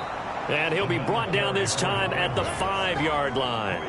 A 6-yard pickup on the ground that time, and that'll make it 3rd and 4 coming up. This drive is turning into an extended one, and the guy carrying the ball, he's becoming more like a body blows guy. Every carry is putting some damage on the defense. So after a while, I'm not too sure how many guys are going to want to run up and tackle him. Charles, a lot of happy faces heading into the tunnel as this one ends, and understandably so. Not only did they get the win, but, boy, their offense was on fire in this ball game. And, partner, I have no idea what the top speed is on one of those high-end sports cars. What's the top gear you can get into? This offense, they certainly were there in this one, huh? Everything clicking for them in this contest, the kind of performance that they're going to cherish. So for Dallas, they keep on rolling 10-0 now to start the year. And they will head back home next week. Meanwhile, for Jacksonville, their luck may have run out as they fall to 4-7 now in the year. And they'll get a chance to redeem themselves at home next week. Thanks for tuning in, everybody. Alongside Charles Davis, we thank our entire crew. I'm Brandon Gaudin. This is the NFL on EA Sports.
today.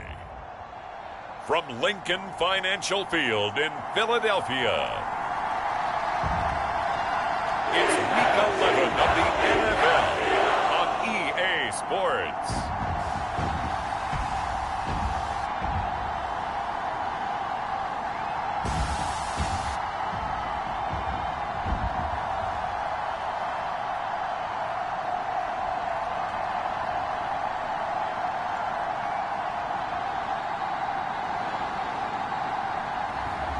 Jalen Hurts and the Philadelphia Eagles taking on Trevor Lawrence and the Tennessee Titans.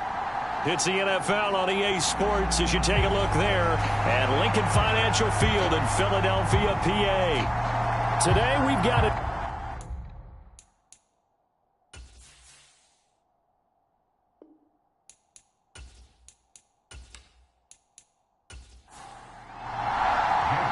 The NFL season has hit high gear, and off we go in Week 11 on EA Sports. And here comes a return from just beyond the goal line. And he'll be dropped at the 21-yard line, so bringing it out of the end zone proves not a good decision, loses him about 4 yards. So the Titans set to go to work for the first time. They're led by the #1 overall pick in the 2021 draft, Trevor Lawrence. It's a pretty bland game he had last time out. Ended up throwing 1 interception. Didn't have a touchdown to offset it. But the team found a way to win. He found a way to lean on other parts of the offense that carried them through.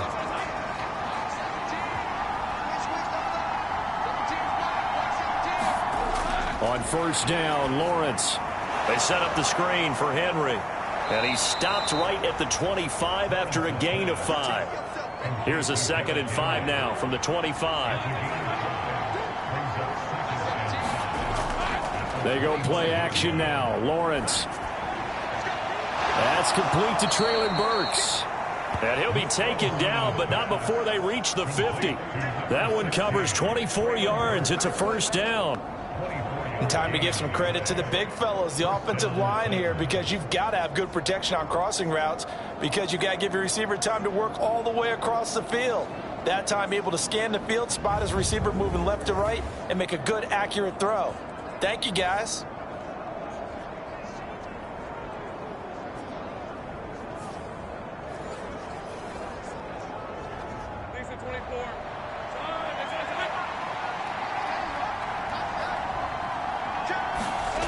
From midfield now, Lawrence. And that is incomplete. You look at this Eagle defense.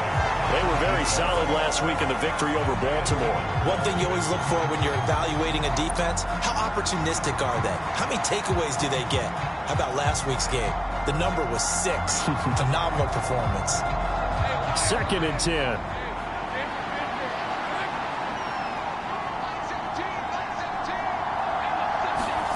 And to throw again is Lawrence. It's a short one here, complete to his tight end. And he's able to take it across midfield before going out of bounds. On 3rd down, Lawrence. And that's going to be incomplete. The coverage too good there. The contact popped the ball free, and it's 4th down. And Bojorquez on to punt as he gets it away. And this one will not be returnable as it sails out of bounds. Philly's offense getting ready, and Jalen Hurts ready to lead them. The 2nd-round pick who started his career at Alabama, then finished with an electric senior season at Oklahoma. Tremendous production in college at 2 different universities, and this is a guy who was a finalist for the Heisman Trophy. Still much more of a runner than a thrower, but has plenty of arm and is capable of making the big throws downfield. And don't underestimate his ability to think the game. Remember, he's the son of a coach. Hurts throw complete here to his receiver, Brown. And they nearly get this all the way to midfield. Mark him down at the 49. 23 yards on the play. Certainly no settling into the drive there. They came right out on the first play and attacked the middle of the field for a big gainer and a first down.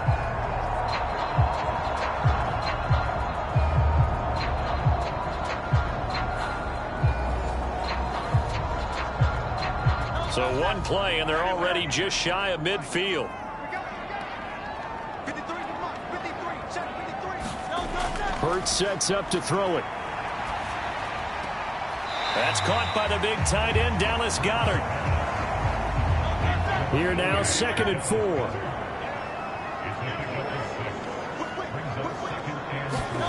Throwing is Hurts. Man open left side is Brown. And he's going to have another first down as the tackle's made at the Titans' 31-yard line. A give, it's ETN off the option. He's able to force his way through one man, but he can muster only about a yard on the play. 2nd down.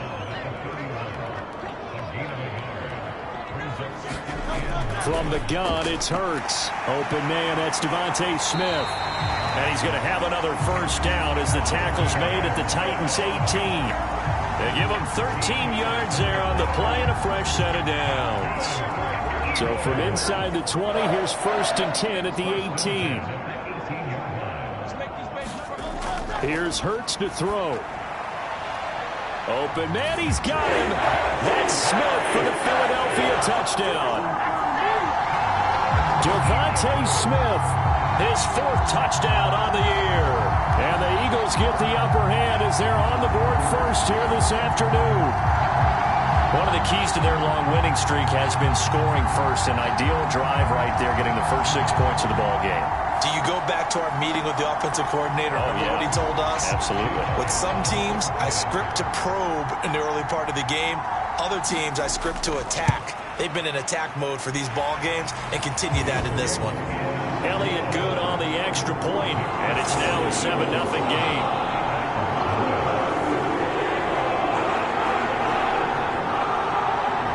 Now after the touchdown, here's Elliott on to kick it away.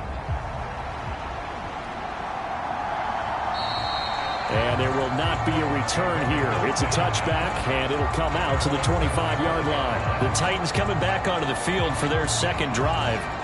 Defense got the better of them last series, forcing a punt. See if they make a few changes in the game plan here and try to get points out of this drive. 1st and 10. They go play action with Lawrence.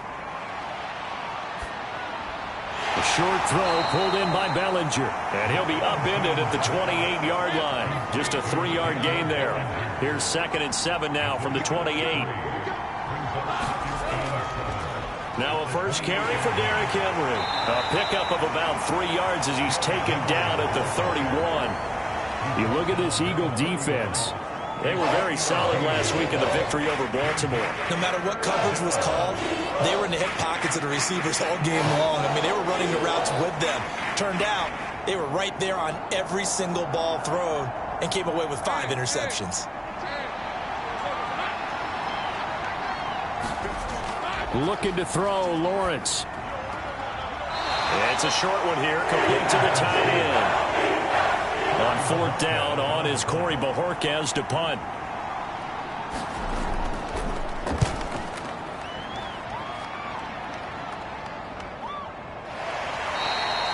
A 47-yard punt, maybe a couple on the return. And the Eagles will have it, taking over 1st and 10. So back onto the field, here come the Eagles for their 2nd drive. And, Charles, if the season ended today, and it's not going to, we still have December left. More football. We're only in November.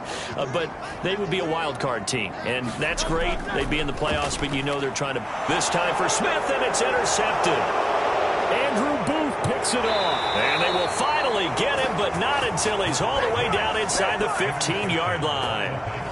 And, Charles, that's now 4 interceptions over his last 3 halves of football, because, remember, he threw 3 picks last week. Starting to wonder if maybe defenses and those coordinators have identified something on tape with what he's doing. Maybe a movement, maybe the way he's moving his shoulders. Who knows what it could be? He could have a few tells out there that they're keying in on and allowing defenses to get to the football a little bit faster. People steal signals. Maybe sometimes they can figure out what the quarterback's doing just by his movements. And they'll get him down after a pickup of 8, 2nd and 2.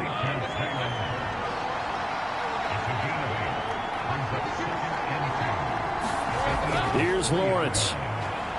And it's caught in the end zone. Touchdown, Tennessee. From 3 yards out. And the Titans are an extra point away from evening this one up. Well, that's just how they drew it up, CD. His first read was there, got it to him quickly, and into the end zone. Absolutely excellent execution by all involved. And the coordinator, gotta give him credit, found the perfect play call. Quarterback let it fly as soon as the target came free, and his guy made a nice catch. Just how you draw it up in practice and then execute it in the game. Extra point by Butker is on target, and we are tied at 7. They had the short field, and they made quick work of it. Just 2 plays to get into the end zone.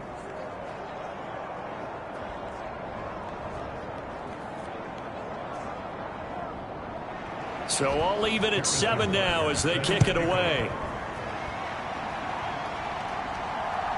On the return, Tony Pollard from his end zone. And he's up past the 20 to the 22-yard line.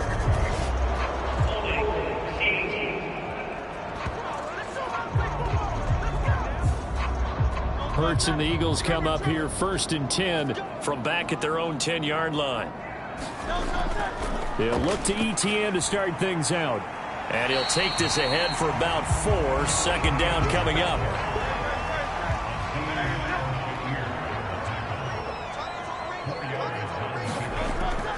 Off the option, here's ETN.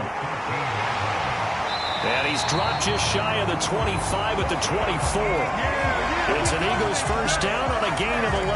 That's a nice run right there, able to get to the outside. And so many times defenses say, okay, we got you hemmed in. But if you're running the football, at least you know where everyone is coming from. You don't have to worry about the backside at all. That allows you to run with a little bit more confidence as you traverse down the field.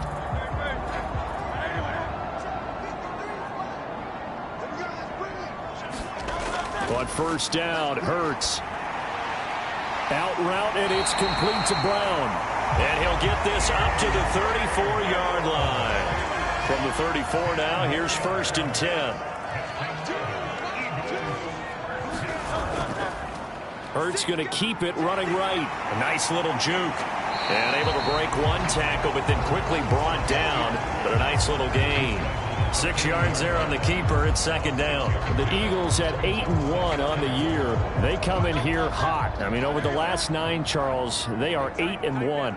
And that record, the way that they're playing, they've proven to me, and I think anyone else in the league, that they're able to go toe-to-toe with anyone, and they look forward to the challenge. And Devontae going to pick up the Eagles' first down as he'll get this up past the 45.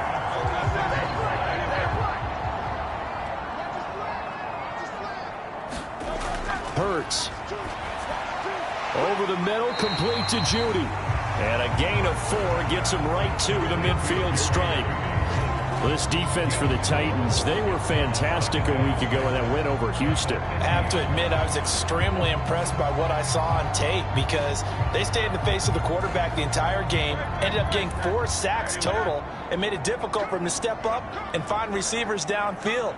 Also made it hard for him to escape the pocket and run. Hurts throw here into the hands of the receiver, Judy. And he's going to have another first down as the tackle's made at the Titans' 39. 11 more yards there. This methodical drive continues. And this has been a nice answer to the touchdown drive against them a few minutes ago because they've come out and reestablished the tempo. A nice throw there, and they're putting together a very strong drive as a response. On 1st and 10, it's ETN. He'll get a nice chunk there on the first down run, and it's 2nd and 4.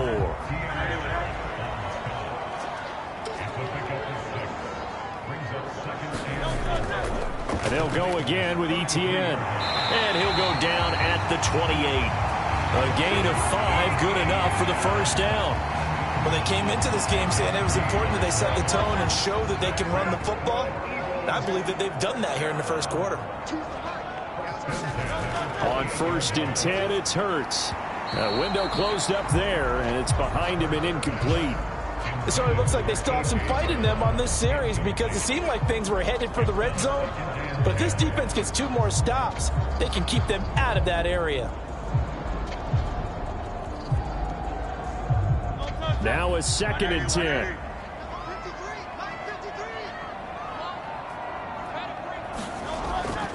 The first carry now for Tony Pollard. Down right around the 25. Here's 3rd and 7.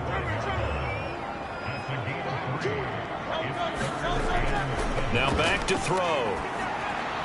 This short throw caught by Goddard. And they're going to stop him short of the first down as he's tackled at about the 21. 7-7, our score after 1. Now second quarter action from Philadelphia, and it's the Eagles in possession as they've got it with a 4th down coming up. The kick by Elliott is good, and they take the lead here now at 10-7.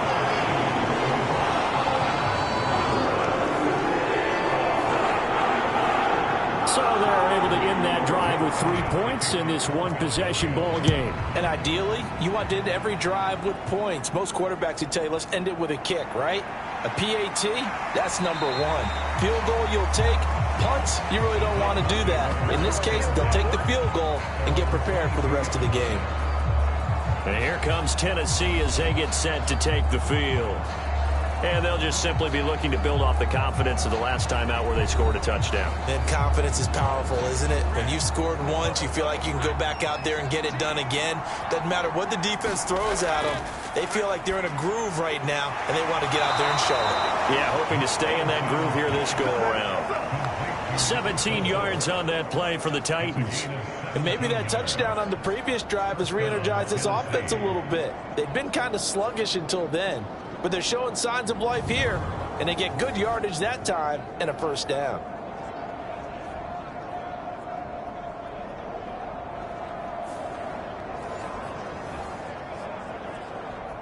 From up near the 40 now after the big play to start, here's another 1st and 10. Lawrence will throw. Over the middle into the hands of Burks. Just a gain of a couple there, and it'll be 2nd down.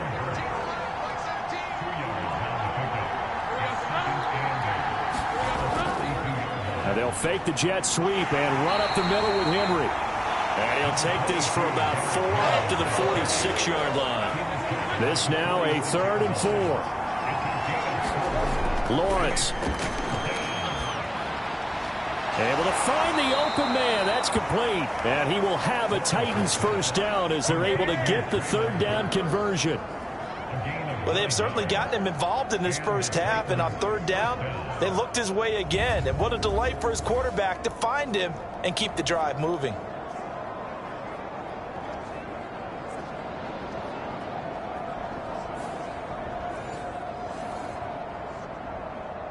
So from Philadelphia territory now, here's a 1st and 10 at the 45-yard line.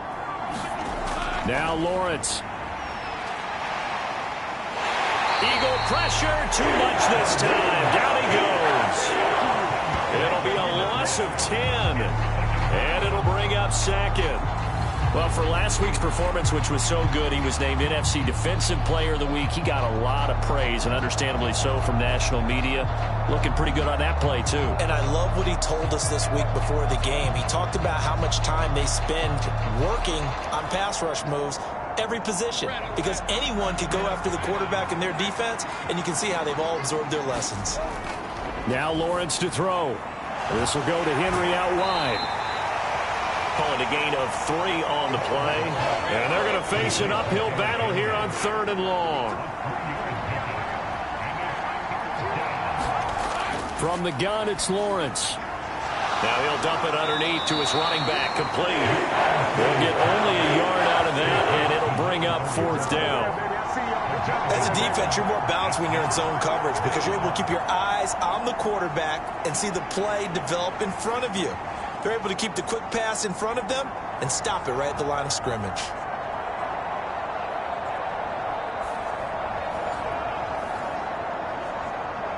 On 4th down on is Corey Bojorquez to punt.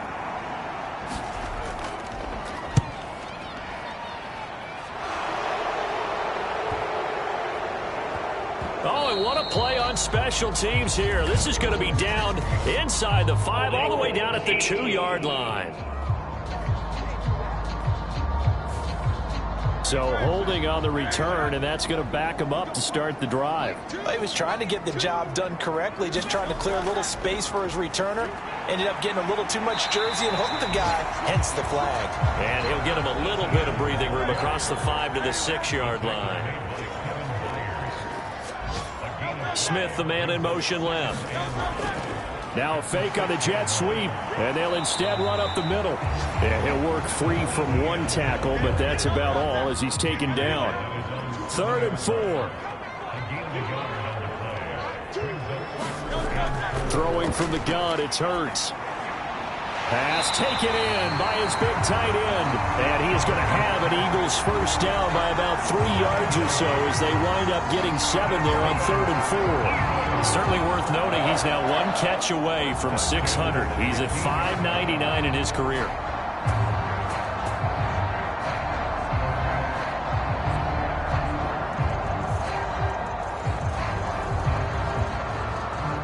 Now they have a little more space to maneuver from the 15, 1st and 10. Looking to throw. He delivers another to Goddard, complete. And the result here, a pickup of 8. Leaves him with 2 to go on 2nd down. Now they'll try and set up the quarterback draw here. Gets by him at the 25. And this one will go to the 28-yard line. 5 yards that time, taking it himself, and he has enough for the first. Partner, I know we're in the era of the mobile quarterback, but there's still an element of surprise when that position keeps the football, and what a nice gain on that play. Here's a run on 1st down that won't even get back to the line of scrimmage. He will lose a yard, 2nd and 11. Part of the thinking when you bring in extra tight ends, you're hoping that each of your guys gets those one-on-one blocks and creates a crease for your runner. You know what the converse is, though? You've got to win those one-on-one blocks, and when you don't, that's the result you end up with.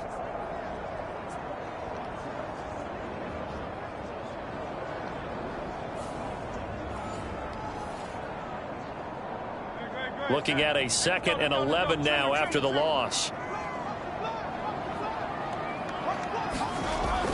They'll look to throw here. He's got Smith here. It's a game of matchups, and that's why you take your receivers and move them around a bunch, especially your best guys. And when they work out of the slot, you often hear the coaches talk about how great it is because it gives you a two-way go. You can break out or you can break in. That makes it hard to defend. Trying for Brown, and it's intercepted. And the return here will go to the 31-yard line. You don't see this often. A quarterback of his caliber, 2 first-half interceptions. It's absolutely surprising because it happens so rarely. You're searching for what reason, what's going on out there. It's not just maybe the defense is playing well. Is his horoscope off? His biorhythms? What is it? You went horoscope on us, Davis. Well, I was thinking maybe REM sleep was off. I'm trying to come up with something. Anything, right? A first down carry for Henry. And room there to work it inside the 25. 7 yards on the pickup there, and it'll leave him with a 2nd and 3. But no matter how they phrase it, staying on schedule, staying ahead of the sticks, whatever you want to call it, 7 yards on 1st down, that fits the bill. 3 yards to go on 2nd down, and they've got 3 tight ends out there. Jumbo set. Here's Lawrence to throw. And that'll be incomplete. Took a pretty good shot as he tried to pull that one in. Couldn't hang on 3rd down. Now Lawrence working the middle of the field, and he's got a man complete. And he will have a Titans first down. They needed 3. He doubled that. He got 6. But we're used to seeing the guy that you consider the #1 receiver double covered. But how about this guy? He's double covered and finds a way to make the play for a first down. That's how you increase your Madden rating, right? No doubt about that at all. And you know something? I think we'll hear about that from him soon. So here's a 1st and 10 now down inside the 20. Henry up the middle. And they've got it inside the 10 at the 8. It's a 10-yard gain there to set him up first and goal. Veteran running back like him, we've seen a lot of those chunk carries in his career. And that's why you don't just look at his birth certificate and decide when a guy is done, right? Because you know as well as I do, in this league, as soon as you hit 30, they're looking to let you go if you're a running back. Sometimes there's a little tread left on the tires.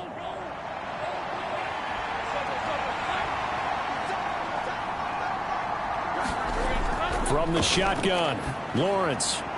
Throw right side, going to be taken in by Henry. And it looks like he'll be just a yard shy of the 5 here as he's out at the 6.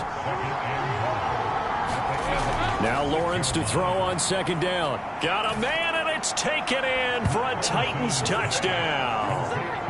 A great effort there. 2 catches, 2 touchdowns here so far. And the Titans have taken the lead.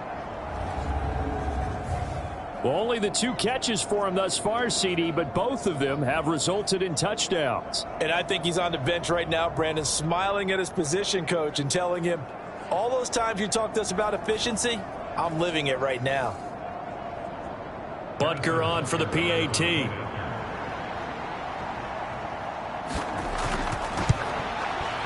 And that makes it 14-10. A drive that time of 6 plays. And the result in the end, a Titans touchdown.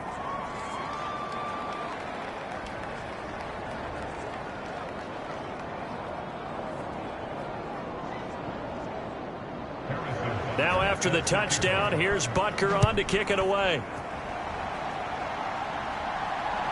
This taken in at the goal line.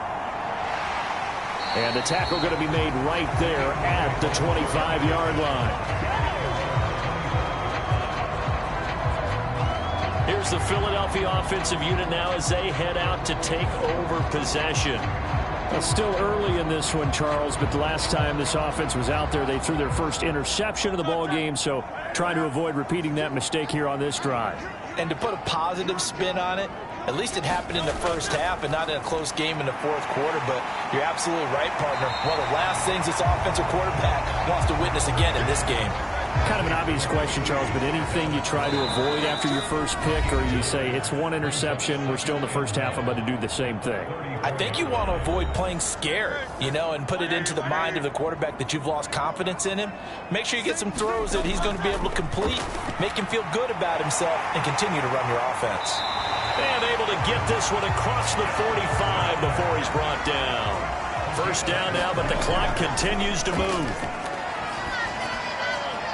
Hurts' throw brought in by Brown. The Eagles hustling to the line, clock rolling. Second down, here's Hurts. On the throw, led him too much that time. It's incomplete. They come up now 3rd and 5 following the incomplete pass. They'll look to throw again. And Hurts is intercepted, his 3rd of the game. He's to the 15. And he will take this one home. It's a touchdown. So a dangerous pass over the middle into zone coverage, and it bit him hard. And what's really difficult when you throw it in that direction and versus that zone, that means the linebackers have gotten to their spot, gotten their heads back around, and they can see the quarterback and everything in front of them. And they took big advantage of it, went the other direction, excellent blocking, and picked up a touchdown. Butker now to add the extra point.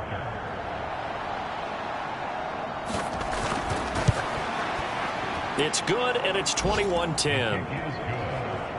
A heck of a play there defensively, getting the interception, navigating his way into the end zone for the touchdown. So they'll get another shot on offense following that pick 6, and now the kick is away.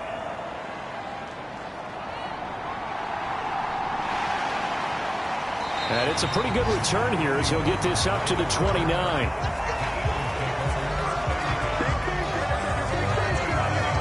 Philadelphia getting set to take the field. And a first half that really has not been kind to them. A late opportunity here to maybe make some inroads on this deficit before half. And this drive's going to go a long way towards telling us whether they actually have a chance to come all the way back in this game or not. Hurts now hoping to make up for that pick six. That's going to be caught by Judy. The Eagles going to take the first of their timeouts as they'll stop it with exactly a minute to go before halftime. They'll throw on first down with Hurts. He'll find Etienne out of the backfield. And he'll be taken down across the 50 at the 45 in enemy territory. Now the Eagles will use the second of their timeouts as they get the stoppage with a little over 50 seconds to go in the first half.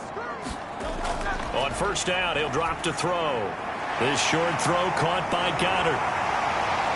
And he's taken down inside the 30. The catch and run there, good for 16 and a first. And this was a nice example of an offensive coordinator scheming his guy open. Just a little underneath route, just trying to free up some space. And it worked awfully well. Got him not just space, but plenty of room to run after the catch to pick up really nice yardage. First and 10 here, and you know, if they could just get 3 out of this, something about whittling it to a one-score game at half that might provide a psychological boost. And this is going to fall to the ground, incomplete. That very nearly their 4th pick of the game. Instead, second down. That is caught. It's the tight end Goddard. And he's going to have another first down as the tackle's made at the Titans' 13-yard line. Now a timeout signaled for, and they'll get it with 10 seconds to go before halftime. From the 13 now, they work on first and 10. They'll stick with the passing game as he looks to throw. He'll get that underneath Etienne. Oh, he's going to be brought down there in the field of play, and the clock will run, no timeouts. They will not have the chance to bring out the field goal unit.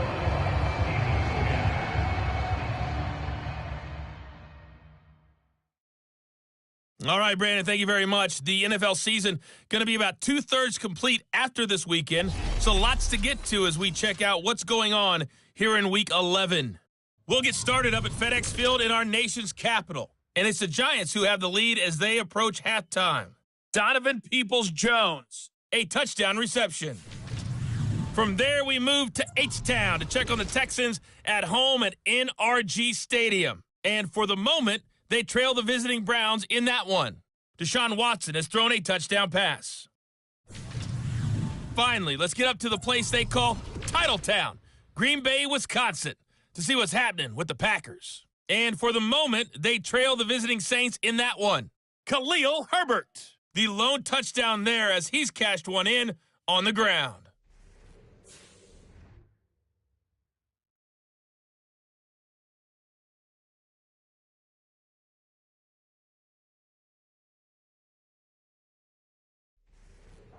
All right, Coach, thank you, and we welcome everyone back for quarter number 3. It's the Eagles ready to see the football first, and they trail here as we resume action in this third quarter. Taken at the goal line. And he'll go down as this drive will start at the 25-yard line. Jalen Hurts bringing the Eagles out for their next drive. And he's got to be wondering what happened in that first half. 3 interceptions, very uncharacteristic. And even the great ones go through phases like this, like what we just saw. And most of them, they have such a mental capacity to throw it out and essentially start over. I think that's where he's headed now. He's got his opportunity to throw it out. Let's see how he does. It's a first down, his 4th catch of the game after having 3 in the first half. Now, this is a quarterback that's already in the top 100 all-time in passing yards, but that last throw going to move him past Roger Staubach on the all-time list. Roger Charles at 22,700. Don't forget, he also won 2 Super Bowls, played from 1969 to 1979. And I would dare say Roger's numbers would be larger. But remember, he had a commitment to the Navy, a graduate of the Naval Academy. And back then, you had to serve your 5-year hitch before you could go on and join the NFL. And he is going to be stopped cold behind the line of scrimmage. 2 yards the loss, 2nd and 12. But these guys are going to chop into that deficit. They got to do a much better job in the run game. Caught behind the line of scrimmage, no yardage to be found.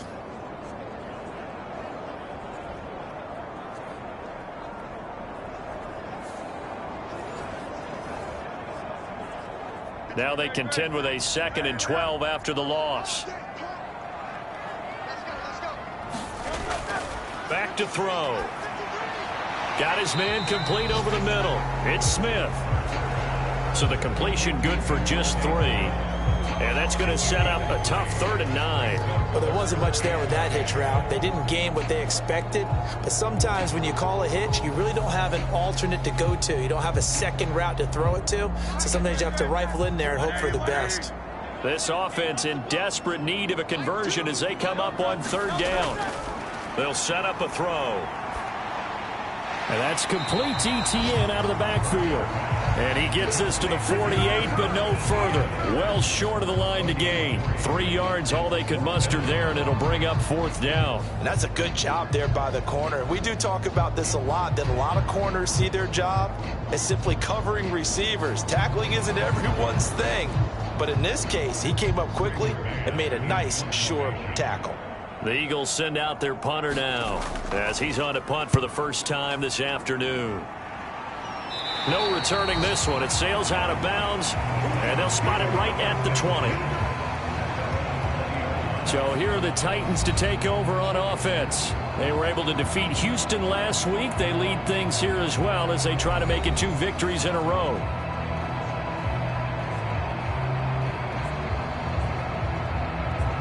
First and 10, and kind of tipping their hand at running the ball. 3 tight ends are out there. They'll start on the ground. It's Derrick Henry. And he'll power his way forward for about 4 yards there on the first down carry. They'll come up 2nd and 6 now from the 24. They'll run it again with Henry. Good footwork at the 30. And up to the 35 before they're able to knock him down. That's a first down pickup for Tennessee on a gain of 10. And that's the big fella's MO right there. Running through tackles, keeping the sticks moving forward. This defense, if you don't bring 11 guys to the ball to try and get him on the ground, he's going to keep making runs like that. I feel the press box shaking every time he touches the rock.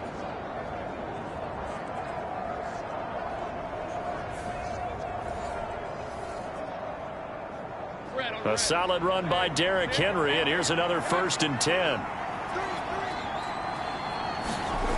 Back to throw. Lawrence. Complete to right. And he's tackled a yard short of the marker. Good gain of 9 on first down. Just need a yard here. 2nd and 1. They'll try the right side with Henry. And he'll be brought down right at the 45-yard line. So after 2 first downs, they get another here. 1st and 10 at the 45. Looking to throw. Lawrence. Over the middle, it's complete. It'll go down as a gain of 6, and that'll make it 2nd down. They gave up the completion there, but this is what zone defenses count on. Catching the ball and not much run after the catch. From just across the midfield stripe, here's a 2nd and 4. Operating from the gun, Lawrence. That's caught. Left side, it's Burks. And he has another first down as they'll get the ball down to the Eagles' 38-yard line. It's a gain of 11 yards that time, and it produces a new set of downs.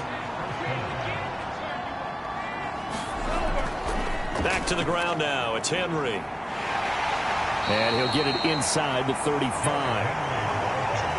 2nd and 7, operating from the 34. Out of the gun, it's Lawrence.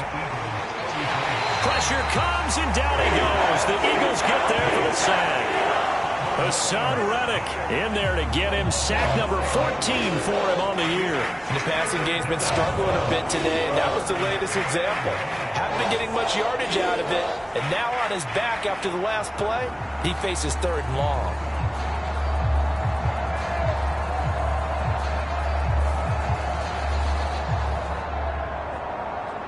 Ninth play of the drive now on 3rd and a country mile.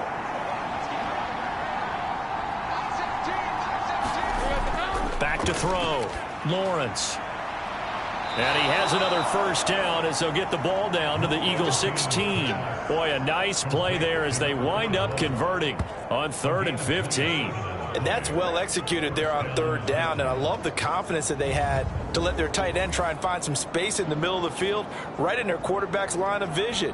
And QBs love to make that easy throw, and they hooked up there for a first down.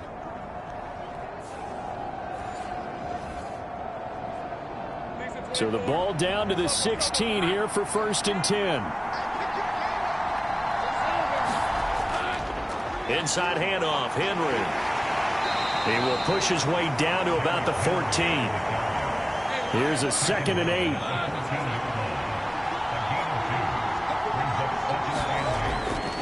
Tenth carry now for Derrick Henry. And all the way down inside the 5 to the 4. 55 yards rushing for him now on what was his 10th carry of the ball game. A lot to praise on this drive, obviously. I know you're seeing what I'm seeing. Those guys up front, they're getting it done. Doesn't matter what play is called. They are handling their business at the line of scrimmage and dominating right now on this drive.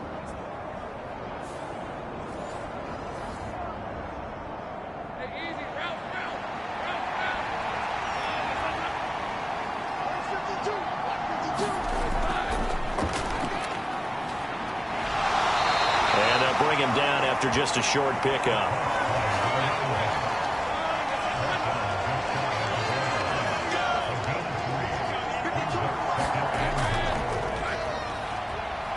And he will take this one in for a Titans touchdown. A great play there. His 2nd rushing touchdown on the year. And the Titans are able to add on to that lead. And maybe that's the magic touch right there. They didn't use him at all in the first half, at least running the football. But here they entrust him with some work down in the red zone, and he responds. 1 carry, 1 touchdown.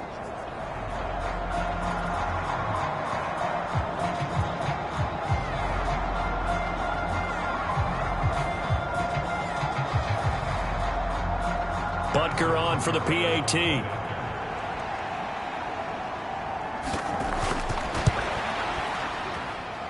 And the lead is up to 18 now.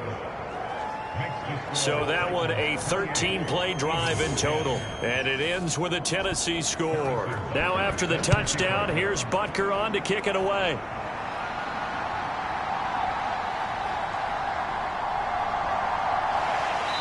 And a good effort on the return there. Gets him across the 30, up to the 33. The Eagles offense back out onto the field. Well, this has been a tough one for them, Charles. They've struggled really on both sides of the football. And one thing that's really plagued them, the turnovers. They've had issues keeping the football in their possession. And every game that's ever been played, all coaches talk about taking care of the football and limiting turnovers. And in this one, after we saw that first turnover, we worried that things would snowball, and it certainly did, especially on the scoreboard. 15 yards is the pickup there, and the drive starting very nicely. First down. Well, that certainly has to feel good. It's not all the time that the play caller should get all the credit. Sometimes I think in the huddle, the quarterback just says, hey, who's going to make a play for me? I just need something right here. And the end result there, nice first down. Drive keeps moving. ETN up the middle. And he's up over midfield and down into Tennessee territory. From the 46, here's 2nd and 4. Throwing is Hurts. Over the middle to Smith. And he's going to get this inside the 30. They call his number again. It's his 6th catch and a first down. Of course, the catch was nice, but how about what happened after? Able to stay on his feet and gain all that additional yardage. So many of these slot guys, I think, have running back in their background.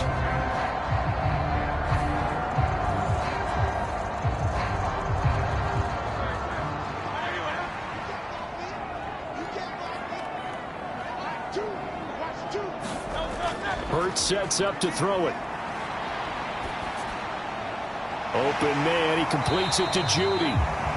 And down inside the 15, shy of the 10. 17 more yards. They had 17 on the previous snap as well. It's taken a while for this offense to get going. A little creaky at the start, but they're oiled up now. A nice throw there, and they're really putting together a good drive.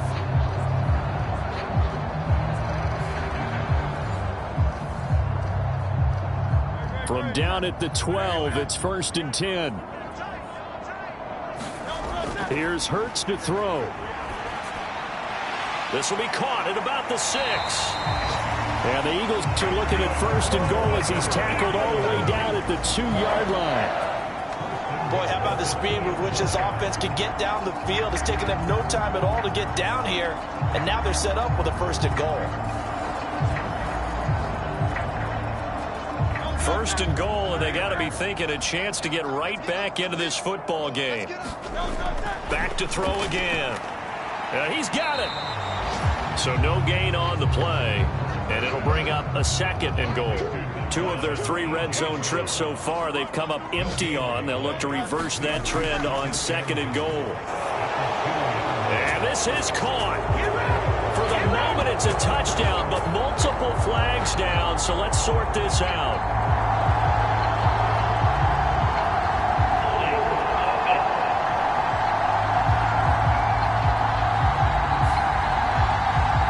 This one, they needed that score, but they'll have to hold at least for the time being. You're exactly right. Points that they had to have. As you said, they have to regroup now and see if they can get them another way. Throwing into traffic there, and that's complete.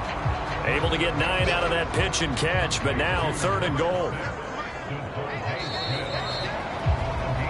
So a little extra time to ponder this 3rd and goal as we played 3 quarters. You're watching the NFL on EA Sports. And welcome back. We are in the city of brotherly love, Philadelphia. This likely a must-have 3rd and goal. It's the Eagles behind on the scoreboard, but with the... And he will take this one in for an Eagle touchdown. Travis Etienne taking it in from 2 yards out. And the Eagles have got it back to a 2-score game here in the 4th. So a little bit of a letdown there defensively. I mean, look, you're still 2 scores to the good, CD, but things may be a little more uncomfortable than they had hoped. Yeah, if you'd kept them out of the end zone there, this game's over. You've locked the door on them. Instead, it's still open a little bit, and they've got a puncher's chance.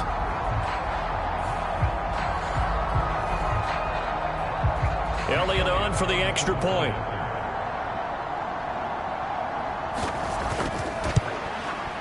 And that one makes this an 11-point deficit now. So that drive in total 8 plays. And it was capped off by a Travis Etienne touchdown run.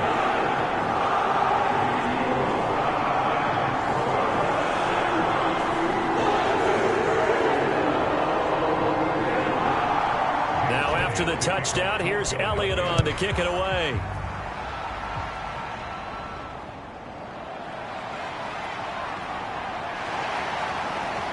And a good return as he'll be stopped just shy of the 30-yard line.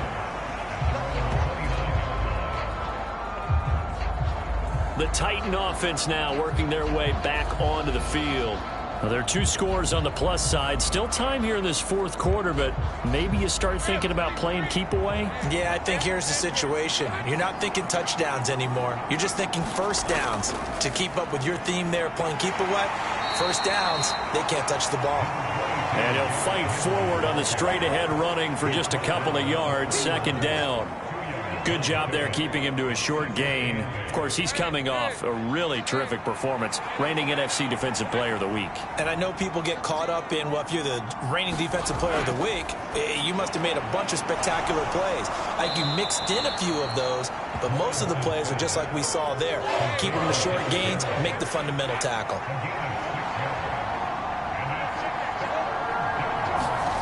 On 3rd and 1, it's Lawrence. He's got his target. That's complete. And he will have a Titans 1st down as they're able to convert by plenty there on 3rd and 1.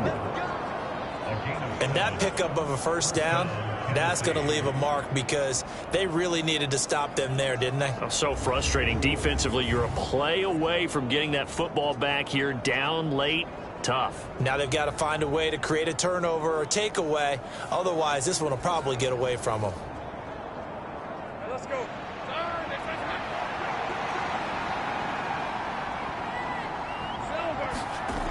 On 1st down, Lawrence. It's a short one here, complete to his tight end. They'll wind up getting 7 on the play, and it'll be 2nd down. play action. It's Lawrence. And this one is going to be off the mark, too far out in front. I know coaches tell us all the time that having a powerful arm isn't the number one thing they look for in a quarterback. But when you're trying to throw inside routes and you need to put some heat on it, it helps to have the big gun. In this case, just a little bit too much. Lawrence going to throw again. That is caught. And he'll be taken down, but he does have first down yardage. They'll get 9 out of that one, and as a result, the drive continues. He's been the go-to guy. They needed a big play there on third down. Went his way. It worked out. Doesn't matter whether they've scouted it or that they think he's going to get the ball. He has a knack for finding his way open and completing the connection.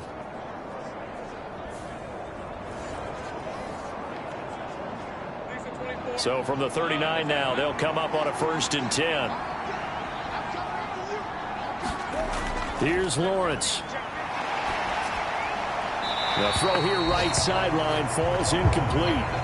This could be the start of a nice stand from this defense now after getting walked backwards on this drive. Come through with another one here, and you have them staring at a 3rd and long, and that puts the defense in a position to dictate to the offense.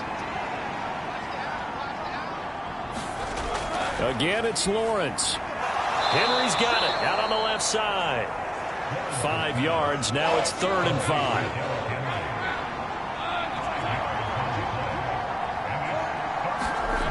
Looking to throw, Lawrence. Throw out wide is incomplete. So 2 third-down conversions on this drive, but not able to get a third, and now they deal with 4th down. I see the surprise in your face there, partner. That is a rare incompletion from him. He's been on point this entire game. He has percentage completion-wise way up. Not that time. Now Harrison Butker for the field goal try. On the left hash, officially it's called a 51-yard attempt. Butker's kick here is good, and that will extend their lead even further.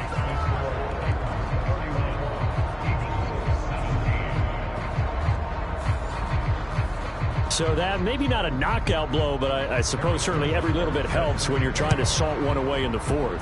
Well, the possibility of being beaten by 2 late touchdowns or at least sent to overtime does exist. But time, definitely a big factor at this stage of the game, is in their favor. Now Philadelphia ready to get going on offense again. And they'll be looking to build off of a nice drive last time, a drive that really relied on the quarterback. Making good decisions, distributing the ball well, distributing it accurately, keeping it away from danger. A really nicely run drive. But now the defense, what adjustments do they need to make in the passing game? Pass rush, pass rush, pass rush. Whether it's the guys up front or maybe you bring additional guys, but you've got to disrupt the timing of them throwing the football. We'll see if they can disrupt it here. Hurts. And this one incomplete. Too much contact to hold on to that one, and it's 3rd down.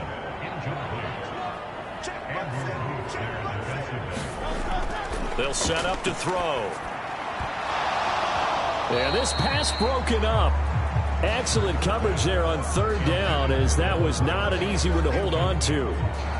Oh, nice defensive effort there, providing the hit as the ball got to the receiver, separates him from the catch, and normally he's a sure-handed target.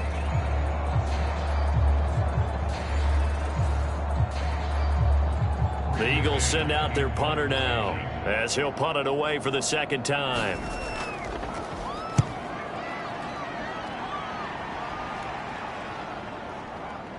Good footwork at the 30. Dances by him. They'll call it a punt of 44 yards. The return was for 7, and it'll be Titan football.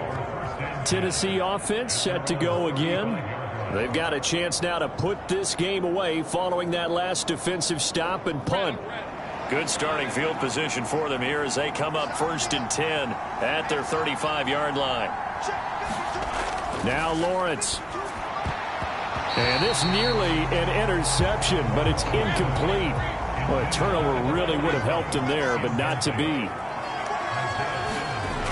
On 2nd down, here's Henry. And he went nowhere. Well, he went backwards, back to the 33. 2 yards the loss, and now 3rd and 12. Now that's a nice play. Got me fired up, partner. But can they do it back-to-back plays? All the training that you go through as a defense for these situations, when you have to get the ball back, everything you go through, holding up the runner, raking at the football, getting to the passer, knocking it out of his hands, whatever way, they have to get the ball back. Now can they stand tall again for a huge fourth-quarter stop? On 3rd down, Lawrence. And intercepted. Maybe the turning point they need. Picked up by A.J. Terrell. And the Eagles are right back in this football game. Now with that interception, you feel like we've got a ball game again. Remember, 2-score contest and still time left here in the 4th. And in the old days, not too long gone either, throwing the ball here would have been an absolute no-no. But the way the game's played now, throwing it makes sense. You just have to be careful when you put it in the air. Hurts and the Eagles come up here 1st and 10. At their own 46. They'll come out throwing here to start the drive. And this is caught. It's Brown. And they'll work this down to the 40-yard line. Tackled there.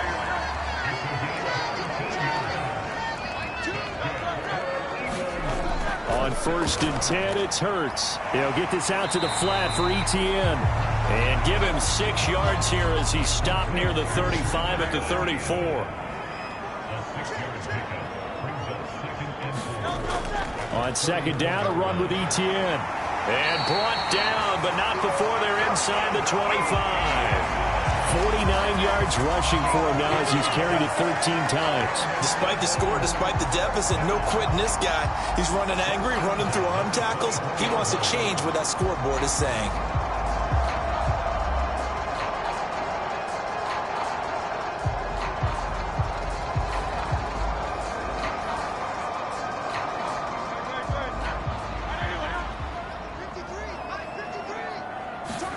On 1st down, Hurts.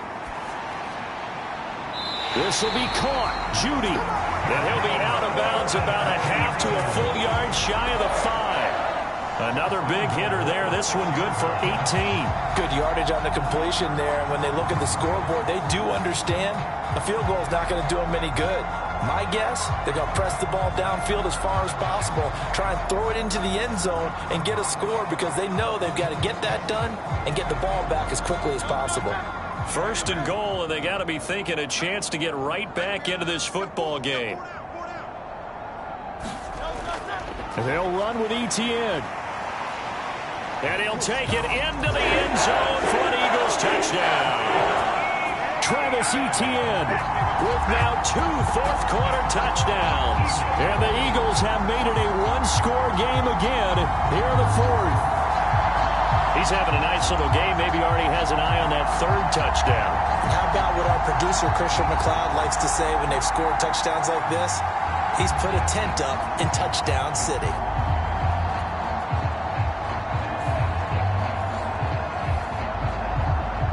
Elliott now to add the extra point.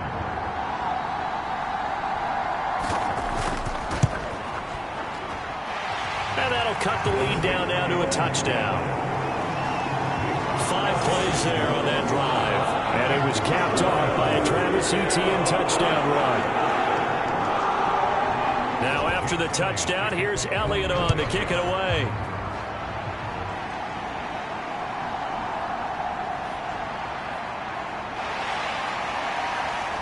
And it's a pretty good return here as he'll get this up to the 29.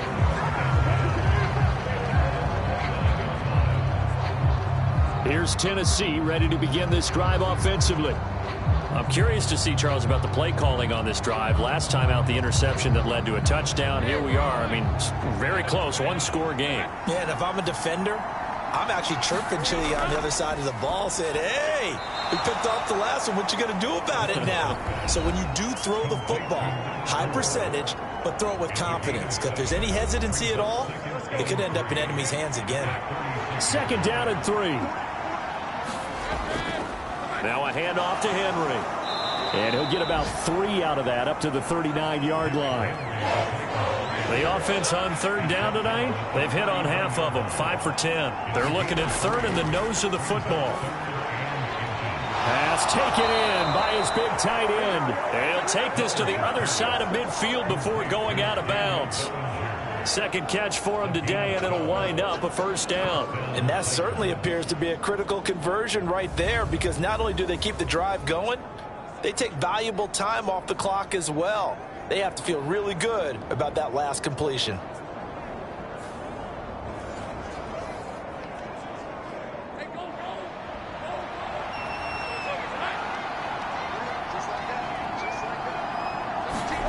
Throwing now, Lawrence on first down. It's a short one here, complete to the tight end. This will be stopped about 2 yards shy of the marker. 8-yard gain, 2nd and 2.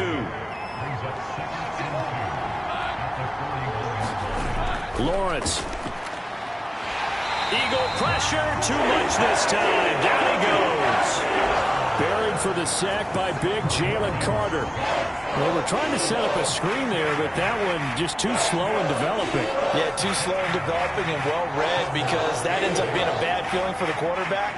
When he's got no blocking in front of him, his guys are just going to let defenders go, and they're coming for him. So if it's not there, you just got to throw the ball at the turf at your running back's feet. One of the bigger plays in the game thus far. The crowd getting into it as we come up on a big third down. From the gun, it's Lawrence. Over the middle, into the hands of Burks. And the tackle going to be made at the 41 as they stop him a few yards short of the first. So the completion good for 6 yards. And that'll bring up fourth down. A short gain that doesn't get them the first down brings up a fourth down situation. Really nice job defensively. They knew where the sticks were. They got the stop before it.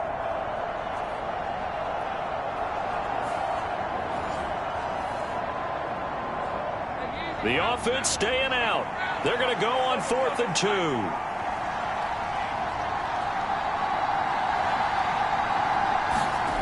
And they'll try and throw for it with Lawrence. And look at this. They get the turnover they needed. It's intercepted. And the Eagles are right back in this football game. Well, they're not making it easy on themselves here down the stretch. 2 picks now in the 4th quarter, trying to hang on to that lead. Talk about keeping someone in the game. Instead of being able to shut the door, it's still cracked open because they can come back on you now. The only people who are really happy about those picks, any fantasy team that has this defense. This is 1st and 10.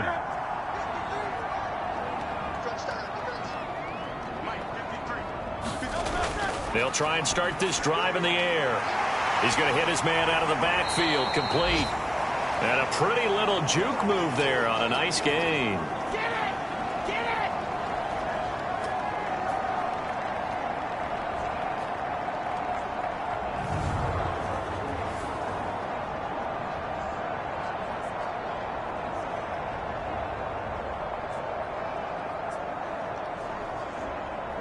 So it's Eagle football here as we get you reset. Here comes 2nd down. They come up on a 2nd down now in a game that looks like it's going to go down to the wire. They'll look to throw. Screenplay, here's ETN. And he'll get it into enemy territory just across midfield at the 49. Plenty of time. All 3 timeouts still remain. Here's 1st and 10 now. Here's a throw to his running back. It's complete. Here's 2nd down and 3. Back to throw. They'll drop that underneath to ETN. And he'll get it inside the 40 to the 39. All 3 timeouts still in their back pocket. Here's 1st and 10. Hurts throw here taken in as he's able to find Goddard. And he's going to get this down near the 20-yard line. First down now, but that clock rolling. He'll look to throw. This is caught. The Eagles going to take the first of their timeouts as the clock will stop with just under 30 seconds left to go. Back to throw. And it's caught. It's a touchdown. So they rally here in the final minute, and they're an extra point away from tying this game. And while it appears the heavy lifting was accomplished by scoring the touchdown, they're still down 1. That extra point is not a gimme.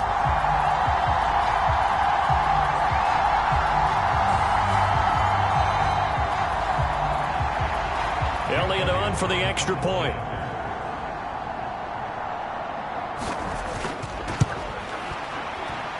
And no sweat. He puts it through, and we are tied here in the fourth. So that winds up a 7-play drive all told.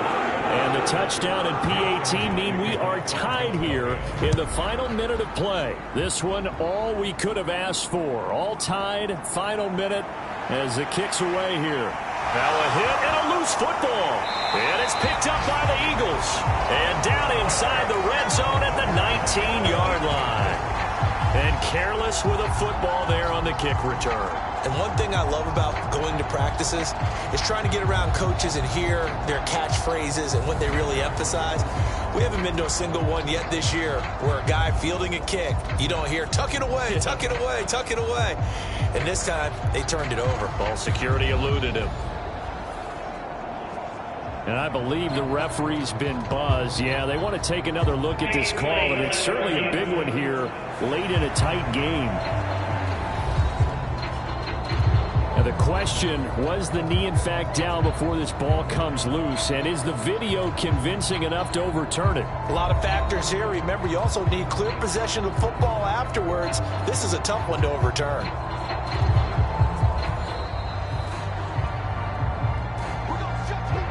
So that one overturned. They say the knee was down, and that will not be ruled a fumble. They begin with Henry. And that won't help much. Only a yard on first down.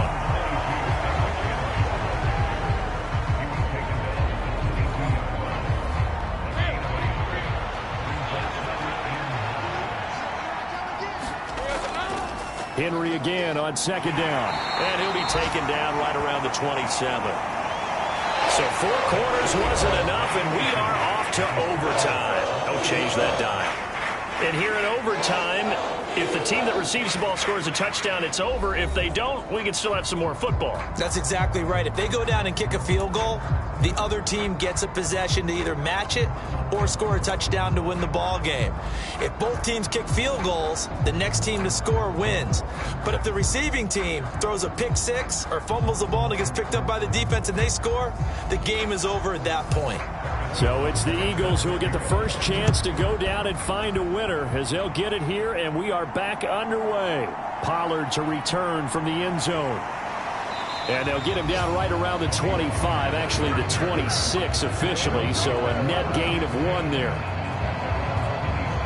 Here's the Philadelphia offensive unit now as they head out to take over possession. And everyone knows the OT rules, Charles, but pretty simple formula. They go down and get a field goal, we continue play, but if they can find the end zone on this possession, ball game over. And as meticulously as all teams plan for a game, I don't doubt for a second on that offense coordinator's play sheet, he's got some overtime plays that he wants to run. I know it sounds crazy, but they plan for everything. 1st and 10 all the way throughout the game, 2nd and 7, whatever. Right now, he's looking at that play sheet saying, if we get to overtime, what can we break out that they haven't seen? And they work this well upfield across the 45. A gain there of 21 yards.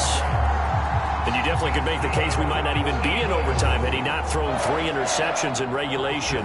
But looking better here so far in OT. Yeah, and when you think about what a coach is thinking at that point, because normally you've thrown 3 picks during the game, you might craft your play calling to be a little more careful. Not in this case. The green light still on for him.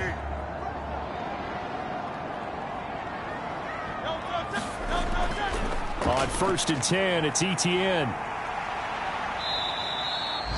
2 yards the loss, 2nd and 12. That's a nice job there, foiling what all offenses try to do, which is control the defensive end in the running game.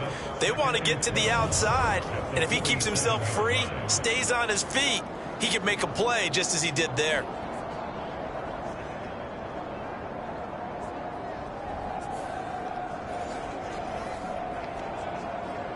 We'll play only the 1 overtime here. If time runs out, it'll be a tie as they come up on 2nd down. Open man is Kmet, the tight end. So 5 yards here, 5 on the play. And now 3rd down and 6 to go. Let's not quibble about the gain there on second down. That was a positive play because that was a take-what-you-can-get situation. Got out to the tight end. Now it gives them a much better opportunity to convert on third down. Opening drive of overtime and now facing a third down at 6. Big play coming up. They'll look to throw. Able to find the open man. That's complete. And he is going to have an Eagles first down as they're able to get the third down conversion. Well, good start for him under center here in overtime. Now 3 of 3. And this is where you have to know who you have playing quarterback. You've got a confident thrower right now, someone who's taking care of the ball, but not being timid as well, and is moving the team downfield. That opens up your playbook and allows you to dial up some big shots if you want them.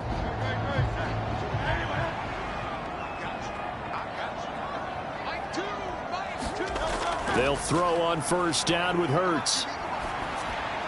And this one's incomplete. Here's 2nd and 10.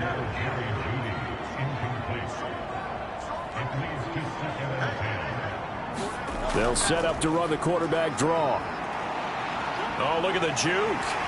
And they'll get him down inside the red zone at the 14. It's also a gain of 14. First down. How about that there? No frills, no additives, right? Nothing crazy. Just find a way to pick up the first down. A nice run right there.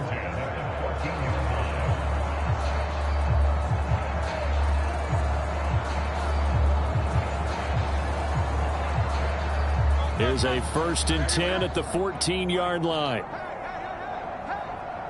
53 to mark. 53. Draw play, ETN. And this will leave him a yard short. Nice pickup of 9 yards on first down. From the 5 now, 2nd and a yard. Now a first carry for their fullback. And he's into the end zone for the touchdown and a game winner in OT. We needed extra time to decide this one. The rushing score and OT finishes it off, but all throughout, really just a great game to witness. I agree, and the whole time we were watching and working on this game, I had it in the back of my head. We could get to overtime. Just the way this game went, the ebb and flow of it all, and then to get there and finish it what I would call old school way of running play, because in today's NFL, we throw the ball to ring the bell, don't we? Not there. They ran it in. And again, just a great, great game that we bore witness to. So for the Eagles, the great run they've been on continues as they move to 9-1 now. And they'll get to stay home again next week. Meanwhile, for Tennessee, they've fallen out of things now as they sink to 3-8. And they'll try to get back on the beam next week as they'll head to Cleveland to take on the Browns. That'll do it for us. I'm Brandon Gaudin alongside Charles Davis. Thanks to our entire crew as well. We'll talk to you next time. So long, everybody.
today.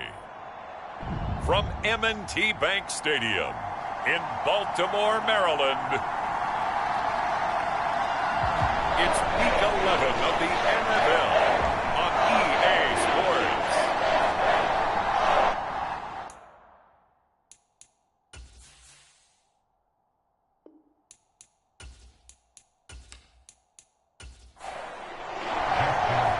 They left in the middle of a cold night in 1984, but the Colts are back, and we're underway in Baltimore. And we will not get a run back here to start. It's a touchback, and it will come out to the 25. So the Colts now coming out for their opening drive. They will be led out by the 6-foot lefty from Alabama. It's Tua Tagovailoa. And for how good he is throwing the ball, it's his running that makes him so dangerous. He had a couple of touchdowns on the ground in last week's game, so we'll see what they dial up for him for this one.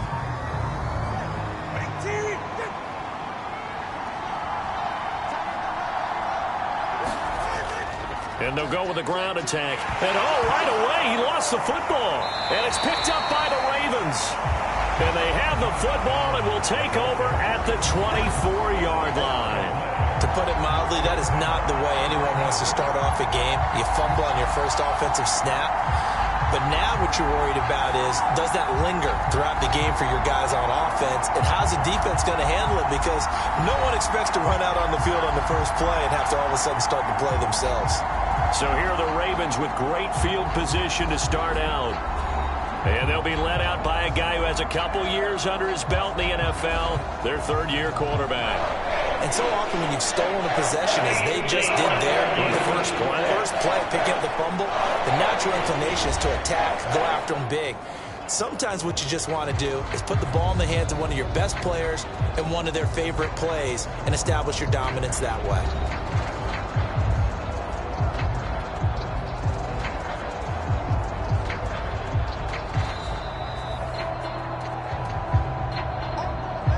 So that one overturned. They say the knee was down, and that will not be ruled a fumble. On second down, Tua. He finds his man, complete. That's Peterson. And they're able to get this one across the 35. Line of scrimmage, the 37 on 1st and 10. Looking to pass, Tua. A quick throw there going to be batted away and incomplete. Line of scrimmage, again the 37 as they line up 2nd and 10. Here's Tua. He rifles one, and that's going to be intercepted. Picked off by Marcus Williams. And he'll get this back to the 32-yard line. Well, that is a quick lesson on how difficult this defense is to throw against. An interception on their initial drive of the ball game. Now we know why their offensive staff spent the entire week awake trying to prepare for this one, because you can't totally shy away from throwing the football. But at the same time, you're looking at them and going, where are the weaknesses? How are we going to move it? One of the top defenses in the NFL for a reason. We just saw one example right there.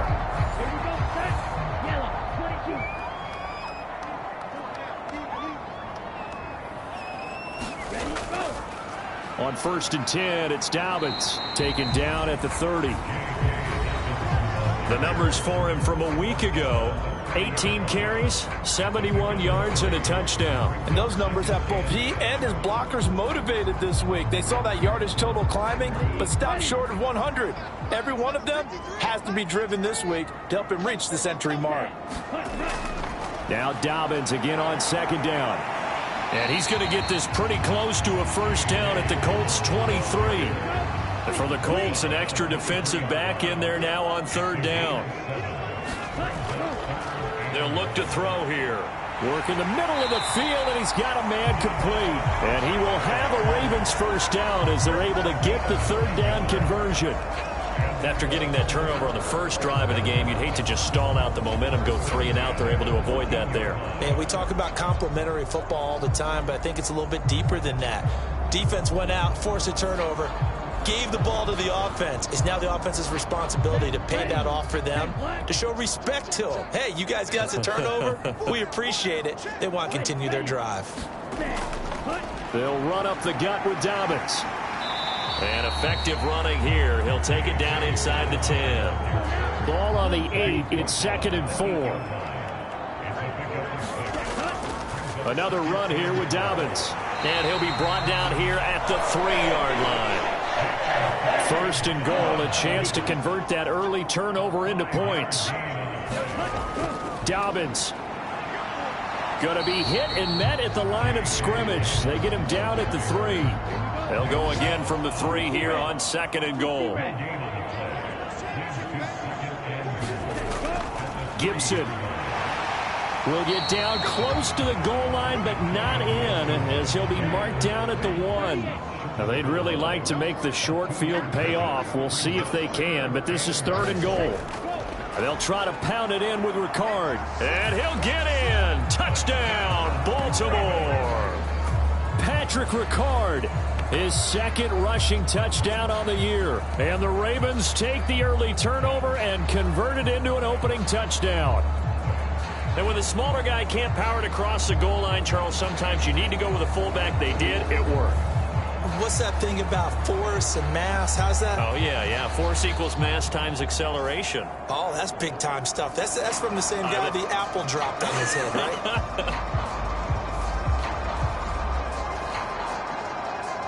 Justin Tucker for the extra point.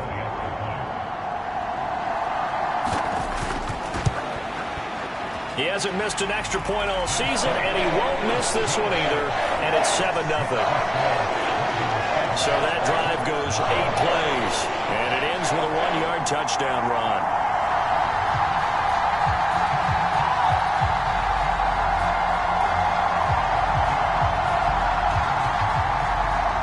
Tucker now to kick it away following the touchdown.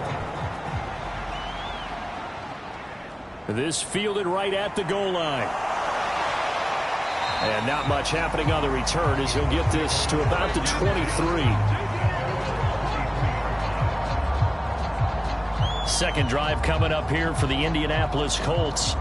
They threw an interception the first time they had the football, wound up leading to a touchdown the other way.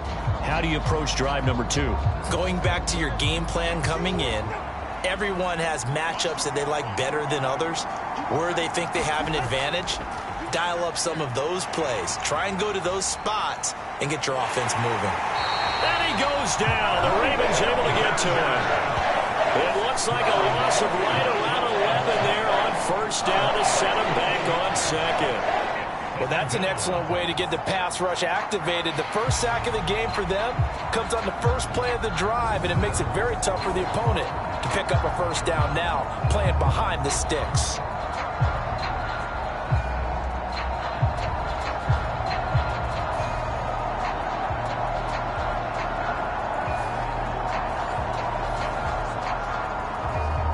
Some hot water now after that sack. It's 2nd and 21.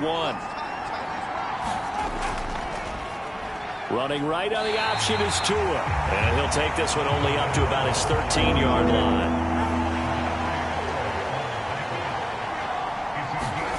Now on 3rd and long, they'll look to throw. Over the middle, that's caught by Taylor. And this will not get close to the 1st down marker as he's brought down at the 26. 13, but it's not nearly enough. And it'll be 4th down. So much about this game is just understanding situations and then having to execute, isn't it? Guard the 1st down sticks. Don't let them get there. And they rallied and made the tackle. Jake Bailey on now to punt here on 4th down. They only punted twice in the win last week as he gets this one away. They'll call this a 41-yard punt, 7 on the return. And the Ravens will take over. Baltimore set to take over here for their 2nd possession of the game.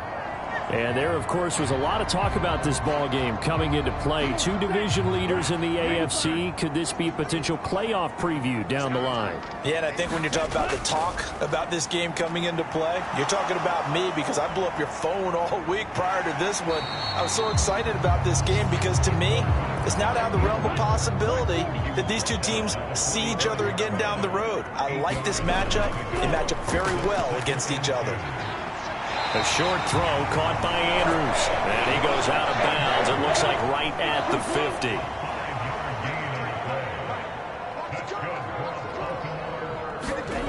From the midfield stripe, they'll look to throw. That's complete. Left side to Bateman. Call it a gain of 6 on the play. And that's going to bring up second down. They'll set up a throw. And brought down, but able to get it to their 30-yard line. Opted to run for it. The decision a good one. Picking up the first, getting 14 yards on the scramble.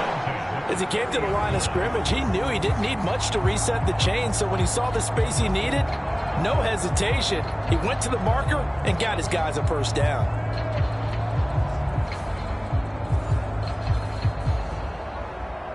So 1st and 10 now from the 30.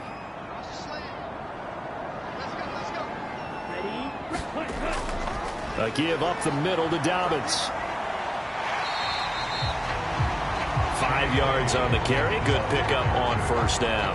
The Ravens at 8-2 on the year. They come in off a loss last time out, but still in the midst of a great season. Winners of 8 of their last 10. And it always hurts when you lose a tight game, as they did a week ago. I think each player starts thinking to himself, if I could have played better one play here, one play there, maybe it could have changed this team's fortunes. But it absolutely illustrates how important it is to play a complete game if you want to win in the NFL. Now Dobbins again on second down. And he's going to get this pretty close to a first down at the Colts 21. This will be play number 7 on the drive. 3rd and a yard. Now back to throw. And he can't find a receiver, and he's brought down. And the defense coming through on 3rd down. A loss of 7 to bring up 4th. They just gave up a sack there, and if I'm not mistaken, they gave up 4 last week, didn't they? Yes. And just looking really porous, aren't they? They really are, and I'm wondering if they're going to have to start thinking about keeping the tight end in, maybe a back, someone to help assist, because right now, their quarterback's been getting hit a lot in the last couple of games. So on 4th down, here's the Ravens Pro Bowl kicker Justin Tucker out onto the field. From the right hash, this from 45 yards away. Tucker's kick is good, and that will extend their lead even further.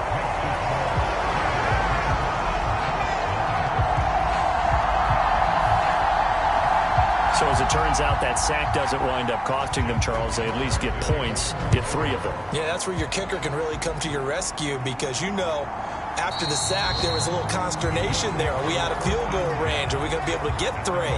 In this case, he stepped right up and gave them exactly what they needed. Indy set to go on offense once more. Well, partner, fast forward with me for a second. Remember, next week they have the open week, so they're going to get some extended rest. Does that change how they manage the rest of this one? I think it does a little bit, but not by too much, because you're right. You get the extra rest, you get a chance to heal up and kind of, do a little bit of a reset for this team. But it's also 7 extra days to think back to the last time you were on the field. So now, a little more importance on what they're getting done, because they carry it with them for essentially 2 weeks. Here, look at this Baltimore defense. And they played well against the pass, currently ranked 7th in the NFL. This secondary has really developed into one of the strengths of this team. They diagnose, they cover, they run, they hit. What a nice team. Tua sets up to pass it. He had a man open, but he missed him, and it's incomplete. Here's Jake Bailey now.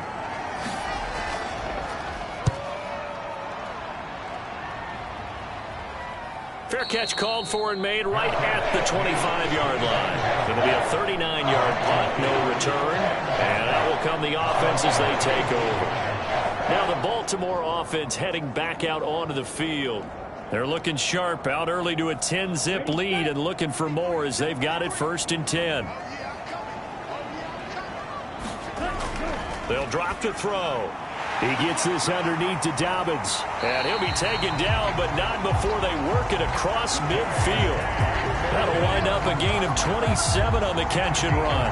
A great job there, and that old cliche, taking what the defense gives you, comes right into play. Nothing too out of the ordinary about the throw. Just a little dump off over the middle. But what it is out of the ordinary is what he did with it after the catch. Not only did he grab the ball, but how about the significant yardage he picked up after he pulled it in. Now from Colts territory, here's a 1st and 10 at the 48-yard line. Now left side, a completion to his tight end. 10-0 the score after 1 on EA Sports. Second quarter now from Baltimore. It's the Ravens in possession. Ball spotted at the 45. Here's 2nd down and 8. Back to throw here.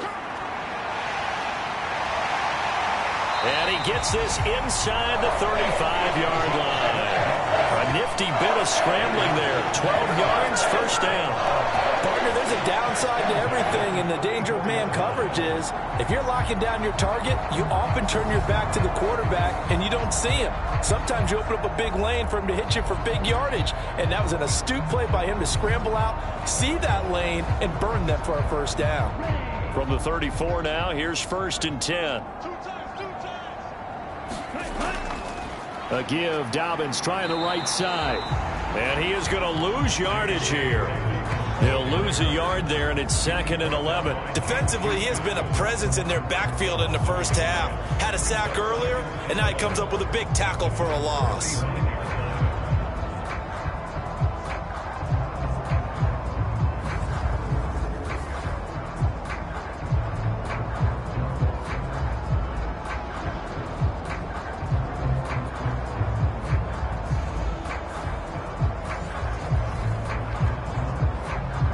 So after the loss of a yard, they'll look to push forward here on 2nd down and 11. They'll go again with Dobbins. And he's going to get 7 out of this before being taken down at the 27. This offense so far on 3rd down, they've been okay. 2 for 3 thus far. This time it's 3rd and 3. Looking to throw. He's got his running back out of the backfield. And he will have a Ravens 1st down. They needed 3. He doubled that. He got 6. Another catch for him there on this drive, Brandon. And it looks like they're going to utilize him out of the backfield any way they can. And that time they pick up a 1st down. So now on defense, do you assign a man to him and try and cover him before he gets going?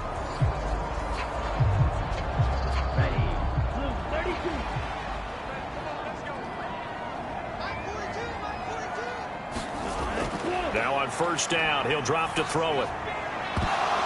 And this ball incomplete. Looked very much to be a catchable ball. He could not hang on. 2nd down coming up. I know you felt like saying touchdown there, didn't you, partner? That looked like a sure 6 points, but the contact jarred it free. Got his hands on it, could not hold on through the end of the play. On 2nd down, a run with Dobbins. And he'll take this inside the 20 and down to the 18. An 8-play drive to this point. So here's play number 9 on 3rd and 7. They're going to look to throw. And that's going to be incomplete. The contact there enough to jar that ball free. And it brings up 4th down. Here's Justin Tucker now for the Raven field goal try. From the right hash, it's a 35-yard attempt. Tucker's kick is good. And that will extend their lead even further.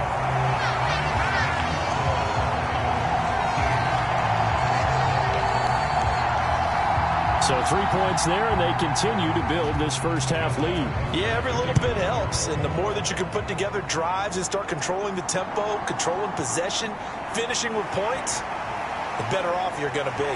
And he won't quite make it to the 25.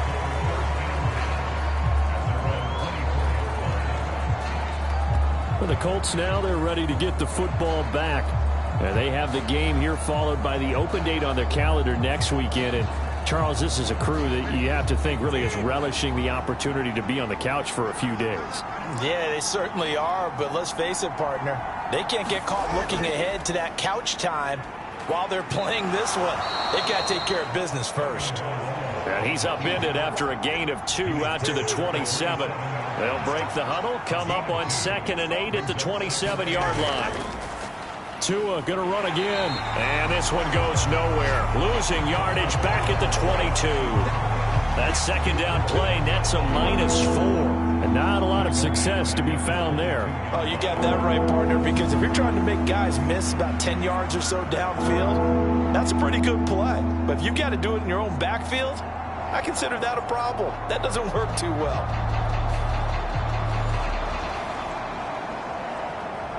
Third and 12.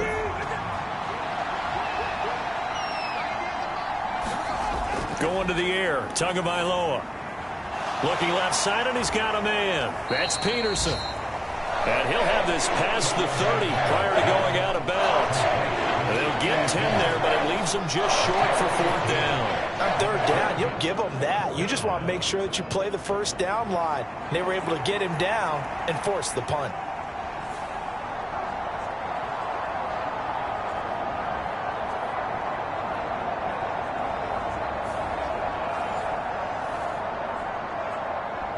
On is Jake Bailey to send this one away. He's been a busy man here in this first half as he gets it away. Taken in at the 22. 13 yards the tally on the return there. And it will be 1st and 10 as they take over. J.K. Dobbins leading the way as the offense returns to the field. He's been good. His guys are winning. So far, the recipe working here in the second quarter. And he doesn't like to just tote the rock. He wants to carry his team on his back, and that's what he's done throughout this game. Yeah, he's done that. He'll be hoping to continue that trend. Give him 5 on the carry there, and it'll be 2nd down. If you're a coach, you'll absolutely take that run every time on 1st down because it really sets you up to go in a number of directions here on 2nd. Ball at the 40 here for 2nd and 5.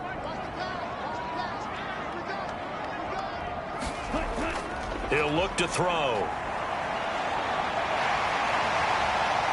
And he'll be corralled out across midfield down to the 45. The escapability in evidence there as that one good for 15 and a first.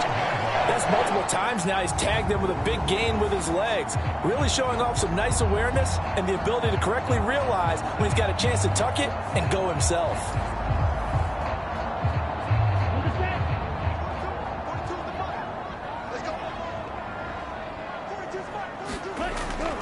Now a handoff for Dobbins. Down to the 42, 2nd down.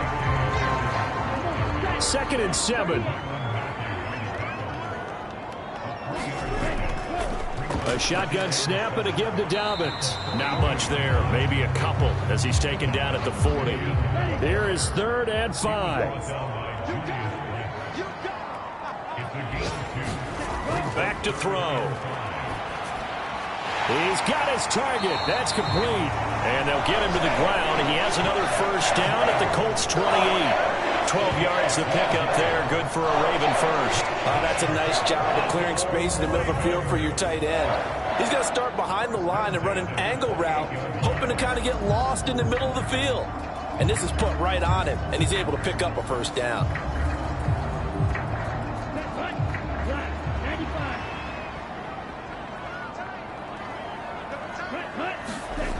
They'll look to throw now on 1st down. Under a heavy rush, and down he goes. Brandon Smith with a nice rush to get him down. And this is a quarterback who's already had success on the ground in this first half, but this time they're able to hem him in. And it's always different when you rush a mobile quarterback as opposed to a guy you know will be right back in the pocket. In this case, you got to make sure the inside pressure and the outside pressure match, and maybe even a second wave to make sure if he squirts free, you've got someone to tackle him. 2nd and 14 as they've got work to do here after the sack. They'll set up to throw. And it's a fumble. And the Colts pick it up. And they're going to set up shop at the 27-yard line. careless with the football, and he also had a fumble loss last week, didn't he? He certainly did, and when I'm watching him play, the one thing that comes to mind is always remember, traffic, turbulence, people around you, two hands. Get two hands on the ball. Grip it tight. I know it looks cool to have it in one hand, but put it away, tuck it away, because you've got to take care of the ball.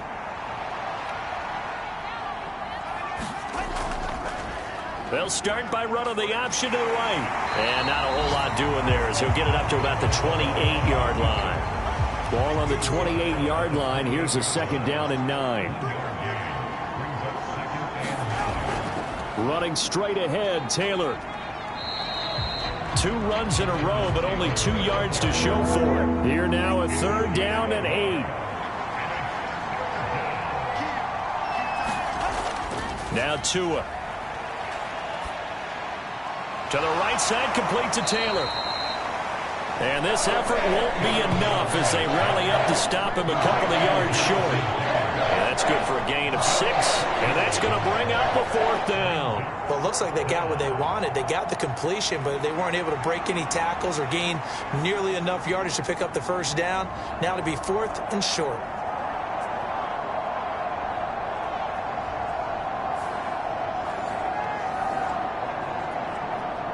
The Colts send out their punter as he'll punt it away for the 4th time today.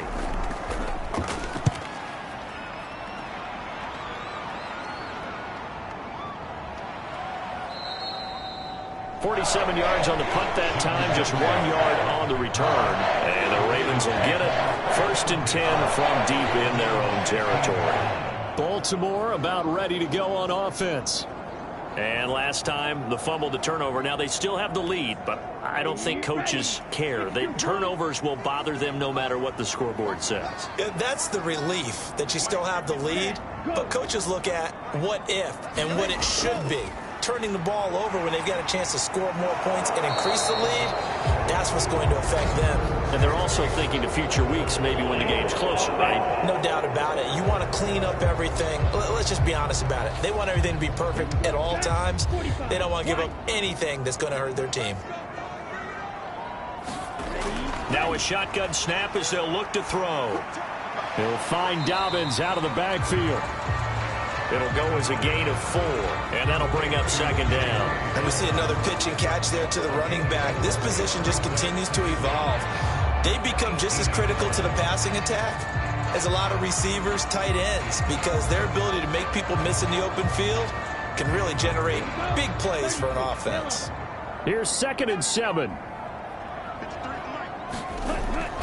He'll drop to throw. A short throw caught by Andrews. And he's taken down, but not before he gets this across the 25-yard line. 3rd catch of this first half for him, and this one is a 1st down.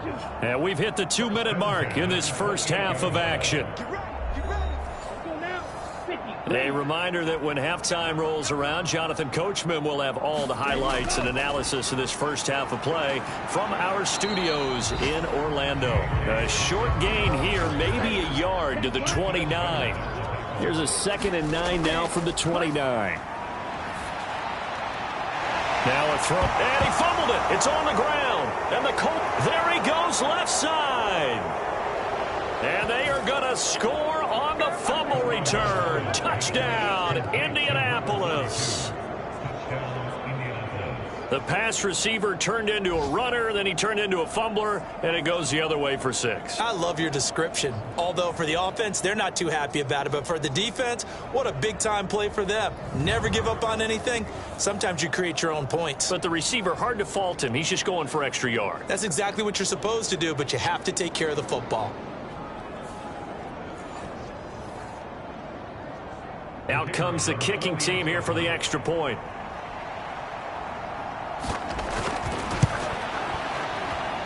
And that'll make it 13-7. The scoop and score, always an exciting play in football, and we witnessed it there, grabbing it off the ground and then rumbling it into the end zone for 6. And you can bet they're preaching 2 hands on the ball here as the kick's away following that fumble return. From a yard or 2 deep, here comes a return. And ultimately cannot get this out to the 25-yard line as he's dropped at the 23. Zay Flowers and the Raven offense back onto the field. Second quarter here, he has only one catch, but they have the lead. You got to think, though, he's going to be more involved at some point. That's what you would expect, but sometimes what defenses do to take away a player of his magnitude, it costs them in other areas. And right now, with them losing, they may have to change their focus, and maybe he will open up a little bit more as the game goes on. Yeah, well, so far, just the single catch. Open man is Duvernay. And he'll be out of bounds across the 30-yard line. Second and a couple. He'll look to throw. He finds Bateman over the middle. And they get him down, but not before he takes it across the 40-yard line. 12 yards to pick up there. Good for a Raven first. And that's a more than acceptable read right there because it's zone coverage, so timing is everything. This time he waits for his man to come open, puts it right on him, and they pick up a first down. Back-to-back good plays have him on the move on first down. And that'll be complete to Dobbins. Now the Ravens going to use one of their timeouts as they get the stoppage with a little over 50 seconds to go in the first half. Here's a 2nd and 8. They'll look to throw again. A short throw caught by Andrews. And now a stoppage, and looks like we have a Colt who was shaken up on that last play. Well, now they're going to come out and take a look at this injury, and we'll be back in a moment.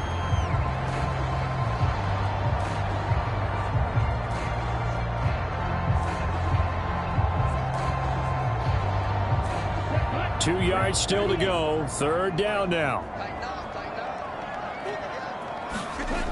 They'll stick with the passing game as he looks to throw. That is caught. And he will have a Ravens first down as this defense unable to hold. It's a 7-yard gain there on 3rd and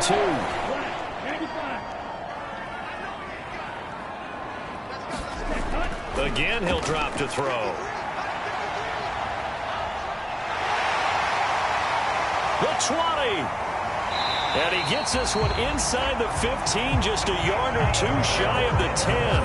Big yardage there on the scramble. It gets him a first down. They asked him to take charge and get them to a spot where they could at least attempt a kick before the half, and he does just that. Didn't trust what he saw downfield, so he took it upon himself to get them into field goal range using his legs.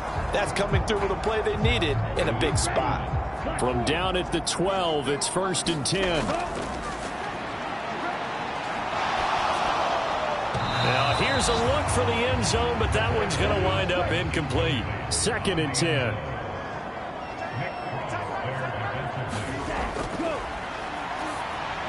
They set up the screen for Dobbins. Down to the 6-yard line on a pickup of 6 as he gets halfway to the goal line. This will be play number 9 of the drive here as they need 4 yards on 3rd down.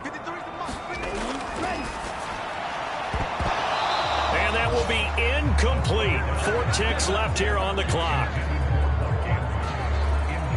As expected, he's gone to him several times in this game, but that's the first time one has slipped from his grasp. I'll bet he goes back to him, though. He's an excellent player.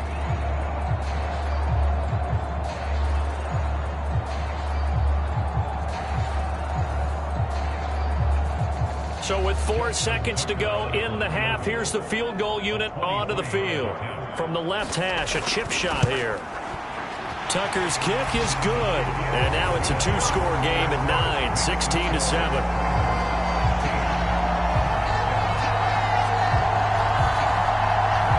So that one is his 3rd of the game. Now, if you're wondering, that's only halfway to his career high, as he once had 6 field goals. Brandon, but 6? Let's hope we don't get that again, please. Can we see a few touchdowns here and there? That'd be nice. So we're at halftime here in the Inner Harbor with the hometown Ravens on top. As we'll get you down the coast to Orlando for Jonathan Coachman at our EA Sports Halftime Report. Coach.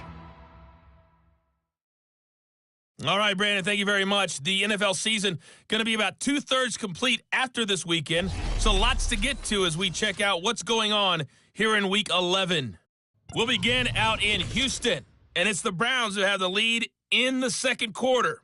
Deshaun Watson on fire. 3 touchdown passes. From there, we're off to check out another game. And at the half, they are down to the visiting New York Giants. 2 touchdown passes there for Anthony Richardson. Finally, let's get up to the place they call Titletown, Green Bay, Wisconsin, to see what's happening with the Packers. And for the moment, they trail the visiting Saints in that one. Khalil Herbert, the lone touchdown there as he's cashed one in on the ground.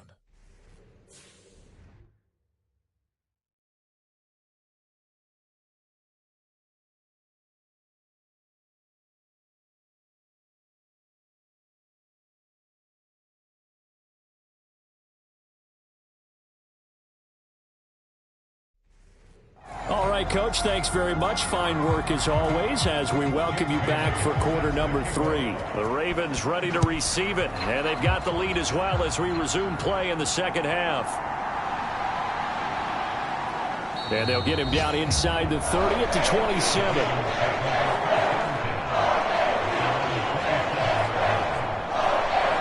So here are the Ravens to take over on offense. They were losers to Philadelphia a week ago. Now they find themselves in the lead as they start this drive.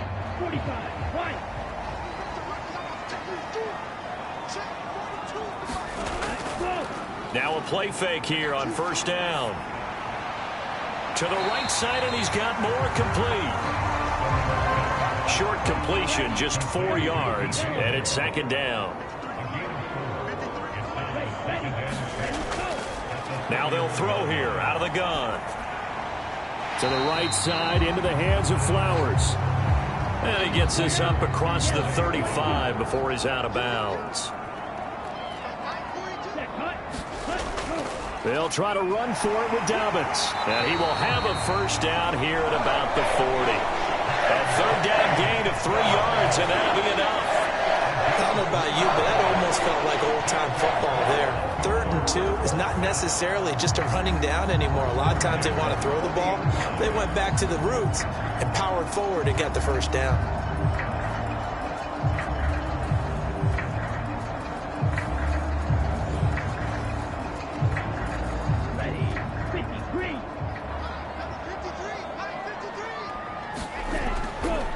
Right back to Dobbins on first.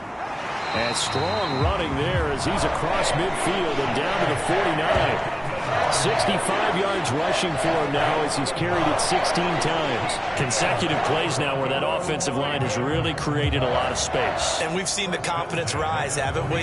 It borders on arrogance now, and that's that good arrogance, believing you can run the football whenever you get good and ready.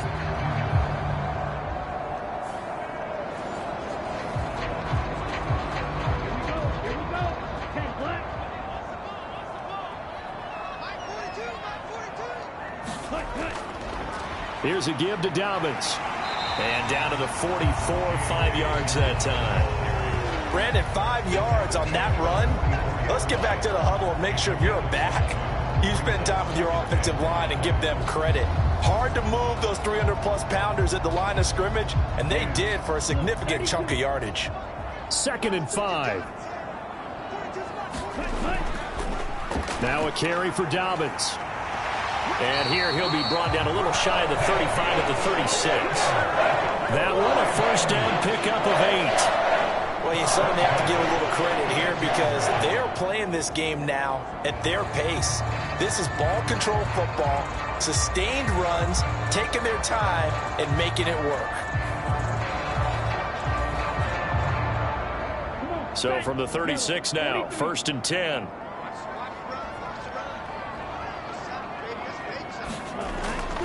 Now they'll switch it up here and look to throw. And he's going to have to eat this one as down he goes.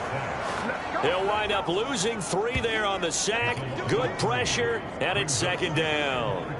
Tremendous read and reaction by the defensive tackle. And frankly, partner, it's not that often the DTs have that type of easy access back to the quarterback. Never bought the play action fake.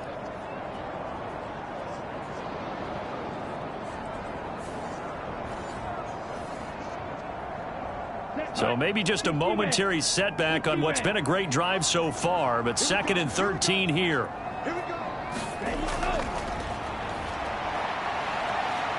No, bottled up fumble. It's out. It's loose.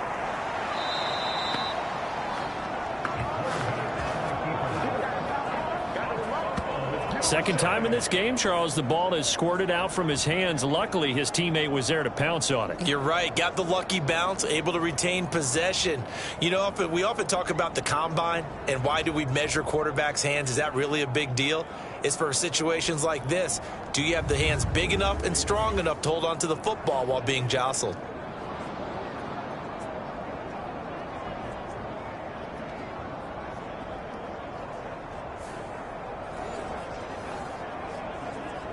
So possession still theirs, but now they face a 3rd down.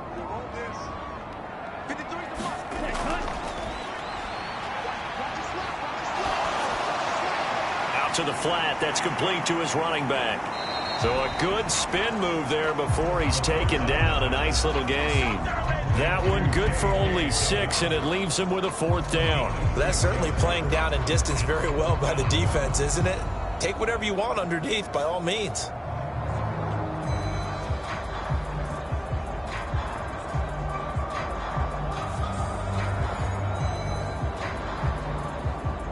So coming on now is the field goal unit. They're going to try for 3, and he'll need all the leg he's got here. And this is off the left upright. And it comes back. It's no good. And that'll keep this a 9-point game.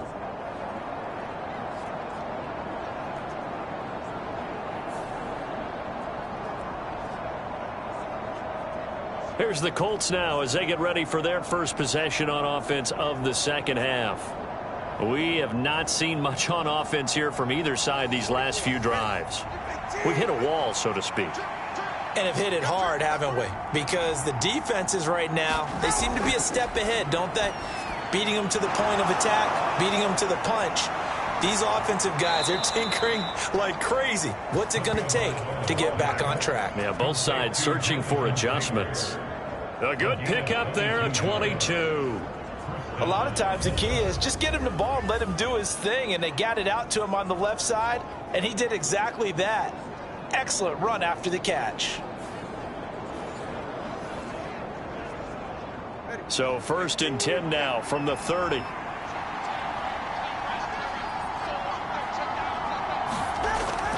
Up the middle, here's Taylor.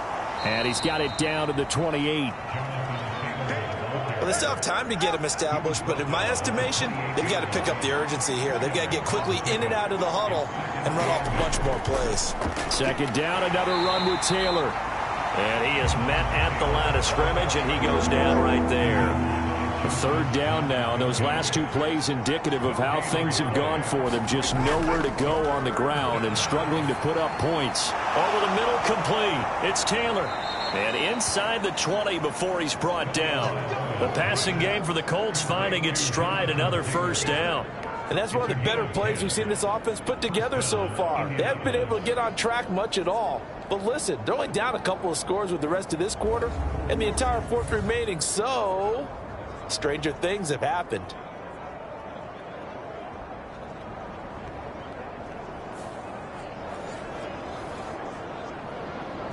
So from the 17 now, here's a 1st and 10.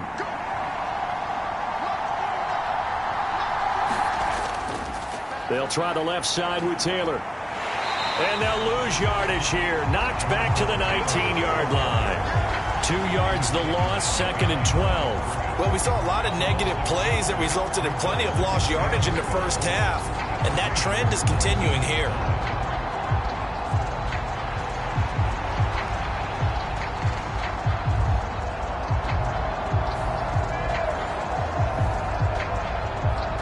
So the 1st down run lost a couple. Now they come up 2nd and 12. Throwing now is Tagovailoa. Outright and brought in by Moore. Will go down as a gain of 6, and it'll be 3rd down. This drive, it's been a good mix. 3 passing plays, 3 runs, hitting on all 3 of those passes, and the last one putting him in the red zone. So wouldn't you think play action right here? Because you've got the ability and had the ability to run it and throw it. Go play action and take your shot at the end zone. Throwing is Tagovailoa on 3rd down here. Firing quickly here, and that's complete. And oh, he's just going to be short here, barely, maybe by a half a foot. It'll be 4th and inches. So they decline the holding penalty and will take the down instead, as that leads us to 4th. They'll run for it. It's Taylor. And they are going to stop him on 4th and 1 as they'll wind up going backwards. They'll get neither the touchdown nor the first down. And the Ravens are going to get the football back.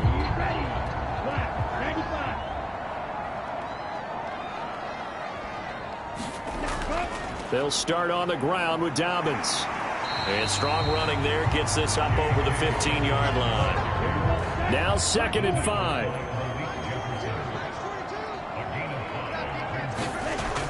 They'll look to throw. That's complete to his receiver, Bateman. And able to get this across the 20 before going out of bounds. Back to throw now on 1st down.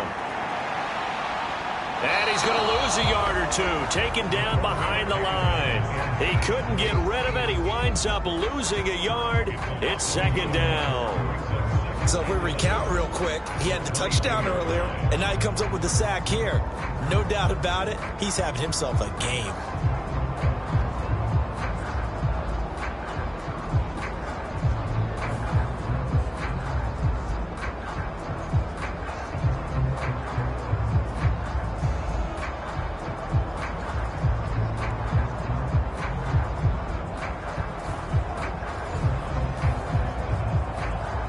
After the sack, here's 2nd and 11.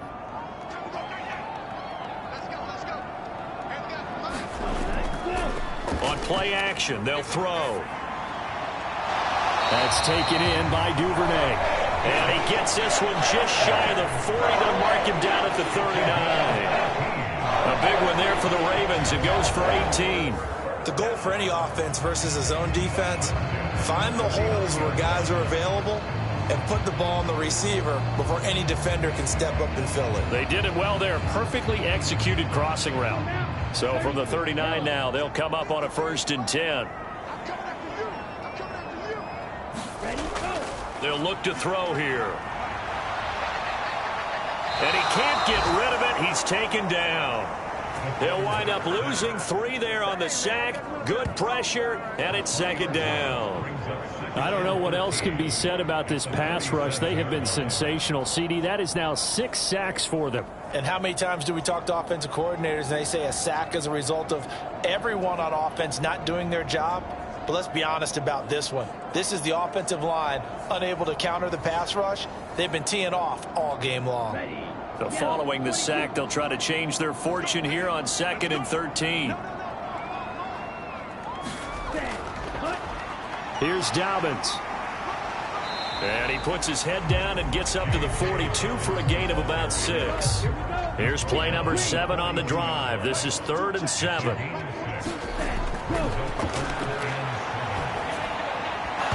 And this pass broken up. The contact well timed there, and now 4th down. My first thought is surprise, because that's one of the better tight ends around, and I've seen him pull in balls like this before.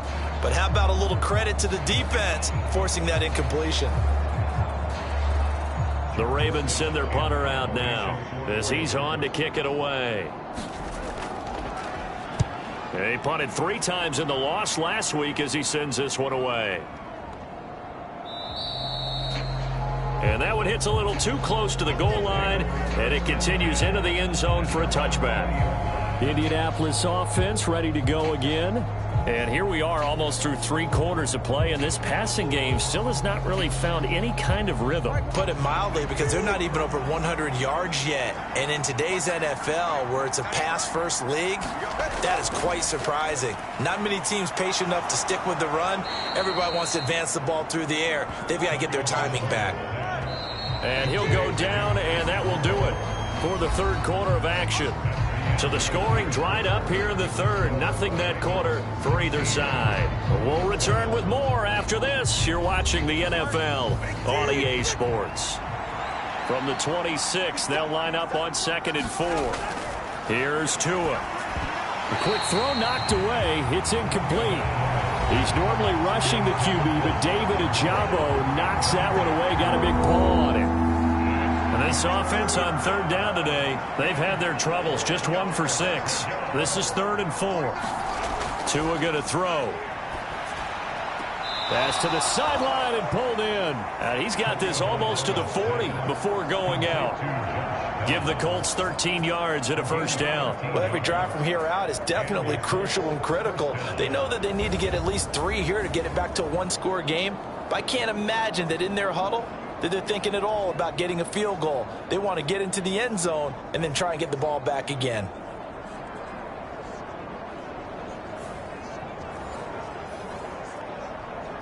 John Harbaugh never shy about bringing out the red challenge flag, and he'll do so here.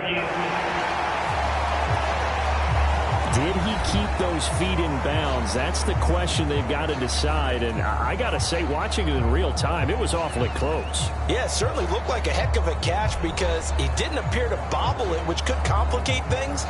But even with the benefit of replay, that's pretty tight. Well, here's the call. So that a good call by John Harbaugh in tossing out that red flag. And the punter Bailey on now as he sends this one away. He'll look to set up his blockers. It's a 49-yard punt, but subtract 9 there for the return. And they will take over 1st and 10.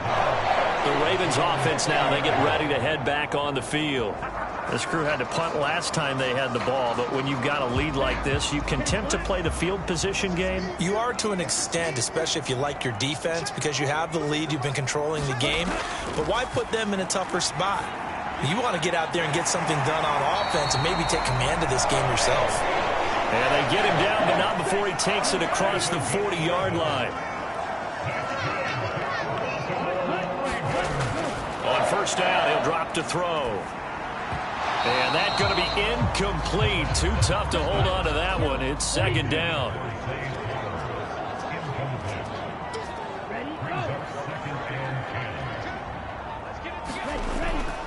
They'll set up a throw. And he can't find anywhere to go with it. And he goes down. Multiple rushers break through to drop him for the 7th time this game. This offensive line flat out cannot handle this pass rush. We've seen it demonstrated time and time again to the tune of 7 sacks in this game thus far.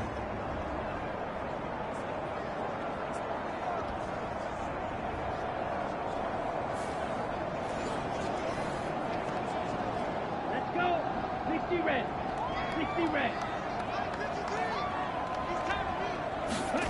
Now on 3rd and long, they'll look to throw. And he's going to be stopped here at the 43, and that is not near enough to pick up the first. He'll wind up getting 4 yards there on his own, but it also brings up 4th down. He certainly had plenty of success running the ball, and right now I'm getting the sense that he's looking to take off and run every time he steps back to throw it. But they did a nice job there collapsing on him and holding him to a short gain. The Ravens send their punter out now as he'll kick it away for the 2nd time.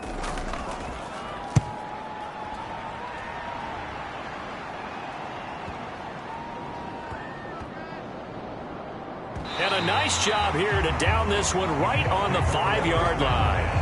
That punt was near perfection as it checked up inside the 5-yard line. You never know where these things are going to go, do you? No, what was it? You got a John Heisman quote about that, yeah, right? He said the football is roughly a prolate spheroid, which means it's going to bounce funny, and you never know where it's going to end up.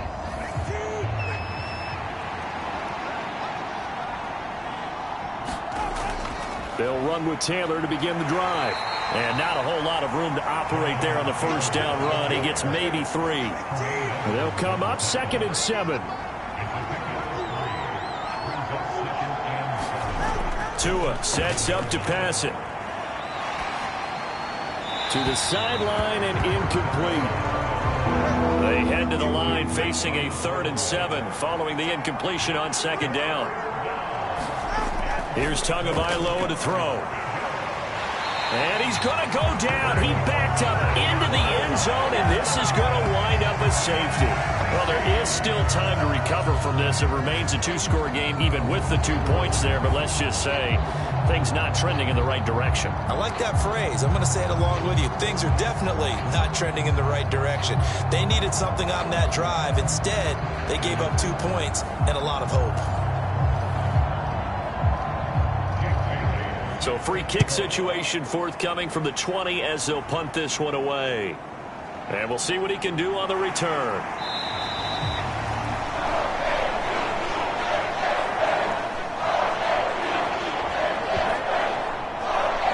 And now Baltimore gets set to take the field.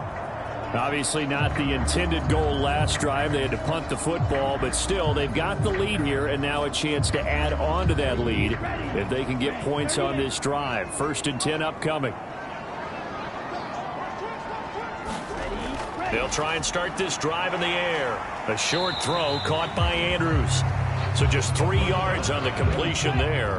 And that will bring up 2nd down. They'll run up the gut with Dobbins. And he slips up past the 45 before being tackled. 99 yards rushing for him so far as his terrific season continues here. No doubt those are the types of carries they're looking for here, Charles. The lead in the 4th quarter. This is when coaches that have a reliable running game, they breathe a little easier on the sideline. Yeah, they love the idea that they can take the air out of the football at this point of the game. That means they're really counting on that offensive line, counting on the runners, taking care of the football. Because you're going to tell your quarterback, hey, no time to be a hero. We're not going to throw it here. Just eat up that clock. And if you have the ball, they can't score. Here's a 2nd and 5. On the counter now, it's Dobbins. And he's dropped just before the line to gain. 4-yard pickup leaves him with 3rd and 1. The recipe's pretty simple, I think, right? Just give your superstar the ball, continue to feed him. Yeah, don't overthink this one, right? Make sure he's touching the football, but you're also counting on his intelligence in playing the game as well. If it's not there, don't force the run. Just make sure you hang on to the football and keep the clock ticking. And Gibson looking for some kind of opening, but he has none. They rally up to stop him short of the marker. This late in the game, Charles, I think you maybe seriously have to think about going for it. Especially where they are in terms of field position, because this is almost like no man's land. Might hurt your punter because there might not be enough space, maybe too far for your field goal kicker. I'm like the old rule. Possession is 9/10 of the law. Possession is 9/10 of winning the game. Go for it. Get the first down. Close it out. John Harbaugh going to roll the dice. They're going for it on 4th down. Now back to throw. And he gives himself up, but not before he gets the conversion. A good decision in the end to pull and run, gets him 9 yards and a first. I like how he hung in there and went through his progressions, but eventually his internal clock went off and told him it was time to make a run for it, and he ends up sliding down with a solid gain. So the 4th down conversion has him inside the 40 now, 1st and 10. Straight ahead, Gibson. Nothing doing. Barely able to muster a yard to hit the 35. I'm sure that's going to be the formula. Just keep the ball on the ground. Keep that clock moving. And when you have the lead this late in the game, above all, stay in bounds. Yes, take care of the football. Yes, gain yardage, but stay in bounds and let that clock tick. 2nd and 9 now. And he can't find a receiver, and he's brought down. It'll be a loss of only a couple on the sack, but now it'll bring up 3rd down. This is a little hard for me to compute because I'm watching sack after sack happen, but somehow they're still behind in the game. I would expect all of this defensive pressure to translate to them taking a lead, and thus far, it hasn't happened. Time's winding down. They don't want to waste this type of performance from these ace pass rushers. 9th play of the drive coming up, and certainly not an easy one on 3rd and long. Over the middle, he gets it to Gibson. And he'll be stopped short of the first down as they rally to tackle him at about the 28. And now a stoppage. It looks like we have a Colt who was shaken up on that last play. While they come out and take a look at him, we will step aside for just a moment. And with things looking pretty good on the scoreboard, they're going to keep the offense out there and go for it here on fourth. They'll go. It's Gibson. And I don't think he got there. He did not. They stop him a yard shy. He needed 2. He only got 1. And this 10-play drive winds up yielding nothing.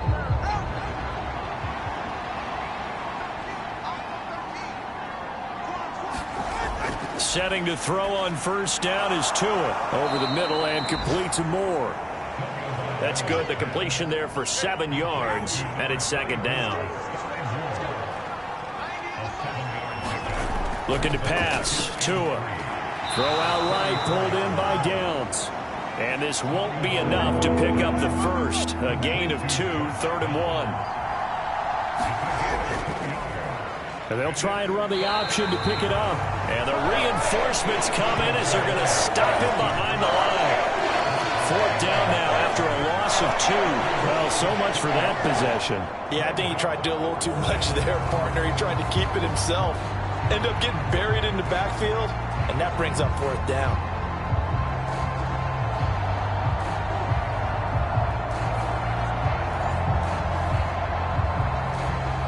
All right, they're going to try and keep hope alive here on 4th down. They're going for it. Oh, look at this play call. Going absolutely nowhere. He'll wind up losing a yard or 2. And a gadget play here on 4th down winds up backfiring. And the Ravens get the football back and in great shape. From the 32 now, here's 1st and 10. A give up the middle to Gibson. And he's going to take this ahead for right around 3 yards, but no more than that. 2nd down.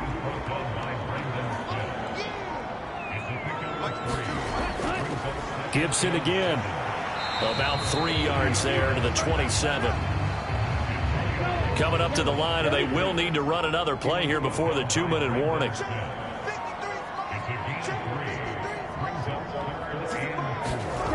Looking to throw. Work in the middle of the field, and he's got a man complete. And he will have a Ravens first down as they're able to get the 3rd down conversion. That one good for 16, and the drive will continue. 2 minutes left to play in this football game here on EA Sports. So it's Raven football here as we welcome you back. And no doubt what they're looking to do is just salt away the final couple of minutes and escape with a win. And he's going to be brought down just shy of the 5 at the 6. And now right out of the 2-minute break, we'll get a timeout used defensively with 1:56 to go.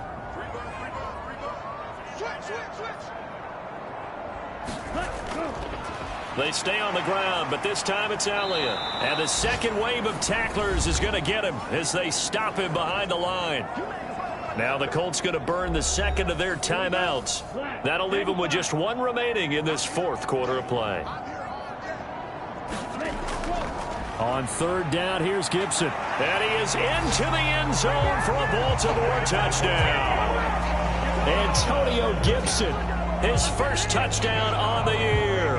And the Ravens look like they're going to get back in the win column as they extend their lead here in this 4th quarter. Sometimes you get a 1st and goal and you're back near the 7, 8, 9 yard line, and you start thinking, maybe we'll run it here on 1st down to get half of what we need, so maybe we can have 2 or 3 shots at going for it from closer range. So this is a bonus right here. What a great run to work his way into the end zone. Tucker now to add the point after.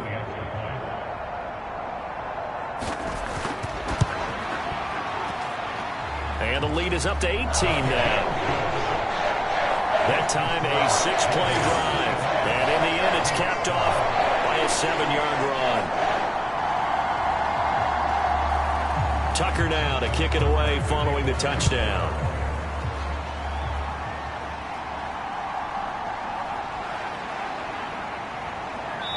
And he brings us out past the 20 to the 24.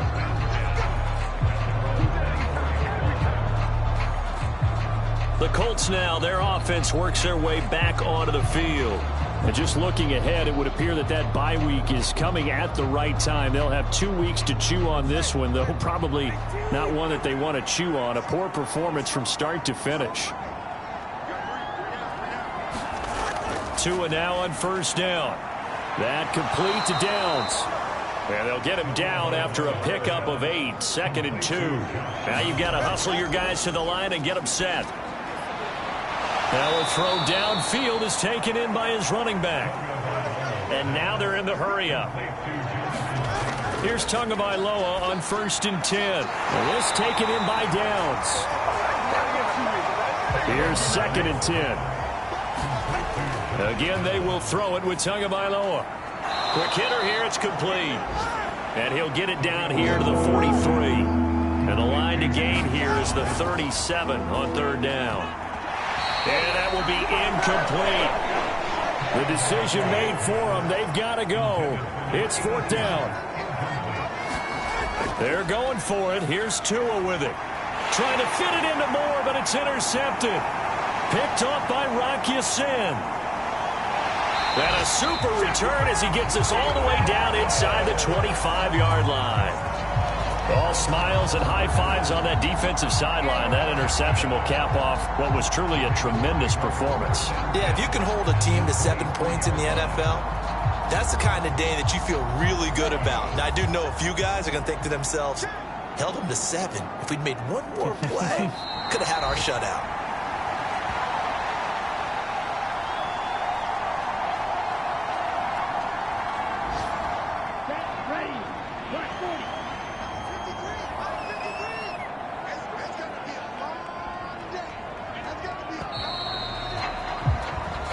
So the final seconds tick away in this Baltimore victory.